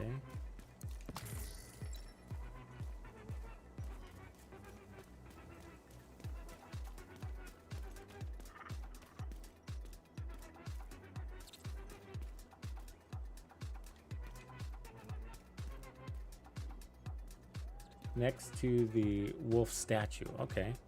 Thanks. This one, huh? Is it hiding in plain sight?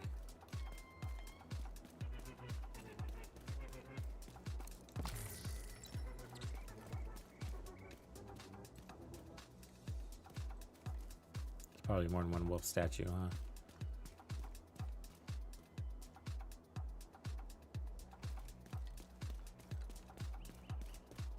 Sorry if I'm boring you. Oh, there it is. Sneaky! Okay, so I'm going to shoot this, and then what?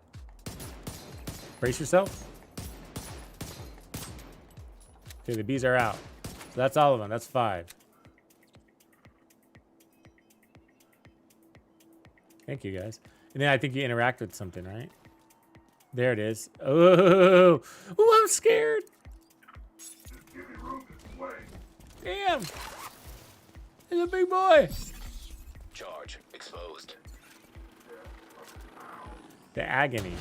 Oh, shit. He's got a missile. You guys didn't tell me that. He just fucking hit me with a rocket to the face. I was standing there in the open thinking he had an axe. Hostile stinger hive detected. And he's got a stinger hive. God damn it.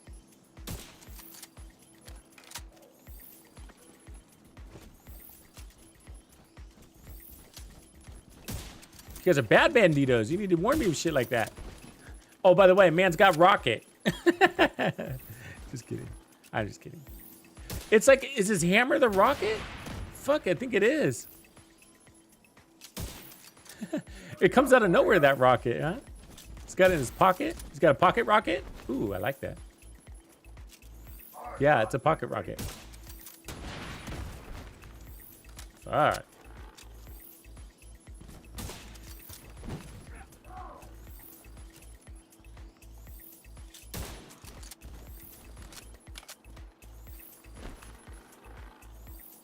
Oh, my fucking gun's not registering that. I wasn't charging.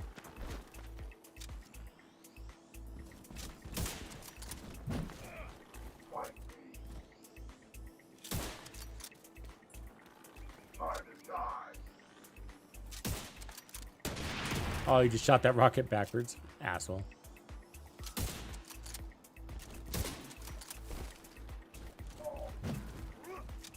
You could obviously come at him with a shotgun. It'd be a lot easier.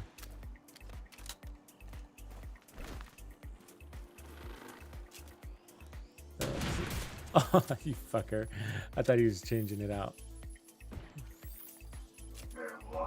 Got a big head, dude. All right. Now that we got that out of the way.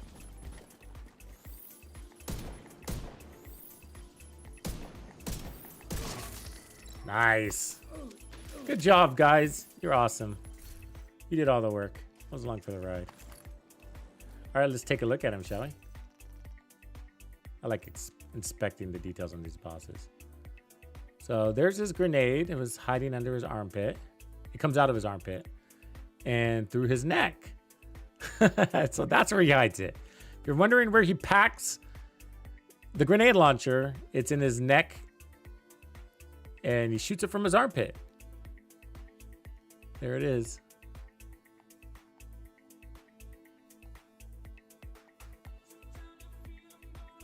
I like his backpack. I actually want that backpack. Caution tape all over it. Yeah, he's kind of a cool looking boss. Cooler than the cleaner boss.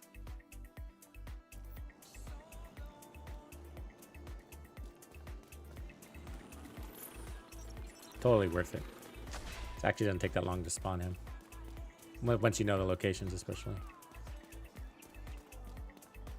We need more shit like that in the game, huh?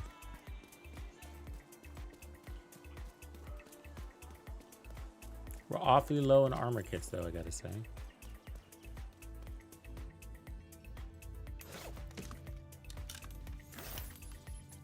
And we're glitched, making it an even better situation. See if we can survive.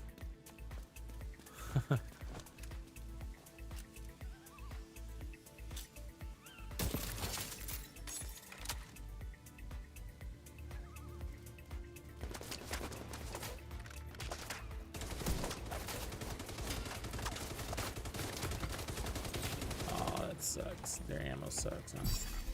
Charge compromised. Charge transfer activated.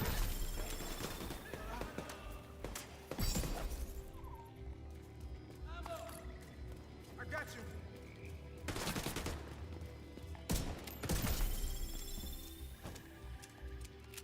Stuck.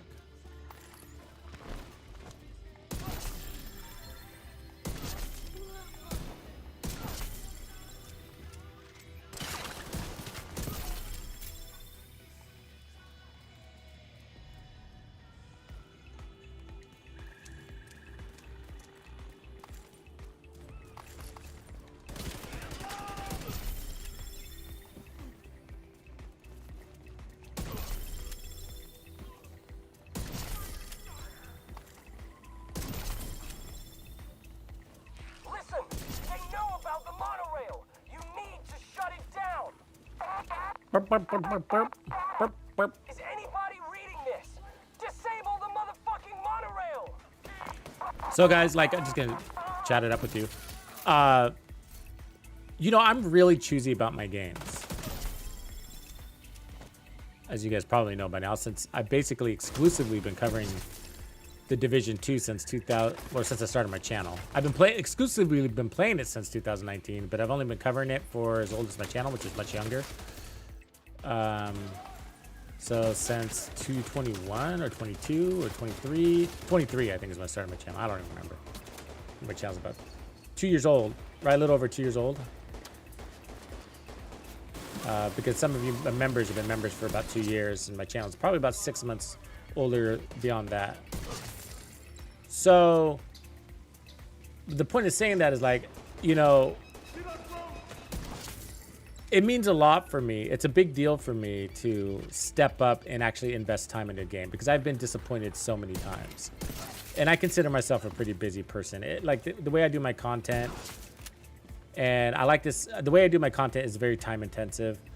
And on top of that, when I'm not doing that, I like to spend my time with the community, and this is the way I do it. You know, so you won't, obviously you don't see me chatting it up in Discord too much, and or any side conversations going on a heck of a lot. And that's just because, you know, time unfortunately is something I'm limited on. So the best way I could connect with the community is through live streams, which is why I try to do it as regularly as possible. And, you know, for the most part, I'm streaming 6 days a week. And when I don't stream 6 days a week, it's rare. It happens though, of course. That should be the place. And so, you know, when I consider a game like X Defiant or whatever, it's a big deal. And I get let down, you know, by some of these games. And it doesn't mean I'm not going to try them, but when I find a good one, I know, you know, I usually know within the first several hours. And, you know, we tried Avatar. I tried Avatar. It was a flop, you know, Avatar was a flop. And not necessarily as a bad game, but it just wasn't a game for me. Does that make sense? And like, and it makes me wonder about Far Cry, because I've always liked the idea of Far Cry, and Far Cry 6 was really interesting to me, and I never played it. But now that I've seen the realities of Avatar, and everybody kept comparing it to Far Cry, it made me wondering, like, would I also not like Far Cry?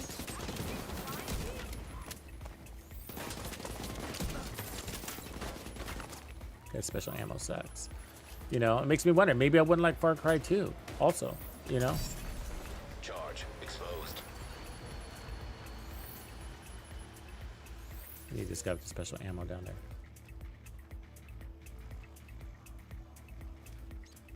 Because he hits me with one bullet and I can't shoot.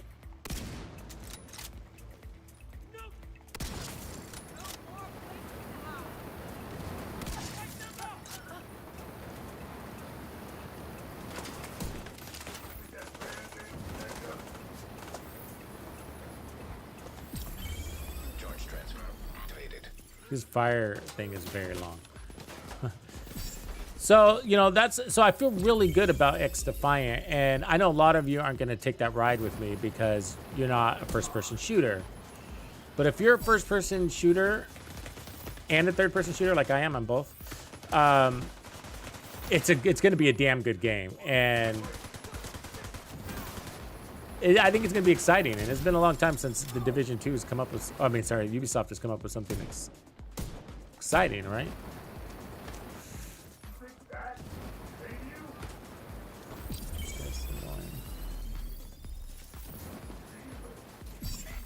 Charge compromised. Fucking body shot, body flinching crap. So I'm genuinely excited. You know, I'm genuinely excited to play that game and share my experiences with it, with you. But I'm also excited to see what these other games are about. You know, one of them being this First Descendant. That's the one that's closest to us. And it's also free, making it very convenient.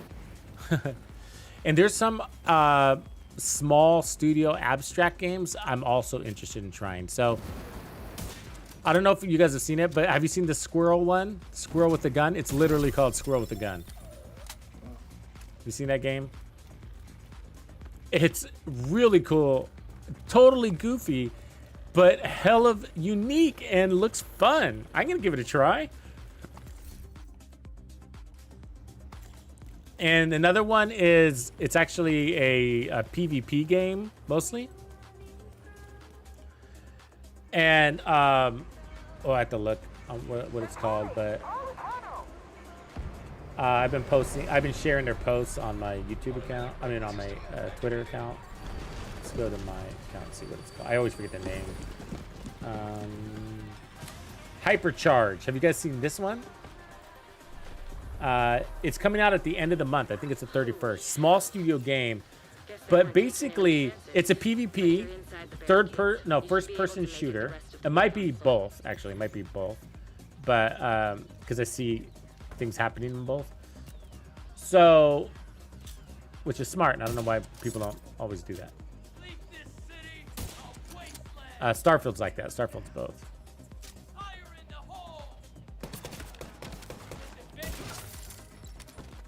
So Hypercharge, if you haven't seen it, I totally want to try it. And I reached out to them and saying, hey, you know, I cover games. I would love to cover your game to give it a try and see if it's something that me and my community would like.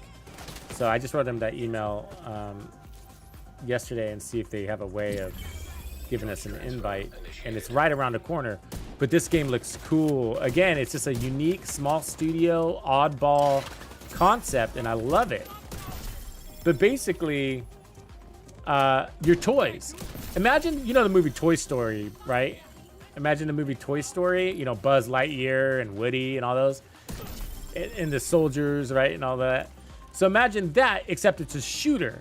And those toys are your character. And your gun, you know what I mean? So how cool is that? So you can basically, and they're not Disney, it's not Disney. They're like, you know, unique characters, right? Unique toys. But you're a box toy that's basically alive. That's your avatar, and you're going around and doing these objectives, PvP and PvE. So it looks pretty neat. Yeah, like the movie Small Soldiers, basically, except it's multiple types of characters. Yeah, like the movie Small Soldiers. Yeah. Charge compromised. We have the aliens and yeah, or the Gorgonites. I can't believe I remember that name. The Gorgonites, the Gorgies. Absolutely, that's exactly what it is. And like, so you got these activities, and like, I mean, these, what do you call them? Challenges or tasks. We have to like replace the battery in something. So you're carrying around this giant Duracell. It's about the same size as you know, kind of thing. But it looks so fun, and that's just the kind of unique shit that we need. You know, so Squirrel with the Gun and Hypercharge, I'm going to bring to you guys' attention. I don't think they're nothing that's going to replace the Division 2. These are probably one-offs, you know, probably, if they even make it. Who knows? Maybe they're crap, right? But just unique where it's like, and hopefully they're not charging a lot of money. Hopefully some of them are even free. But, you know, small studios have different luxuries, right? And what they can afford to do. But if I can get them to give me the game for free, and then I cover it and say, yeah, this one's worth paying for. Look, I'd pay for it now that I have it and I've tried it. Obviously, we can watch other people's, what do you call it? The developers' gameplay reviews too. But let's see if my armor's fixed now. Nope, still glitched.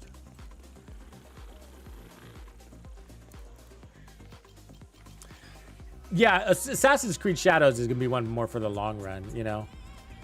But and again, like, I'm not one to play multiple games. Actually, I was just saying that the other night on the stream. Like, I'm really choosy on my games because I usually just pick one. I mean, even two is a thing that I don't do, but because this is my job, I do, or I want to. And the only reason why we haven't is because developers suck. Obviously, COVID and all that shit too. But that impacted a lot of deadlines. But we keep trying. We're trying. I look and, you know, I know what I like. I know what you guys like. Obviously, I can't please everybody, but...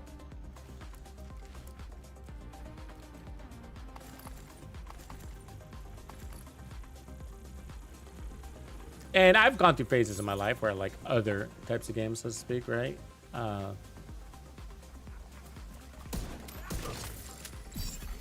Charge exposed.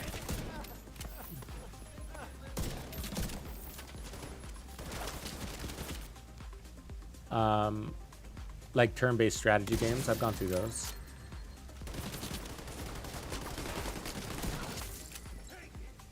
Phases, but that was a long time ago. Fucking guys, ammo sucks.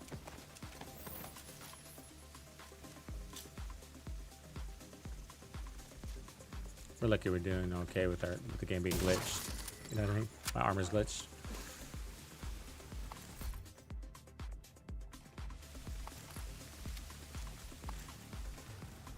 Yeah, you're playing X Defiant now too. Like, yeah, I'm at level 7 and I'm sold, man. I'm at X Defiant character progression, player progression. I'm only on level 7, and man, I'm sold. Like, yeah, it's a great game. The devs have been pretty responsive. I'm keeping a close eye on that though, because I've seen in so many games the devs are really forthcoming early on and then they disappear. So, but part of the excitement is because the devs are communicating, because there's excitement from the devs and we can feel it, and that's contributing.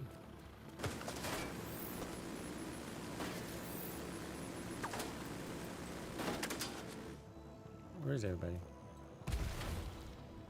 Oh, there they are. I skipped the kill these dudes first part.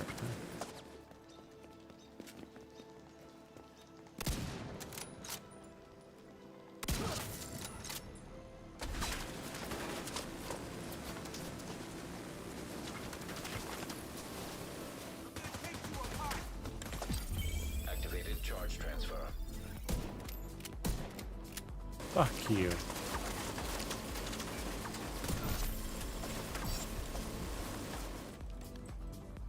Get close to us because he's gonna drop a key.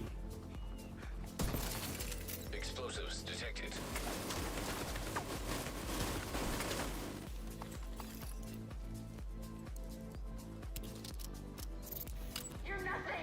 But yeah, some of these oddball games look really fun, and I'm not really into that many oddball games, but they were unique enough where I was like, yeah, I could enjoy that.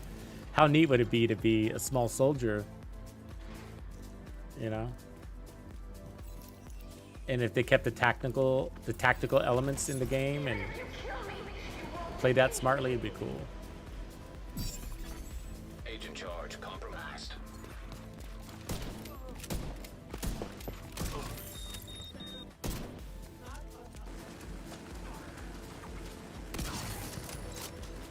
Key.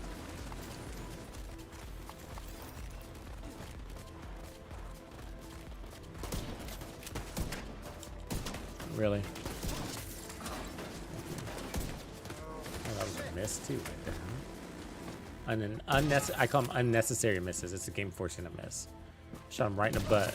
But because I was taking damage from the turret, it was like, nah, we're gonna take that shot away from you. Not gonna let you have it. Damn you, game.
Fuck. Where did she get a flamethrower?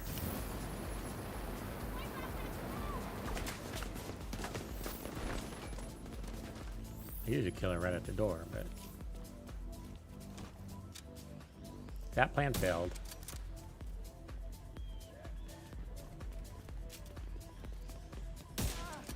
Really? I'm telling you.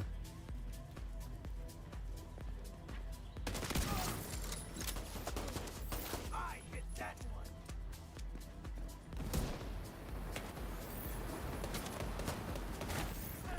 one. Fucker, in my way.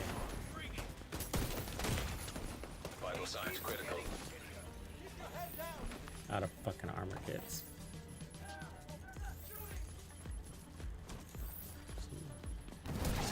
There it is.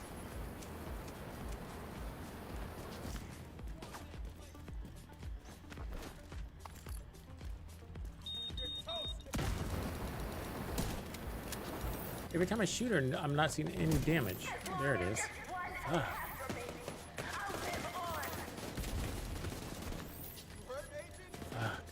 The special ammo is nuts.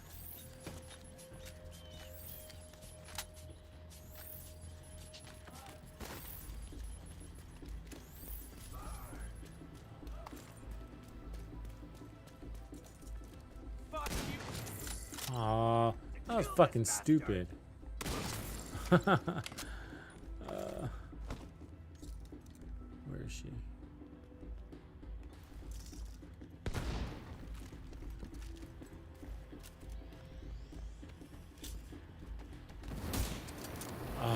Immune? Why is she immune? Wait, why was she immune? Initiated. Charge exposed. Am I missing something? Like,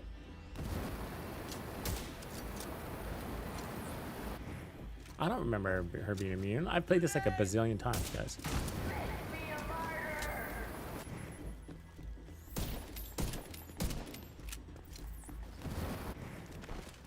Getting tired of this, huh?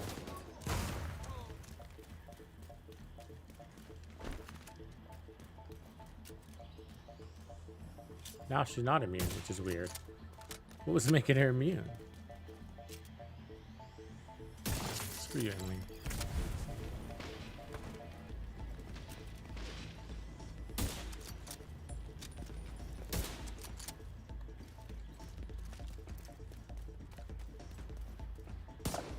Oh great, my drone's in the way.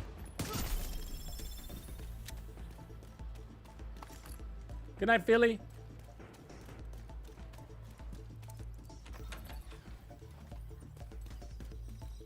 Oh, Baja, I didn't see your question. I just saw it. My gaming background, I've always been partial to tactical shooters. And cooperative gameplay is always, I think, been first to what's exciting for me in any game. Even going way back, you know, as a kid. So like Gears of War and Killing her won't end the outcasts. what are the games that I liked growing up? But without her to hold them together, they're gonna start to unravel. Fucking waste. I remember when it comes to Tom Clancy, it was like Rainbow Six. I love those games. Ghost Recon, loved it. That's what got me into Division 2, was Ghost Recon. Because I was like, hey, that Tom Clancy Ghost Recon was pretty good. That Rainbow Six is pretty good. And so I just started going down the Tom Clancy road, you know, and that's what sold me into the Division and the Division 2. And the Division obviously got me into Division 2. And I liked it, and I got bored, and I left the game, but I liked it enough to give Division 2 a try. And I did. Loved it. But first person, third person's never really bothered me. I like third person because I like to see the graphics of my whole character. But yeah, you know, did tons of PvP on all of those games. Even Gears of War. But, you know, I go way back before we had landlines, right? And so there was no online gaming. So cooperative was split screen. PvP was split screen. Loved fighting games. Loved fighting games. Dead or Alive was really fun. Love that. All the Mortal Kombats, but mostly Dead or Alive more than Mortal Kombat. And I'm sure there was other games that I was playing too down that avenue. But I've never been an obscure game. I've usually triple A titles for the most part. Mostly because you used to have to pay $50, $60 for a game or whatever. And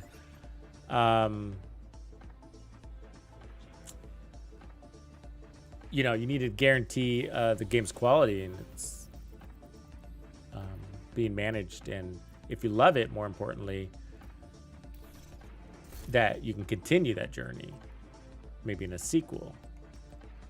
So that's why I always look towards big titles. But it took a while to get Battlefield. Like Battlefield, I remember up front might have been PC only for the longest time, I think. But got into Battlefield eventually, and Battlefield 4 might have been my first and my last, but whatever it was, I spent a lot of time in there. And then I got into 2042, and that was just a bad game, so I didn't spend. I mean, what a waste of money.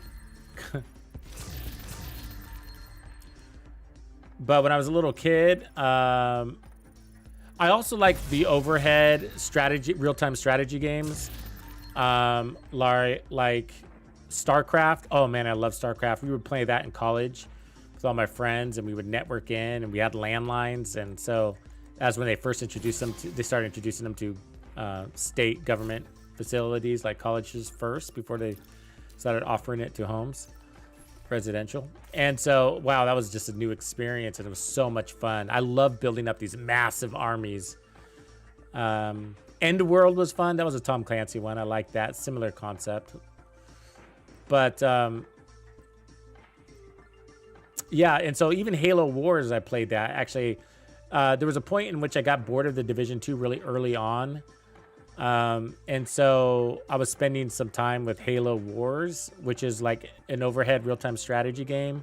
Kind of pick your general or faction, and then it gives you the ability to build tanks. And I mean, I love tech, right? Military tech, tanks and Apaches and whatever. And so ground units and finding that combination, and I like that total domination, map domination thing. So I'd find the most difficult map and go up against 3 legendary difficult enemies, and you know, and I wasn't a rusher. You know, there's the rusher tactics where you could go in with a small amount of soldiers and just blitz them, like, and finish the game and then like a speed run concept. But that wasn't fun for me. I wanted long battles. I wanted long, drawn out battles. I wanted to build up my artillery barrage, you know, whatever it was, whatever it is. And so, yeah, I enjoy those games. And so Starfield brings all of the elements together, which is why I like it. So we just need named cleaners, 3 of those. Oh, I don't know if I want to do the Roosevelt Island just for 3 named cleaners. But how else are we going to do it, huh? Besides going to New York. But I think that's faster, because a control point will give me 2. And then, so 2 control points. Oh, it sucks. All right. Let's go to New York. That's just going to be faster than Roosevelt Island.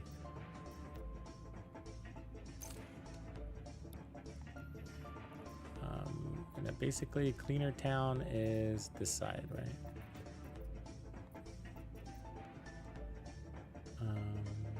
Yeah, there's Brooklyn Bridge control point, I think. Oh yeah, I could do the bounty as the last one. That's a good idea.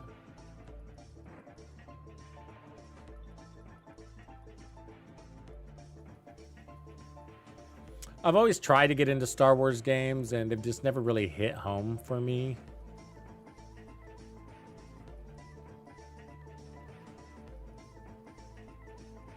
I want like Star Wars to be like the Division 2, basically. Give me the Division 2, and we go break into a first order stronghold and fight waves of elite stormtroopers. I mean, I would love that.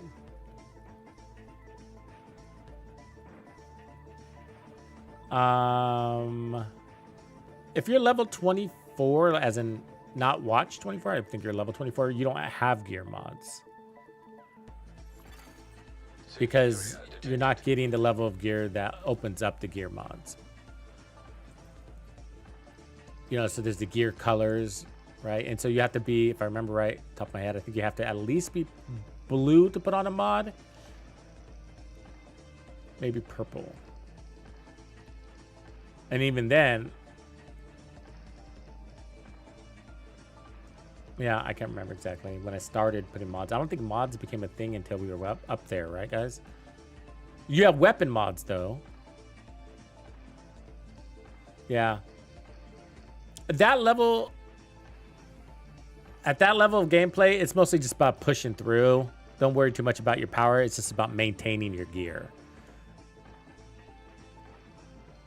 But I don't even think they make mods that low, actually. I think its mods are level 30 and higher.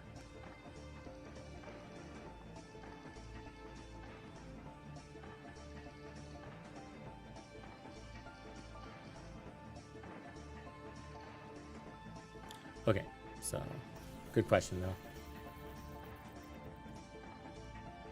I myself have to try to remember. We just did a bunch of new character runs to help me refresh your guys' experience down there and what you guys go through. But yeah, the easy thing to explain it is just keep leveling up to 30 and just keep your gear maintained to your current level as best you can.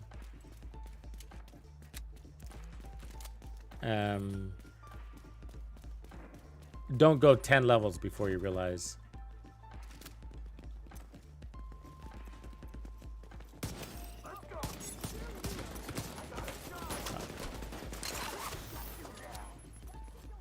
Don't have any ammo. I should have just stood there for a while.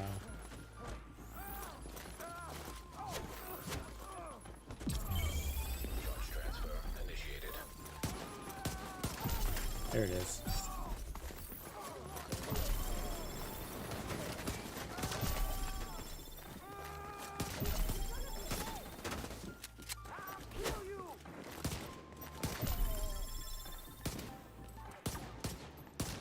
Fuck. How did that not die? Detected. Hostile supply convoy. Heavily armed. I don't have that yet.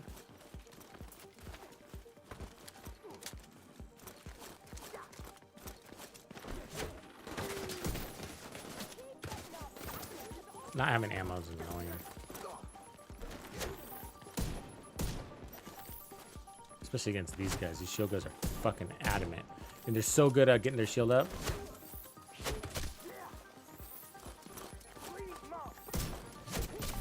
There it is. Oh, what just happened? I had a headshot kill. Like, why didn't I have determined? I lost my determined? Should have died. Like, you can shoot his shield with determined and you would die.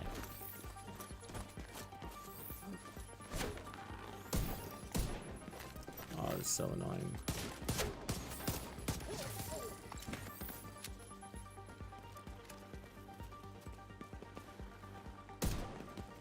Like again.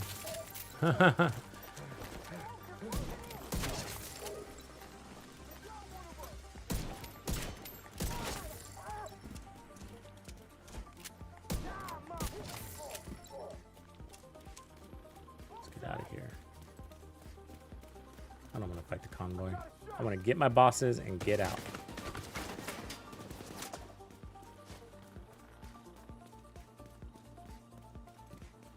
Is it level 15 and up? Might be. That might be right.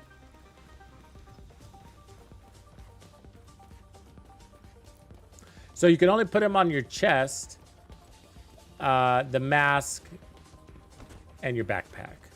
And then so from there, you got to make sure your gear is the right color to do that. And I think it's blue, purple, and gold.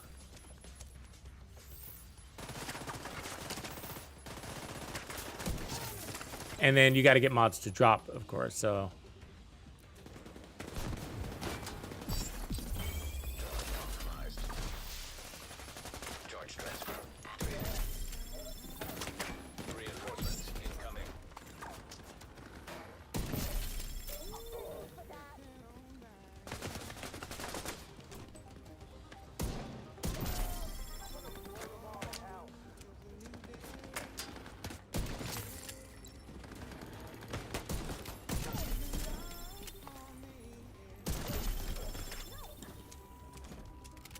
is why I don't go to New York, right? Because they're annoying. It's all about annoying fucking NPCs.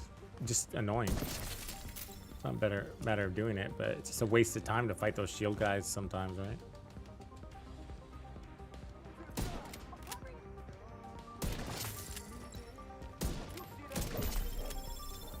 Like, especially when you're farming XP or something, you want to go for what's conducive to going fast.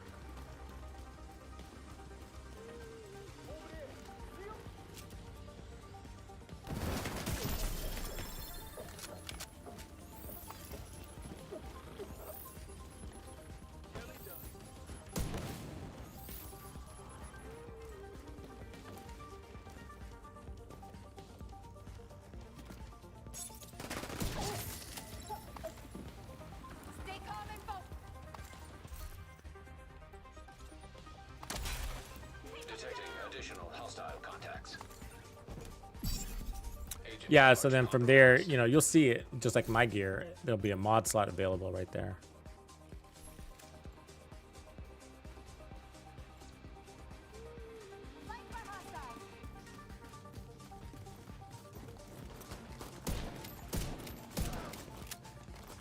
Find out.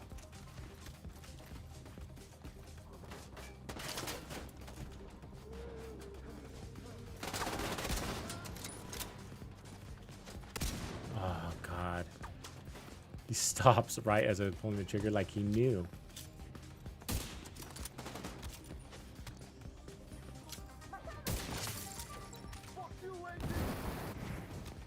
Of course, that was a body shot. I'm so annoyed. So annoyed. I shouldn't take those side shots like that. You know, the camera kind of swivels weird. A little more erratic.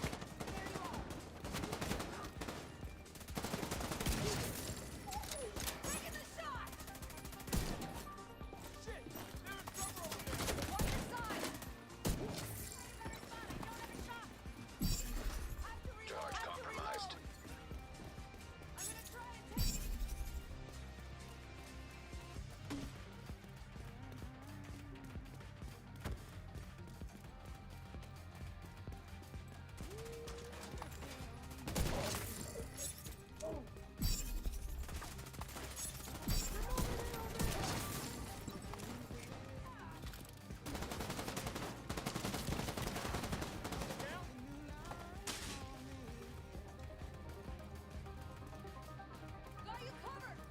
Raz, what up? And the other thing about the control points in New York, it takes forever for the waves to get to them. Because they spawn from somewhere else outside of the control point. You notice that? Not all of them, but where they do that too in the Washington, D.C. ones, but I don't know. I think the flow of it is a little bit better. You just get there so much faster.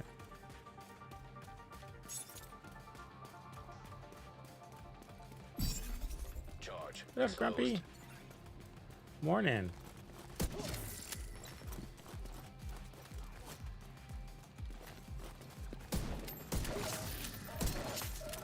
Developing new sleeping habits, I imagine, huh?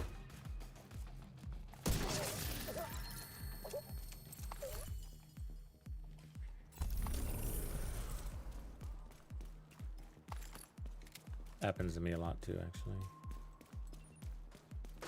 Sometimes I feel like I go full circle on my clock. Supply room access unlocked. We can make me go upstairs, huh?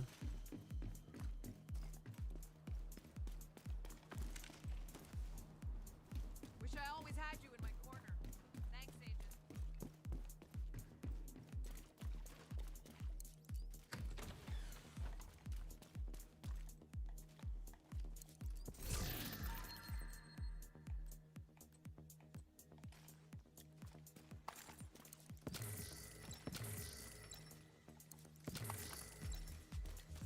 Right. So I think it's just one boss. Yeah. I feel like it's easier to go to a cleaner control point though versus a bounty because, you know, bounties you get lost and shit.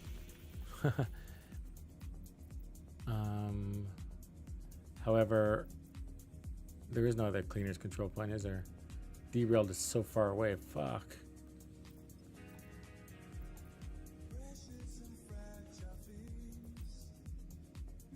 I think that's Rikers over here, isn't it? Hotel. Black Tusk. Oh, it should say it right there, didn't it? Yeah, it's Rikers. Cleaners, but that doesn't have a name boss, it just leads. Oh, I'm gonna have to end up doing a bounty because everything's so shitty placement. Oh, there's a cleaner one. Let's just do that. I can get to that quick.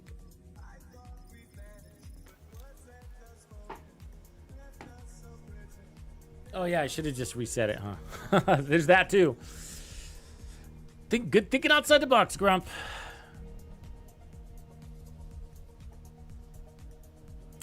I don't have all the comms, Outlaw. I mean, I have all, only the ones that I care to have all of them on, you know?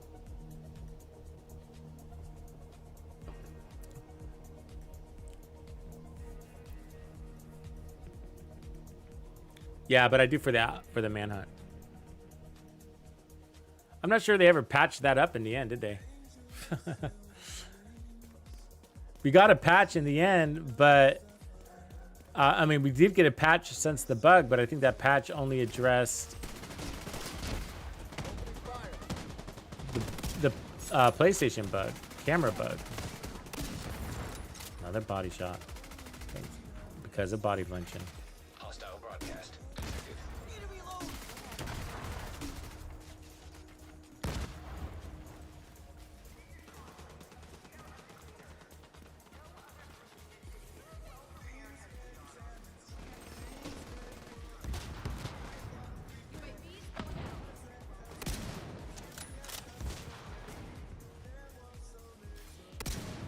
God. Move like aliens. They're another race.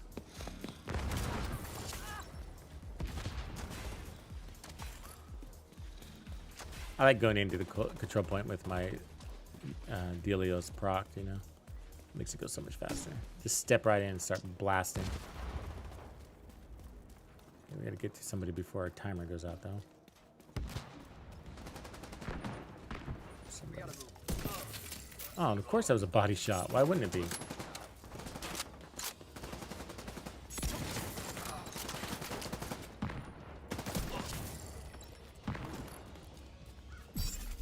Charge exposed.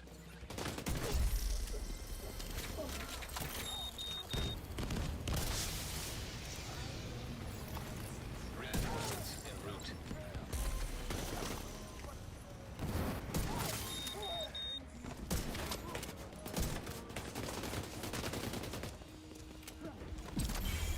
Charge transfer initiated.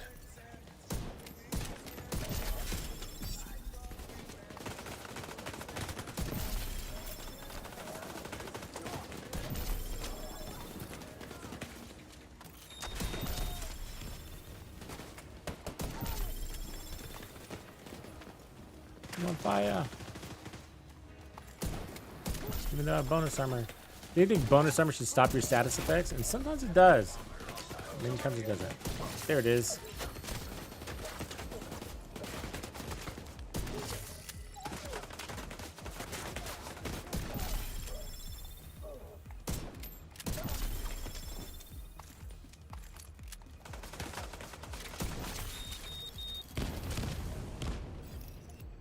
Fucking constant fire, huh? Just be a nightmare if I was running another build.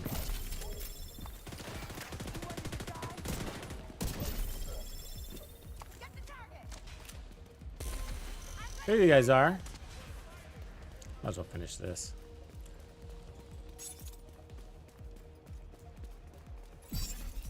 Agent charge compromised.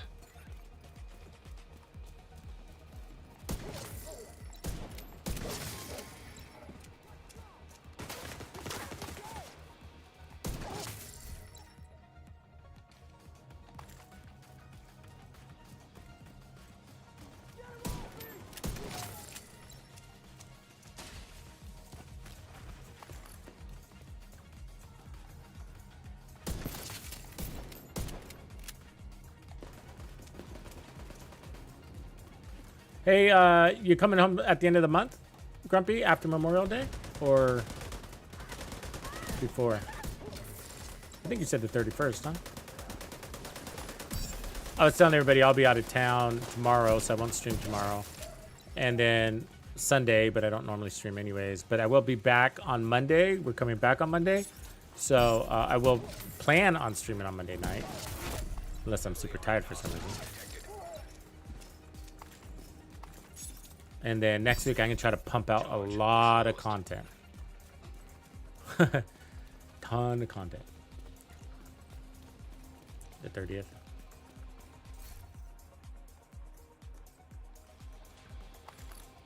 Yeah, I was just saying that too, yeah. Because they're unfair. I mean, you just can't penetrate those shields. Get away from your boss. Somebody back here? I thought I saw somebody back here.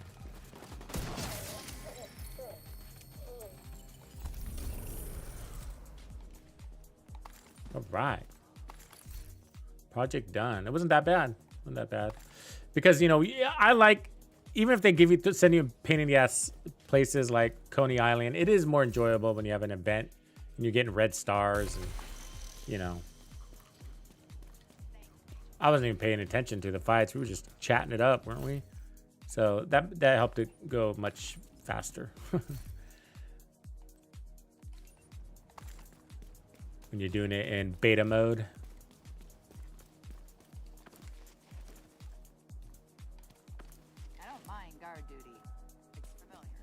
No, I don't think we should have transportation. I like the idea. Chopper would be cool, though. I gotta say, like calling a chopper support. Somebody comes in with a, you know, a minigun attached to the side, or like, you know, like the president's car. You know, a limousine with a Gatling gun that comes out the top. I mean, that'd be cool. I'd be down with that.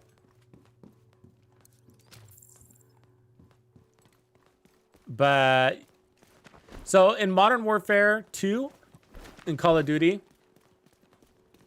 they added a car scene in there. Do you guys remember that? So you're driving down this desert highway and you get to hijack a car, and then I think the idea, if I remember right, is to jump from one enemy vehicle to the next, so to speak.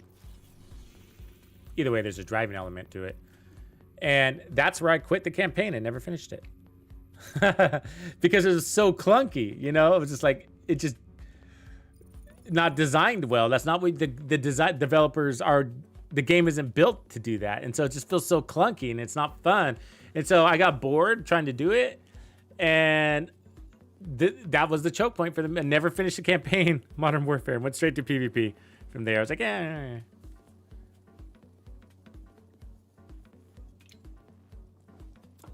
Like Starfield, they're adding vehicles, which is pretty cool as a way to traverse the planets faster. So I'm excited for that. That'll be in a near patch. And obviously you have spaceships on that one too.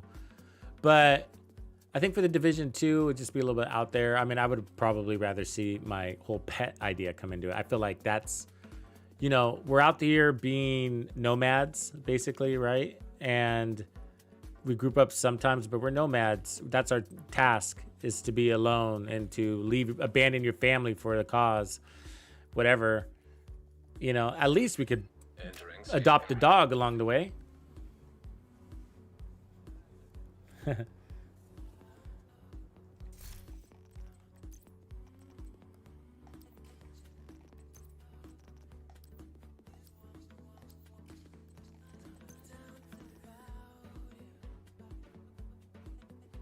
Ooh, that's almost an interesting backpack there, right?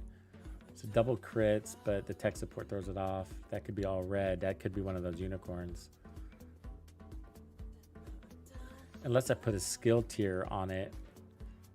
Tech support, and then you're getting armor regen. Nah. Might as well at that stage just run the memento.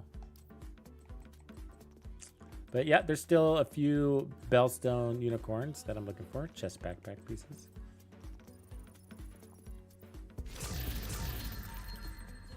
Or a harpoon would be good. I would like that. a grappling hook kind of thing to scale buildings and not have to look for those ropes or whatever. You know, which is annoying when you're doing those like bounties and stuff like that, and especially in New York.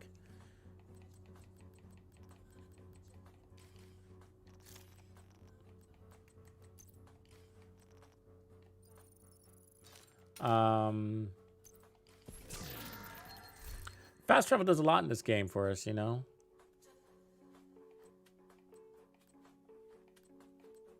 So, you know, part of it is for the immersion experience is why you would want to add a vehicle, because that's part of, you know, the lore immersive experience. Or the other part would be to fix or to handle a need, you know. And I think for most of this game, fast traveling is really easy because missions are fast traveling points, and there's so many of them. So, I mean, there's always a fast travel point, and you notice when there's not one, right? Like, this whole sector sucks over here because there's no fast travel points. There's a few. I mean, you can fast travel here, but you lose stacks. You get penalized for using those sometimes. You got a safe house. You get penalized for using a safe house, you know? So the zones that they don't have good fast travel points are recognized by me. I mean, I noticed them. This one actually is pretty janky too, because to get to this control point, I mean, you can go to the classified assignment, but the safe house, and then this one's on an island, so you end up having to go to the settlement and run 10,000 miles. This one is convenient, and then so I usually go to Grand Washington Hotel, take out the MLK, and then run up there.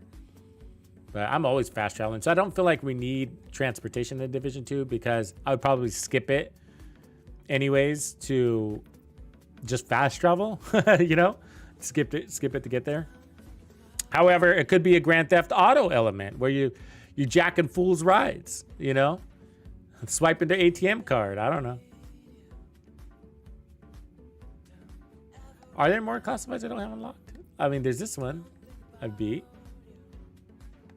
I always thought these were kind of annoying. Am I not? Are they on the map that I'm just not seeing? I feel like there's one down here somewhere too, right? One of these alleyways. Because I've played these two. How do you unlock them? I don't remember, right? Don't you just have them from the past? Don't they just show up?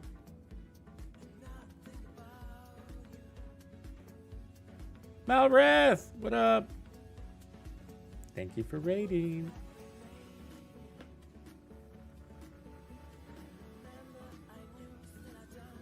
A bicycle would be funny though. A little 10 speed.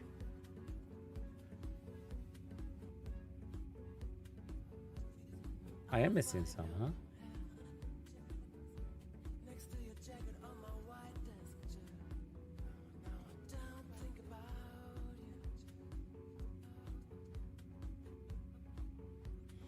Probably 2 years out on Division 3.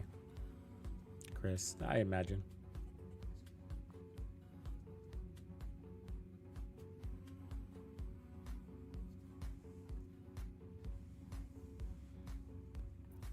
It's all good, man.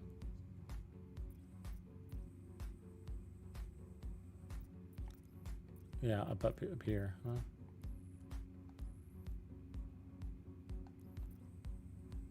But how do I unlock them? Because didn't they just come unlocked when you got the pass? Isn't that how I had these? Or do you discover them? Like, because you happen to walk by it, and then all of a sudden it's on your map permanently.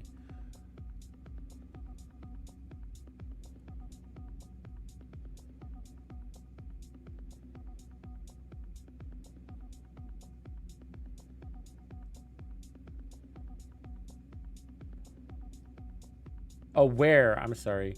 Division 3. I don't know, man. It's a good damn question. And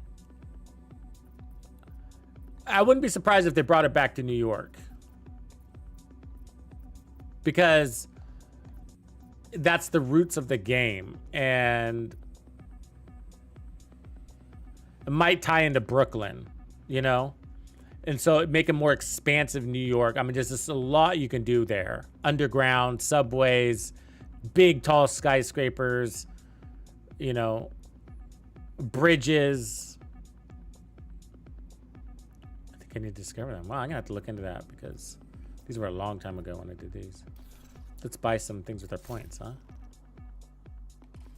If you're gonna be gone all weekend, you might want to look at doing this before you go.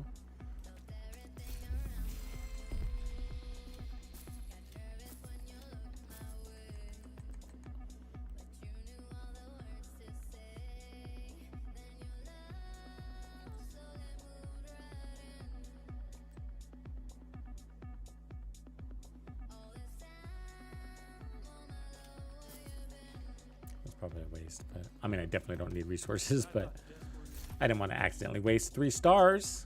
Let's see what we get, huh? Chameleon. All right, we're getting a lot of those lately.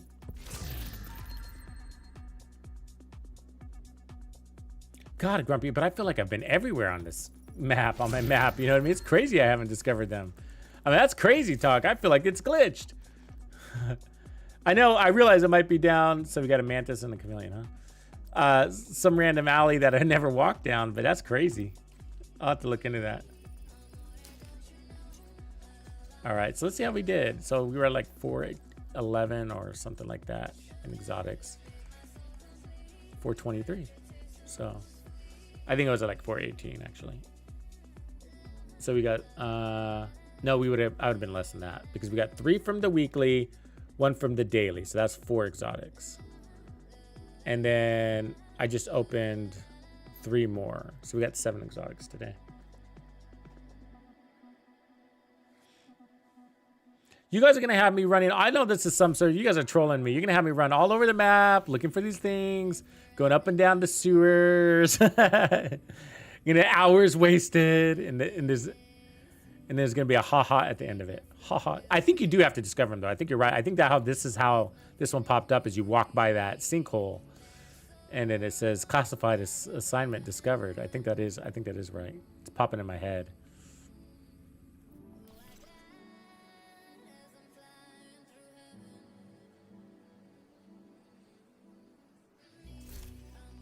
So yeah, that was fun. You know, it was a cakewalk. 5 directors, heroic. So we did all the invadeds except for the final. So we didn't do title, but I don't really need to. And then we did the project. 2 of them. Cool, folks. Okay, well, I will catch you later. Logging out. It's midnight in my part of the world. And so I will see you again on Monday night for a stream. All right, everybody. Thanks for hanging out with me tonight. Have a good rest of your weekend. Happy Memorial Day if you're in America. So, not you, Grumpy.